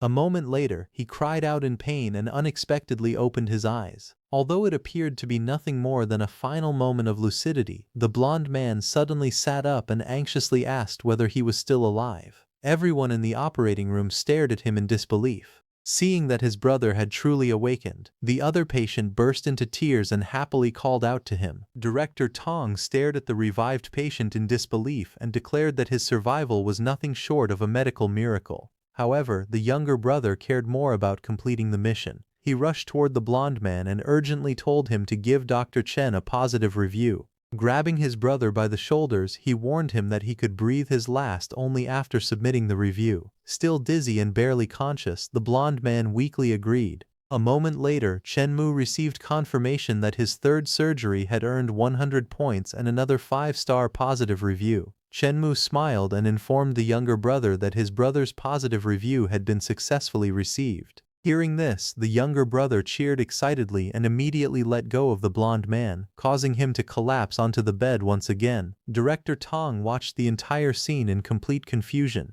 He could not understand who Chen Mu truly was, as it seemed that positive reviews came to him as easily as if they were free. Chen Mu placed a hand on the remaining patient's shoulder and told him that it was time to treat his injured leg. The patient immediately became nervous. He explained that his leg was only fractured and anxiously asked whether Chen Mu would use the defibrillator on him as well. Chen Mu smiled and replied that it would depend entirely on the patient's performance. Hearing this, the frightened patient immediately assured him that he would cooperate completely. He quickly climbed onto the hospital bed and told Chen Mu that he could use any treatment method he wanted, as long as he was left with enough strength to give a positive review afterward. After examining the injury, Chen Mu stated that the fracture in the patient's leg was quite severe. The patient hurriedly agreed and claimed that it was extremely painful. However, Chen Mu honestly admitted that he was not very skilled at performing surgery. Instead of becoming angry, the patient grabbed Chen Mu's arm and insisted that it was not the doctor's fault. He blamed himself for suffering from an injury that Chen Mu did not know how to treat. Seeing how desperate and cooperative the patient was, Chen Mu finally agreed to begin by disinfecting the wound. As Chen Mu cleaned the wound on the patient's injured leg, the man excitedly praised him as a miracle doctor and claimed that he could finally feel his leg again. Seeing how actively the patient cooperated with everything, Chen Mu realized that he was probably another actor Aji had found. After removing the damaged flesh, Chen Mu placed the forceps aside and explained that he had done everything he could. The patient immediately jumped down from the hospital bed and happily announced that he had been completely cured. Chen Mu looked at him suspiciously and asked whether he was truly all right. He even offered to place a cast around the injured leg, but the patient quickly refused and insisted that the current treatment was already perfect. To prove that he had recovered, the patient began moving around wildly and even performed handstands across the operating room. He excitedly claimed that he could already run again before quickly heading toward the exit. Chen Mu called after him and asked whether he was really planning to leave his injured elder brother behind. However, the patient ignored him and hurriedly escaped from the room. At that moment, Chen Mu received confirmation that his fourth surgery had earned 100 points and another 5-star positive review. Director Tong sat beside Chen Mu and thought carefully about the situation. He believed that if the first ghost had been hired by Chen Mu to act, then the other two ghosts were truly afraid of the young man from the bottom of their hearts. Chen Mu then looked at Director Tong and asked if he had anything to say. Director Tong quickly smiled and said he only had a small question and wanted to ask Chen Mu for advice. Chen Mu calmly told him to speak. Director Tong asked Chen Mu what his original job was. He said that the ghosts who came to see Chen Mu seemed to respect him a lot. Chen Mu casually replied that it was nothing special. He said he was just an ordinary person doing a little business. Just then, a nurse entered the room with a large muscular ghost. The muscular ghost was carrying a badly injured man. The nurse told Chen Mu that the gentleman had come looking for him. Chen Mu immediately recognized the injured man and asked if he was the patient who had given him a bad review. The muscular ghost explained that the man had taken a fall and broken his teeth. He apologized for the trouble and asked Chen Mu to treat him. The injured man looked terrified and admitted that he was guilty. He cried and said he should not have given Chen Mu a bad review. Chen Mu looked surprised and asked why they had been so heavy-handed. He asked if their ghost world did not have the fine tradition of not hitting a ghost in the face. The muscular ghost quickly apologized and said it was all his fault for going too far. Chen Mu told everyone that there was nothing else for them to do there and asked them to wait outside first. The muscular ghost agreed and said he would wait for Chen Mu to come out. The injured man quickly begged Chen Mu for mercy. He said he would change his rating right away and asked Chen Mu to let him go. Just then a system notification appeared, saying that the first surgery evaluation had been modified to 100 points with a 5-star good review. After seeing this, Chen Mu calmly told the injured man that he could leave. The injured man became very happy and praised Chen Mu, saying that he was truly generous. Then the injured man quickly ran away, feeling extremely relieved. Director Tong watched everything in shock. He thought that he had been a doctor for many years, but this was the first time he had ever seen someone modify an evaluation like that. He realized that Chen Mu was definitely not an ordinary businessman. At that moment, footsteps sounded from outside. Another patient came in while holding his swollen cheek. He nervously told Chen Mu that his tooth was swollen and asked him to take a look. Director Tong smiled and told Chen Mu that he had been busy for a long time. He said that this time he would perform the surgery for Chen Mu. Chen Mu looked at him and asked if that was appropriate. Director Tong quickly replied that it was completely appropriate. He also said that the rules never said he could not perform surgery for Chen Mu. Hearing this, Chen Mu smiled and agreed to trouble Director Tong. Director Tong then told the nurse Xiao Li to give Chen Mu a good shoulder rub. Xiao Li agreed and gently began massaging Chen Mu's shoulders. She asked Chen Mu if the pressure was right. Chen Mu enjoyed it and said it was not bad. Meanwhile, Director Tong treated the patient's swollen tooth. After the treatment was finished, he reminded the patient that he could leave and told him to remember to give Chen Mu a good review. The patient happily agreed. Soon, the system announced that the 5th surgery was complete. The evaluation was 100 points with a 5-star good review. After seeing this, Chen Mu stretched his arms and said he had finally cleared the mission. Director Tong smiled and told Chen Mu that he had kept him waiting. Chen Mu thanked Director Tong for his hard work and said that since the mission was complete, he would take his leave. However, Director Tong quickly stopped him and said there was no need to leave in such a hurry. Chen Mu calmly asked if there was anything else. Director Tong explained that Chen Mu was the first intern doctor to clear the mission with a perfect score, so the hospital had prepared an extra reward for him. Chen Mu became interested and asked about it. Meanwhile, inside the office, the hospital director looked at Chen Mu's file and felt that the name sounded familiar. After seeing the record saying that Chen Mu had received 5 good reviews and cleared the mission with a perfect score, he suddenly remembered him. The director realized that Chen Mu was the wealthy man who had recently bought Dark Knight High School and Shanshui Court in a row. He thought that if he could trick this young man into buying Thriller Hospital, then he would no longer have to fear going bankrupt at any moment. After thinking about it, the hospital director decided to meet Chen Mu without further delay. Meanwhile, Director Tong showed Chen Mu a ghost captain tier item called Psychedelic Spray. He explained that it could create an illusion for ghosts who were below the trap level. However, he also warned Chen Mu that its effect would only last for 1 hour, so he had to use it carefully. Chen Mu accepted the item and thanked Director Tong for the reminder. At that moment, the hospital director looked at him and thought that Chen Mu looked exactly like the photo. He believed that this young man was really the super tycoon. Director Liu then appeared and praised Chen Mu. He said that, as expected of the intern doctor who had cleared the mission with a perfect score, Chen Mu truly had a striking appearance. Director Tong and the nurse politely greeted him. Director Liu smiled at Chen Mu and said that he had been wondering how to find him, but he did not expect Chen Mu to deliver himself right to his door. Then Director Liu praised Chen Mu's treatment process and said his medical skills were truly excellent.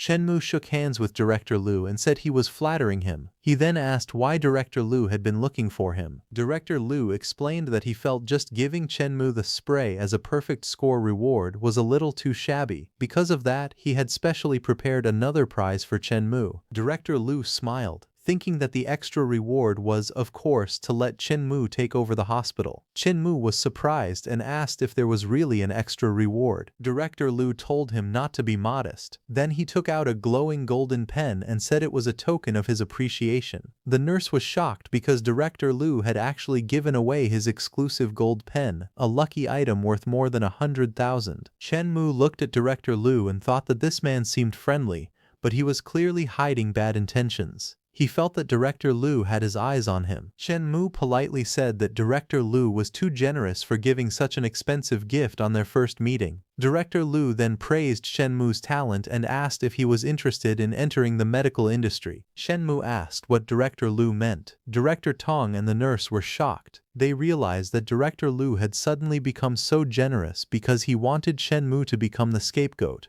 They thought Director Liu's heart was still as dark as ever, since he wanted to dump a hospital with negative revenue onto Chen Mu. Director Liu finally spoke honestly and said that he wanted to sell Thriller Hospital to Chen Mu. Chen Mu thought that it was finally time for a ghost to take the initiative and do business with him.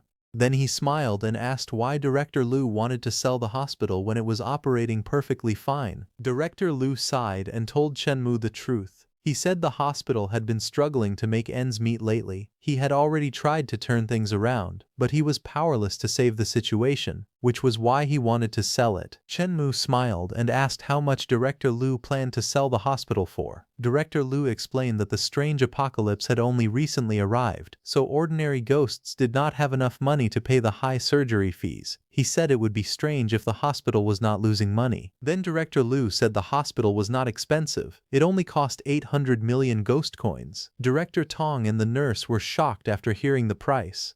Director Tong thought Director Liu might as well rob a bank, while the nurse wondered if there was still time to report the black-hearted director. Chen Mu looked at Director Liu and said it seemed like he did not have much sincerity. He knew that if a strange scenario went bankrupt, the owner would die along with it. Since Director Liu wanted him to take over the mess and save his life, Chen Mu wondered if he was still trying to treat him like a fool. Director Liu immediately became nervous and quickly said the price was negotiable. In fact, he said it was very negotiable. Director Liu nervously asked Chen Mu how 500 million sounded. But before Chen Mu could accept, Director Liu quickly changed his words and said 300 million was also fine, and the minimum price was 100 million. Chen Mu noticed that Director Liu had dropped the price from 800 million to 100 million right away. He realized that Director Liu truly wanted to sell the hospital. Director Liu looked at Chen Mu's expression and worried that he still thought the price was too expensive. Then Director Liu asked Chen Mu to give him a solid number if he was serious about buying it. Chen Mu calmly said 70 million. He added that if Director Liu agreed, he could pay in cash. Chen Mu also thought that if he bargained any further, Director Liu might completely break down. Director Liu immediately agreed. He asked Chen Mu to show him the full amount of ghost coins first. He said that after verifying the money, they would sign the contract.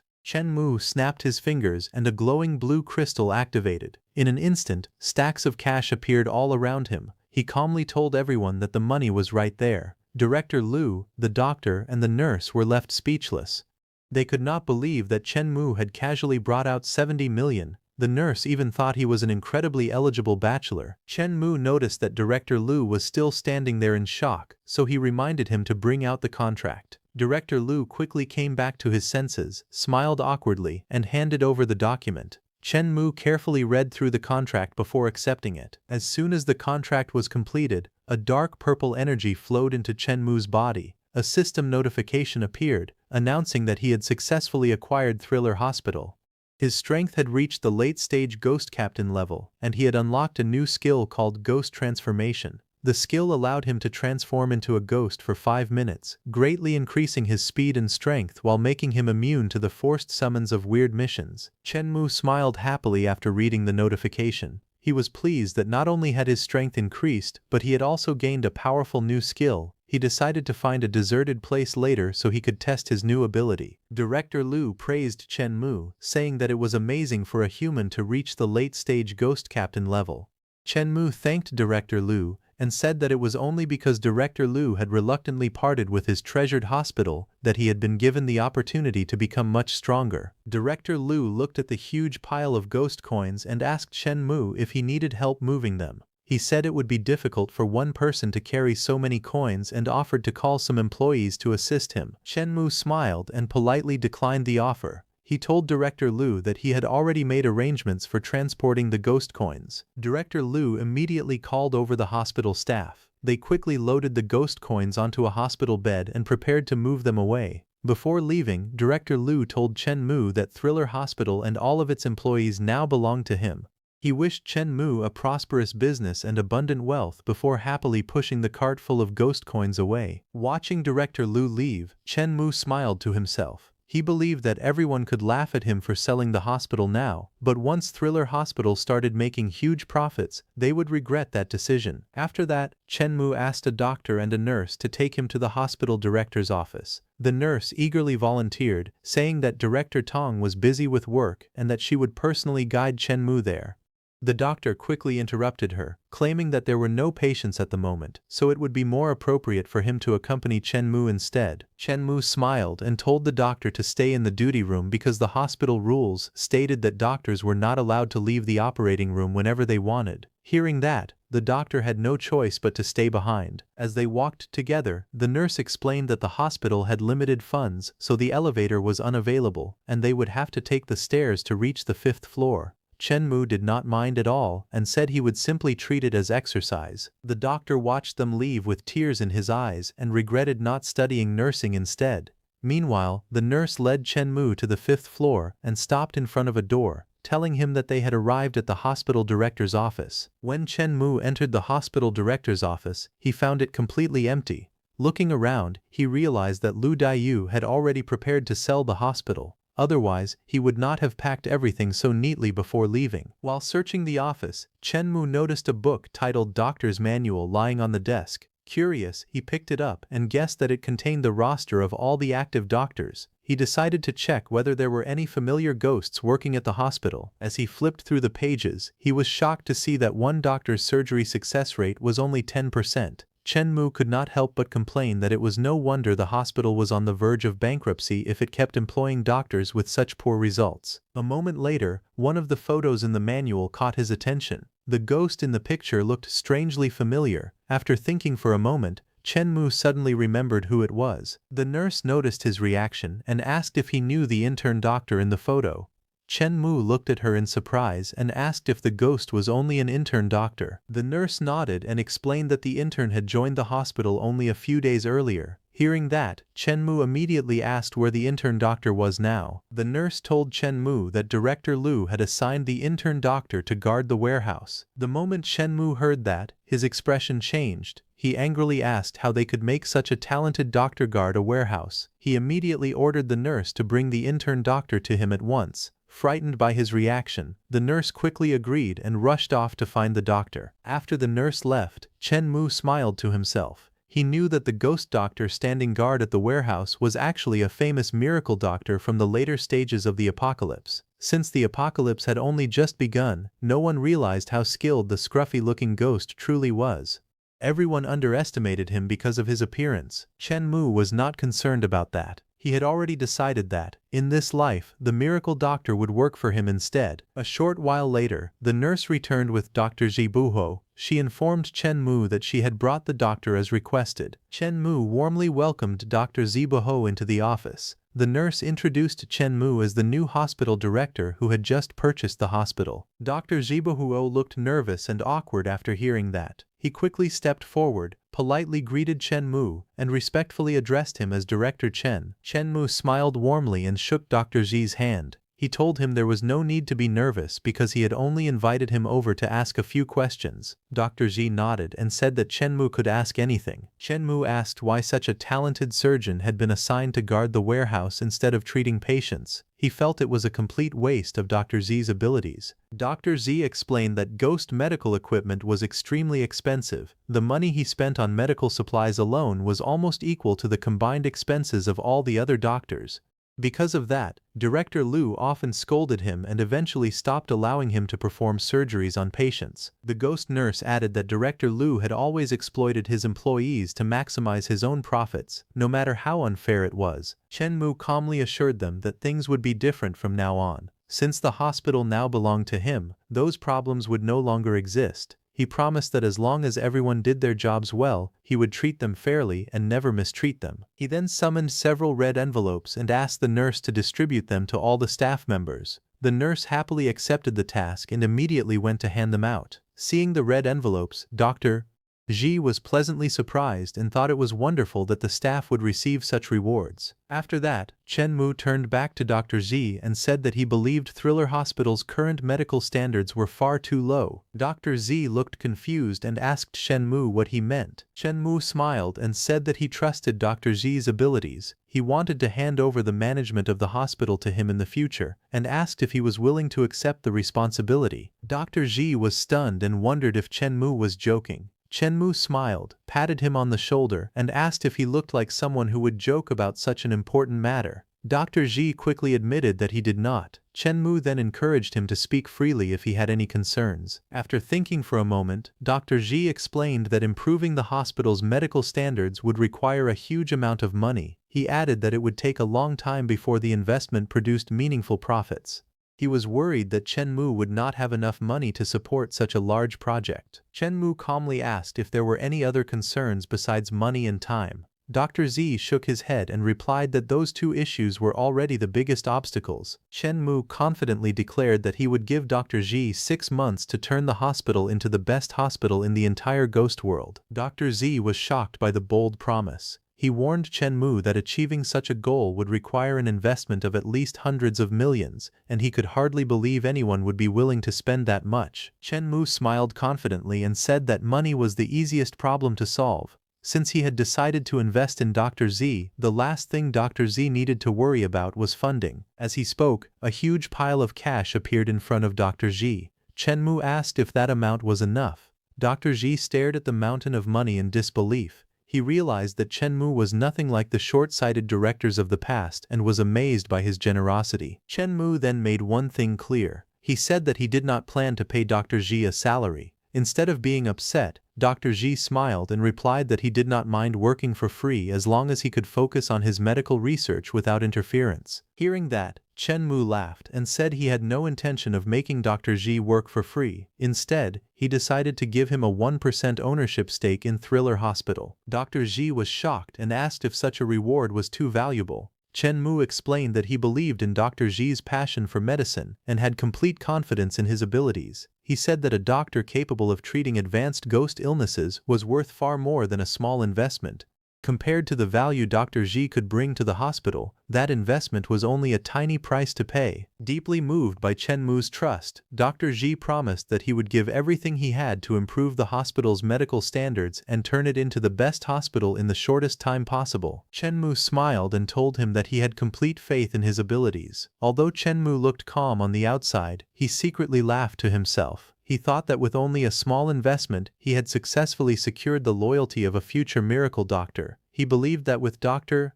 Ji working for him, he would be able to attract even more powerful ghost elites in the future. After a moment, Dr. Ji pointed out another problem. He explained that even though the hospital now had enough money, it still did not have enough patients for him to conduct clinical research and improve its medical standards.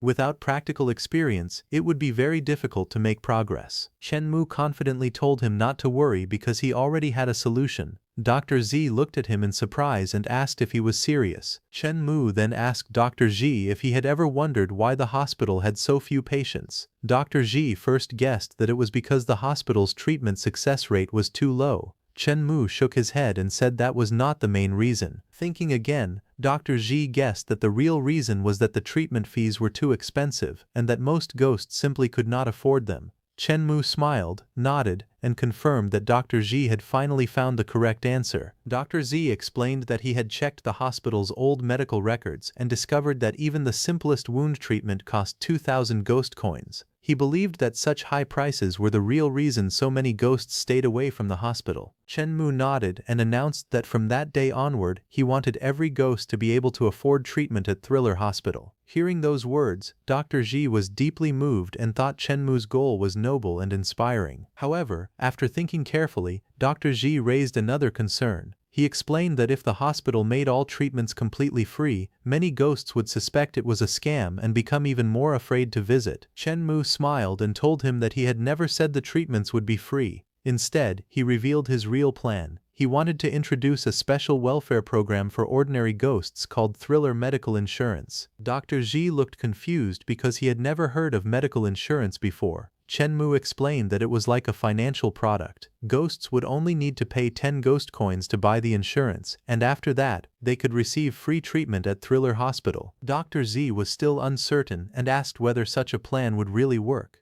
Chen Mu confidently assured him that everything would be fine and ordered him to begin making the necessary arrangements immediately. Dr. Ji respectfully accepted the order and hurried off to prepare the new program. As he left, Chen Mu quietly smiled to himself. He knew that while 10 ghost coins was almost nothing for ordinary ghosts, there would always be clever ghosts who would try to exploit loopholes in the insurance system and fall into the trap he had carefully designed. When the time came, those greedy ghosts who tried to exploit the insurance system's loopholes would become perfect test subjects for the doctor's medical research. The next day, news about Thriller Hospital's new medical insurance spread quickly throughout the ghost world. 2 ghosts talked about it on the street.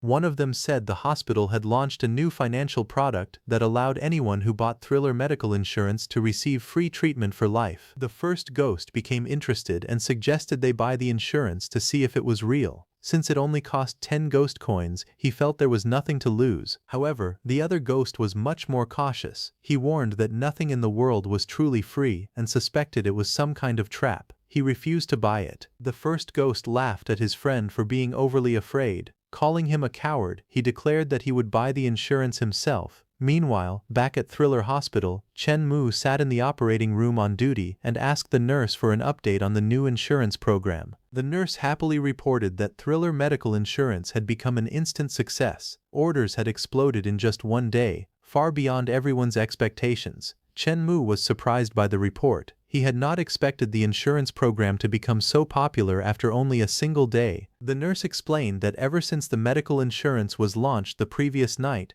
ghosts had been arriving non-stop to buy it. The stream of customers had not slowed down for even a moment.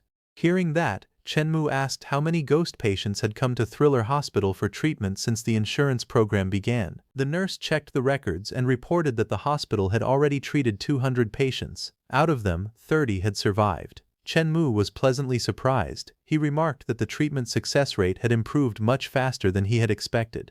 Smiling with satisfaction, he praised the hospital's doctors, saying they all had great potential. Chen Mu then instructed the nurse to continue promoting Thriller medical insurance as widely as possible. The nurse immediately agreed. Looking over the reports, Chen Mu smiled to himself. He believed that before long, Thriller Hospital would become famous throughout the entire ghost world. Just then, someone knocked on the office door. Chen Mu invited the visitor inside. A well-dressed man entered the room and politely greeted Director Chen. Thinking the man had come for medical treatment, Chen Mu kindly directed him to the consultation rooms on the first floor. The visitor quickly shook his head with a smile and explained that Chen Mu had misunderstood. He said he had not come to see a doctor. The visitor politely handed Chen Mu a business card and asked him to take a look.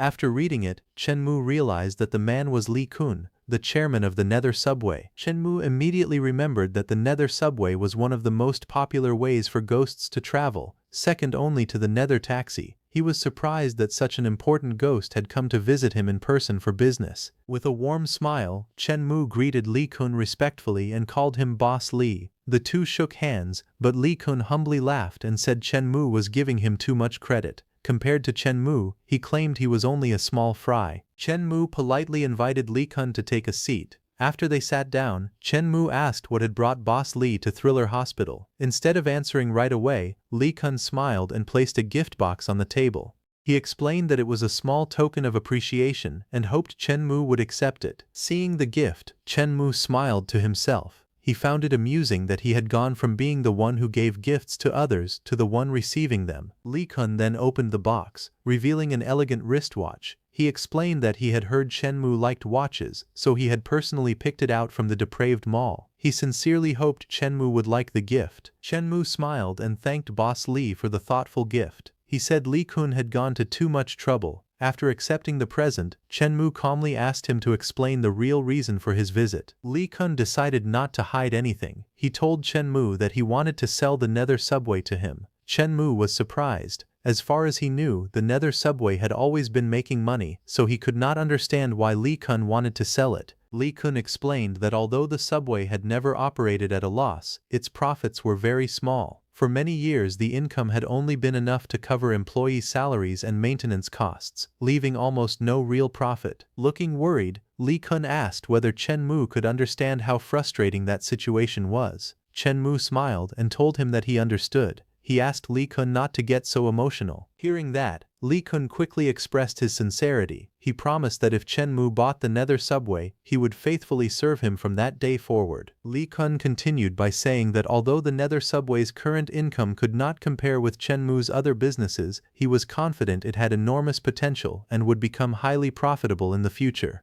He earnestly begged Chen Mu to buy the Nether subway because he truly wanted it to rise to the top. Seeing Li Kun become so anxious, Chen Mu calmly told him to sit down and relax first. Embarrassed, Li Kun apologized and admitted that he had lost his composure. Chen Mu leaned back in his chair and realized that having capable people willing to work for him was not a bad feeling at all. He then told Li Kun that he was indeed interested in the Nether subway. However, he explained that he needed to inspect it personally before making any decision. Li Kun immediately agreed. He happily said that Chen Mu was welcome to visit whenever he was free. Chen Mu smiled and suggested that there was no reason to wait. He proposed that they go and inspect the Nether subway right away. Li Kun quickly agreed and led Chen Mu out of the office. As they walked through the underground station, Li Kun politely reminded Chen Mu to watch his step on the stairs. Several ghosts noticed the scene and were stunned to see Li Kun treating a human with so much respect. One ghost looked at him with disgust and mocked him, saying that a dignified ghost was acting like a human servant.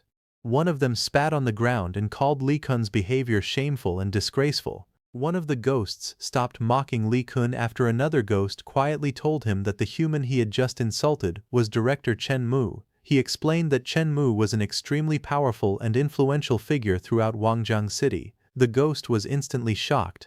His attitude changed completely, and he regretted not being the one serving such an important person. His companion quickly told him to stop dreaming because someone as important as Chen Mu would never pay attention to ordinary ghosts like them. The ghost sighed and wondered when he would ever become wealthy enough to live such a life. His companion pointed toward a nearby wanted board and joked that if he wanted to get rich quickly, he should catch one of the wanted criminals. The ghost looked at the board and was startled to see a new wanted notice. It announced that Wu Mazi, a dangerous 5-star criminal, had escaped from prison and that a reward of 100,000 city coins was being offered for information leading to his capture. The ghosts complained that the prison guards were completely useless for allowing such a dangerous criminal to escape. Another ghost shared a rumor that Wu Mazi had recently fled to Wangjiang City. Hearing that, the first ghost became terrified.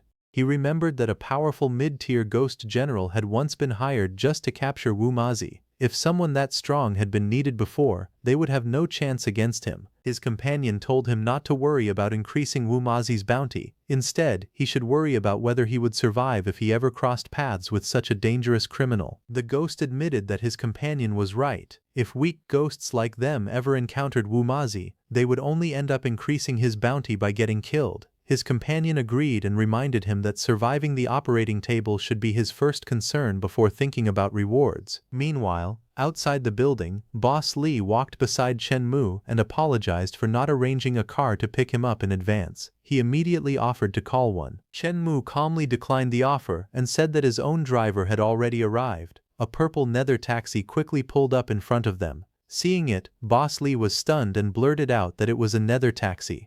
A skeleton dressed as a professional chauffeur stepped out of the vehicle, respectfully opened the door, and invited Chen Mu to get in. Watching the scene, Boss Li was left speechless. He realized that Director Chen Mu was incredibly wealthy. He could not believe that Chen Mu was using an expensive Nether taxi as his own private car. The skeleton chauffeur politely held the door open and invited Chen Mu to get into the car. Boss Li nodded in agreement as Chen Mu entered the vehicle. Once they were inside, the skeleton driver respectfully asked Chen Mu where he wanted to go next. Chen Mu calmly told him to drive to the undead subway terminal station. The skeleton driver immediately accepted the order and started driving. While riding in the car, Boss Li noticed that the skeleton driver was wearing the exact same watch he had once given Chen Mu as a gift. The realization left him speechless. Embarrassed, he thought that if even the driver had the same watch, it made his expensive gift seem completely ordinary. Before long, the Nether taxi arrived at the undead subway terminal station. Boss Lee led the way, and respectfully invited Director Chen Mu to follow him inside. As they entered the station, Chen Mu noticed a group of young women. One of them was crying in fear and saying that she wanted to go home because the place was too frightening. However, another woman firmly told her to stop crying, explaining that no matter how scared she was, she still had to complete the mission. Watching the scene, Chen Mu wondered if they were preparing for some kind of strange mission. Boss Lee smiled and confirmed that the mission was indeed about to begin. As soon as Chen Mu entered the station, a strange mission prompt appeared before him. The mission was called Undead Subway. The first rule required participants to work as attendants and serve passengers inside the subway carriages. However, the second rule stated that if the participant was tall, handsome, elegant, and named Chen Mu, the mission would be cleared automatically. After reading the strange rule, Chen Mu asked Boss Lee if that meant he had already completed the mission. Boss Lee smiled and confirmed that it was true. He explained that Chen Mu was an honored guest whom they had personally invited, so there was no reason for him to work as an ordinary attendant. The nearby participants were stunned by what they heard. They could not believe that someone could clear the mission without even taking part in it. One of the girls felt that the name Chen Mu sounded familiar. After thinking for a moment, she suddenly remembered that he was the famous wealthy man who had purchased several strange scenarios one after another. The others were shocked and asked if it was really true. The girl confidently replied that it was. She explained that her sister attended the same school as Chen Mu and had told her all about him. Hearing this, the pink-haired girl became excited. She happily imagined how wonderful it would be if she could become Chen Mu's girlfriend. She believed that with someone as powerful and wealthy as him by her side, she could avoid many dangerous missions and years of hardship. The female supervisor immediately scolded the three girls and ordered them to stop whispering. She warned them that talking during the mission was strictly forbidden. The girls instantly fell silent. Even though they had been joking about Chen Mu only moments ago, the supervisor's sharp glare frightened them so much that none of them dared to say another word. The supervisor glanced at Chen Mu and muttered that even she wanted to get close to someone like him. Then, before anyone could react, the sound of an approaching train echoed through the station. A ghost subway train soon arrived at the platform and stopped in front of everyone. Boss Lee politely invited Chen Mu to board first. Chen Mu calmly agreed and stepped onto the train with him. After entering the carriage, Chen Mu noticed that it was already filled with ghost passengers quietly sitting in their seats. Just then, Boss Lee's phone suddenly rang. He answered the call, but after listening for only a few seconds, his expression turned ugly. He angrily shouted at the people on the other end, calling them useless and demanding to know how they had managed to create such a mess. Seeing Boss Lee lose his temper, Chen Mu calmly asked what had happened. Boss Lee quickly apologized and explained that he urgently needed to deal with the train conductor. He respectfully asked Chen Mu to sit down and wait for a while until he returned. Chen Mu nodded with a smile and told him not to worry. He assured Boss Lee that he should take care of his work first while Chen Mu waited patiently inside the train. Boss Lee thanked Chen Mu for his understanding and promised that he would return as soon as possible. After saying that, he hurried out of the train in a panic. Watching him rush away, Chen Mu wondered what could have happened to make Boss Lee so anxious. Since he had some free time, he decided to look around the train carriage. As Chen Mu walked through the carriage, he noticed the three girls nervously talking with two ghost passengers. At that moment, a fat ghost passenger tapped on the seat beside him and ordered Chen Mu to bring him a blanket. Chen Mu looked at the ghost in confusion and asked if he was talking to him. The fat ghost became furious. He shouted that Chen Mu was only a lowly human and ordered him to hurry up and fetch the blanket. The three girls noticed the situation and immediately became worried. One of them nervously asked if Chen Mu would be all right. Another girl guessed that he would probably be fine because he was extremely rich. However, the black-haired girl shook her head and reminded everyone that no matter how wealthy Chen Mu was, he was still a human. She believed that a human could never defeat a ghost. The two ghost passengers nearby smelled the strong scent of alcohol in the air and complained that it was so overwhelming that it was almost choking them. They assumed that someone was deliberately causing trouble and quickly decided to stay as far away from the disturbance as possible. The train conductor quickly stepped forward and apologized to the fat ghost. She explained that Chen Mu was not participating in the mission and offered to get the blanket herself instead. However, the ghost refused to accept her offer. He insisted that Chen Mu be the one to fetch it. The conductor tried to protect Chen Mu, but the angry ghost suddenly lashed out. It shouted at her to stop interfering and swung a powerful attack toward her. Seeing the danger, Chen Mu immediately rushed forward and pulled the conductor out of the way, protecting her from the ghost's attack. The conductor looked at Chen Mu with gratitude and thanked him for saving her. Chen Mu immediately asked if she had been hurt. The conductor smiled and assured him that she was fine. Chen Mu then calmly explained that everyone on the train was his future employee. If any of them were injured, it would reduce their work efficiency, so he could not allow them to get hurt. The fat ghost sneered and mocked Chen Mu for acting like a hero to protect a ghost. Chen Mu looked at the ghost with a cold expression and replied that the subway's security was clearly too weak if trash like him could freely get inside. The ghost was instantly enraged.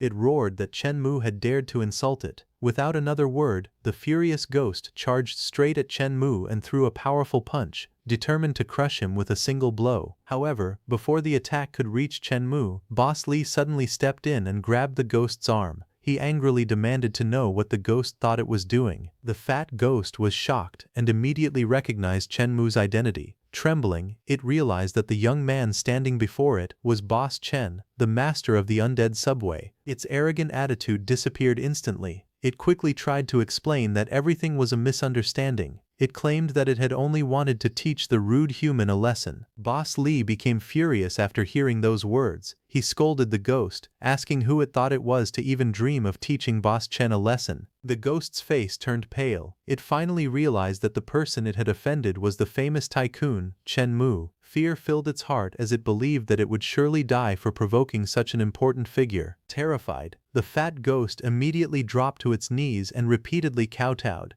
It begged Boss Chen to show mercy and spare its life. Boss Lee, however, refused to let the matter end so easily. He told the ghost to stop talking nonsense because he would teach it a lesson on Boss Chen's behalf first. Chen Mu stopped Boss Lee and calmly told him there was no need to get angry over someone so insignificant. Boss Lee respectfully replied that if they did not teach the ghost a proper lesson, it might cause trouble for Chen Mu in the future. However, Chen Mu simply smiled and said there was no reason for him to fear an ordinary ghost. He then told Boss Lee that the matter was over and asked him to let the ghost leave. Boss Lee immediately turned toward the frightened ghost and told him that he was extremely lucky to have met such a kind and forgiving Boss Chen. He ordered the ghost to hurry to the rear carriage and stop making a nuisance of himself. The fat ghost repeatedly thanked Chen Mu for his mercy. He praised him as a great and generous ruler of the ghost world before quickly leaving. The female conductor looked at Chen Mu with admiration and commented that only someone as important as him could be so broad-minded. Boss Lee also laughed and said that ordinary ghosts like them could never understand Boss Chen's way of thinking. Chen Mu smiled helplessly and explained that they were overthinking the situation. In his eyes, the ghost was only a minor ghost soldier and posed absolutely no threat to him. After the ghost hurried away, he let out a long sigh of relief. He admitted that he had thought Chen Mu was just an ordinary human and never imagined he was the famous Boss Chen of the ghost world. The fat ghost sighed in relief and thanked his luck that Boss Chen had shown mercy. He admitted that if Chen Mu had held a grudge, he would certainly have died. Another ghost sitting nearby overheard him and curiously asked who Boss Chen was. The fat ghost explained that Boss Chen was none other than Chen Mu, the famous human who had continuously purchased multiple strange ghost scenarios. The other ghost was shocked and wondered why such an important human would appear in the undead subway. He guessed that Chen Mu might be there to complete a mission. The fat ghost laughed and said that someone as wealthy as Chen Mu no longer needed to do missions. He believed Chen Mu had come to discuss cooperation with the boss of the undead subway.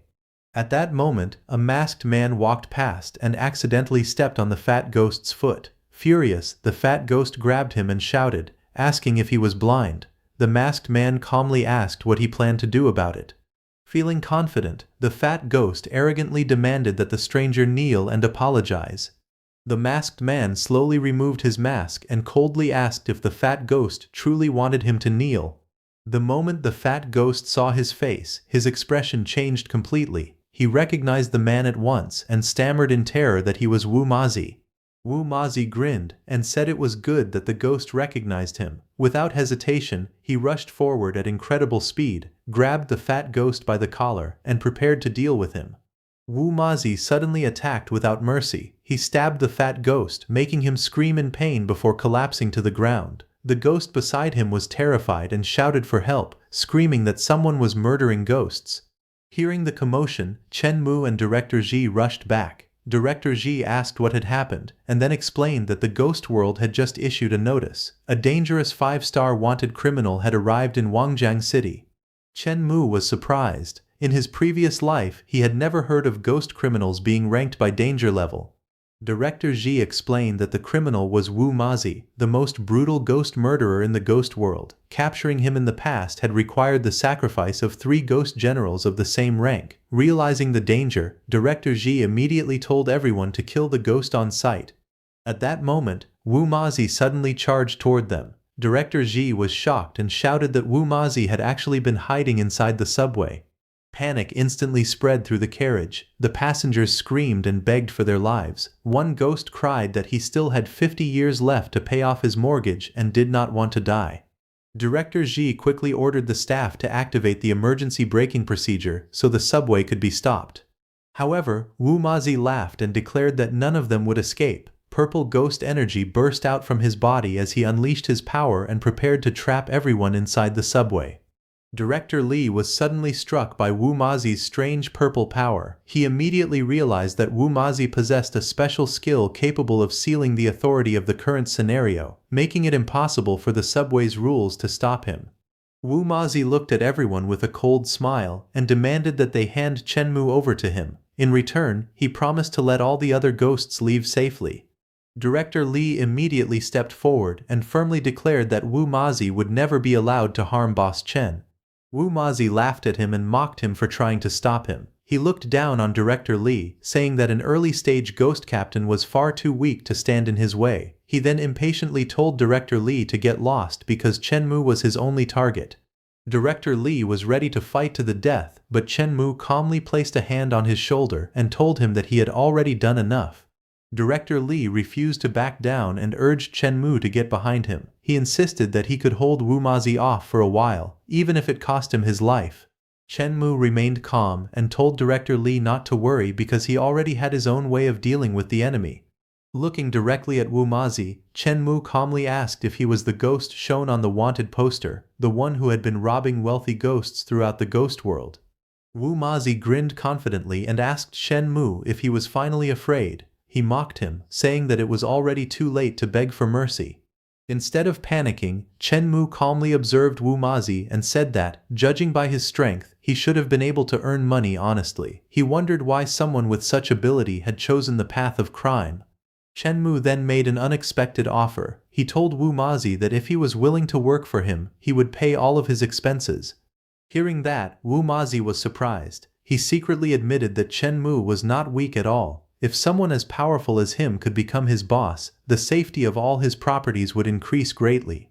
Director Li watched the scene in disbelief. Even in such a desperate situation, Chen Mu was still trying to recruit the wanted criminal. At that moment, Director Li became even more convinced that Chen Mu was a trustworthy boss who always saw opportunities where others saw danger.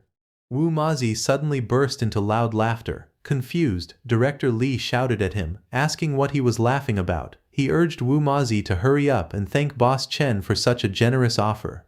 Still laughing, Wu Mazi looked at Chen Mu and asked if he really wanted him to work for him.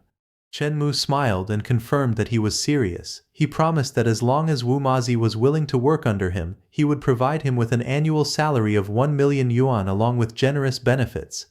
Director Li was stunned by the offer. He could not believe that Chen Mu casually promised a 1 million yuan yearly salary. In his eyes, it proved that Boss Chen was truly wealthy. Chen Mu calmly asked Wu Mazi what he thought about the offer and whether he would consider working for him. Wu Mazi shook his head without hesitation. He said that working under someone else was impossible for him because he had never worked for anyone in his entire life. He explained that he only wanted to spend the money he had stolen with his own hands. Hearing that, Chen Mu smiled and said that Wu Mazi was a man with principles. Since he had already made up his mind, Chen Mu said he would not try to persuade him any further. Wu Mazi suddenly became furious. He cursed at Chen Mu and shouted that if he was not handing over his money, then he should prepare to die. With that, he rushed forward at full speed with a blood-stained knife in his hand. Seeing the attack, Director Li quickly stepped in front of Chen Mu and shouted for him to get back. However, Wu Mazi looked at him with contempt and mocked him for being far too weak. He delivered a powerful kick that sent Director Li crashing to the ground. Coughing up blood, Director Li struggled to stand.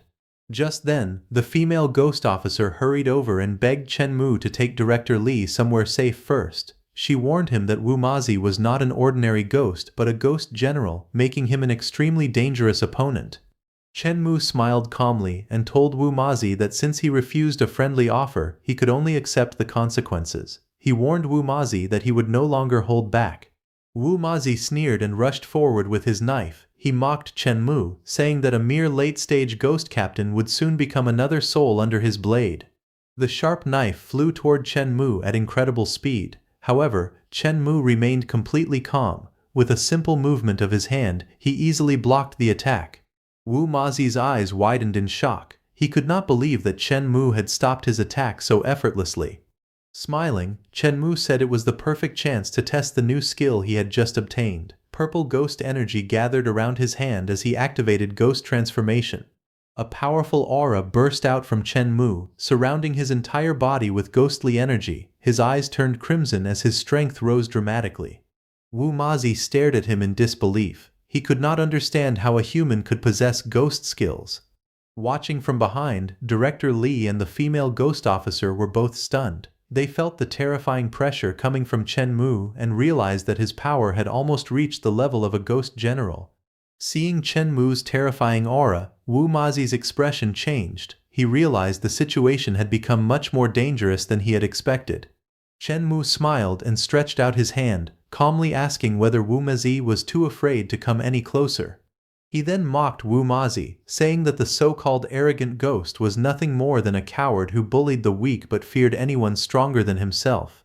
Wu Mazi snorted and refused to admit defeat. He declared that Chen Mu was only borrowing the temporary power of a ghost general and insisted that such strength could never compare to his pure bloodline. As soon as he finished speaking, Wu Mazi charged forward at full speed. He swore that he would beat Chen Mu until he knelt on the ground begging for mercy. However, Chen Mu stood still without the slightest sign of fear. When Wu Mazi's powerful punch landed on his chest, Chen Mu smiled and casually asked if that was all he had. He even told Wu Mazi to use a little more strength. Wu Mazi froze in shock. He could not believe that Chen Mu had taken his full-powered attack without suffering even the slightest injury.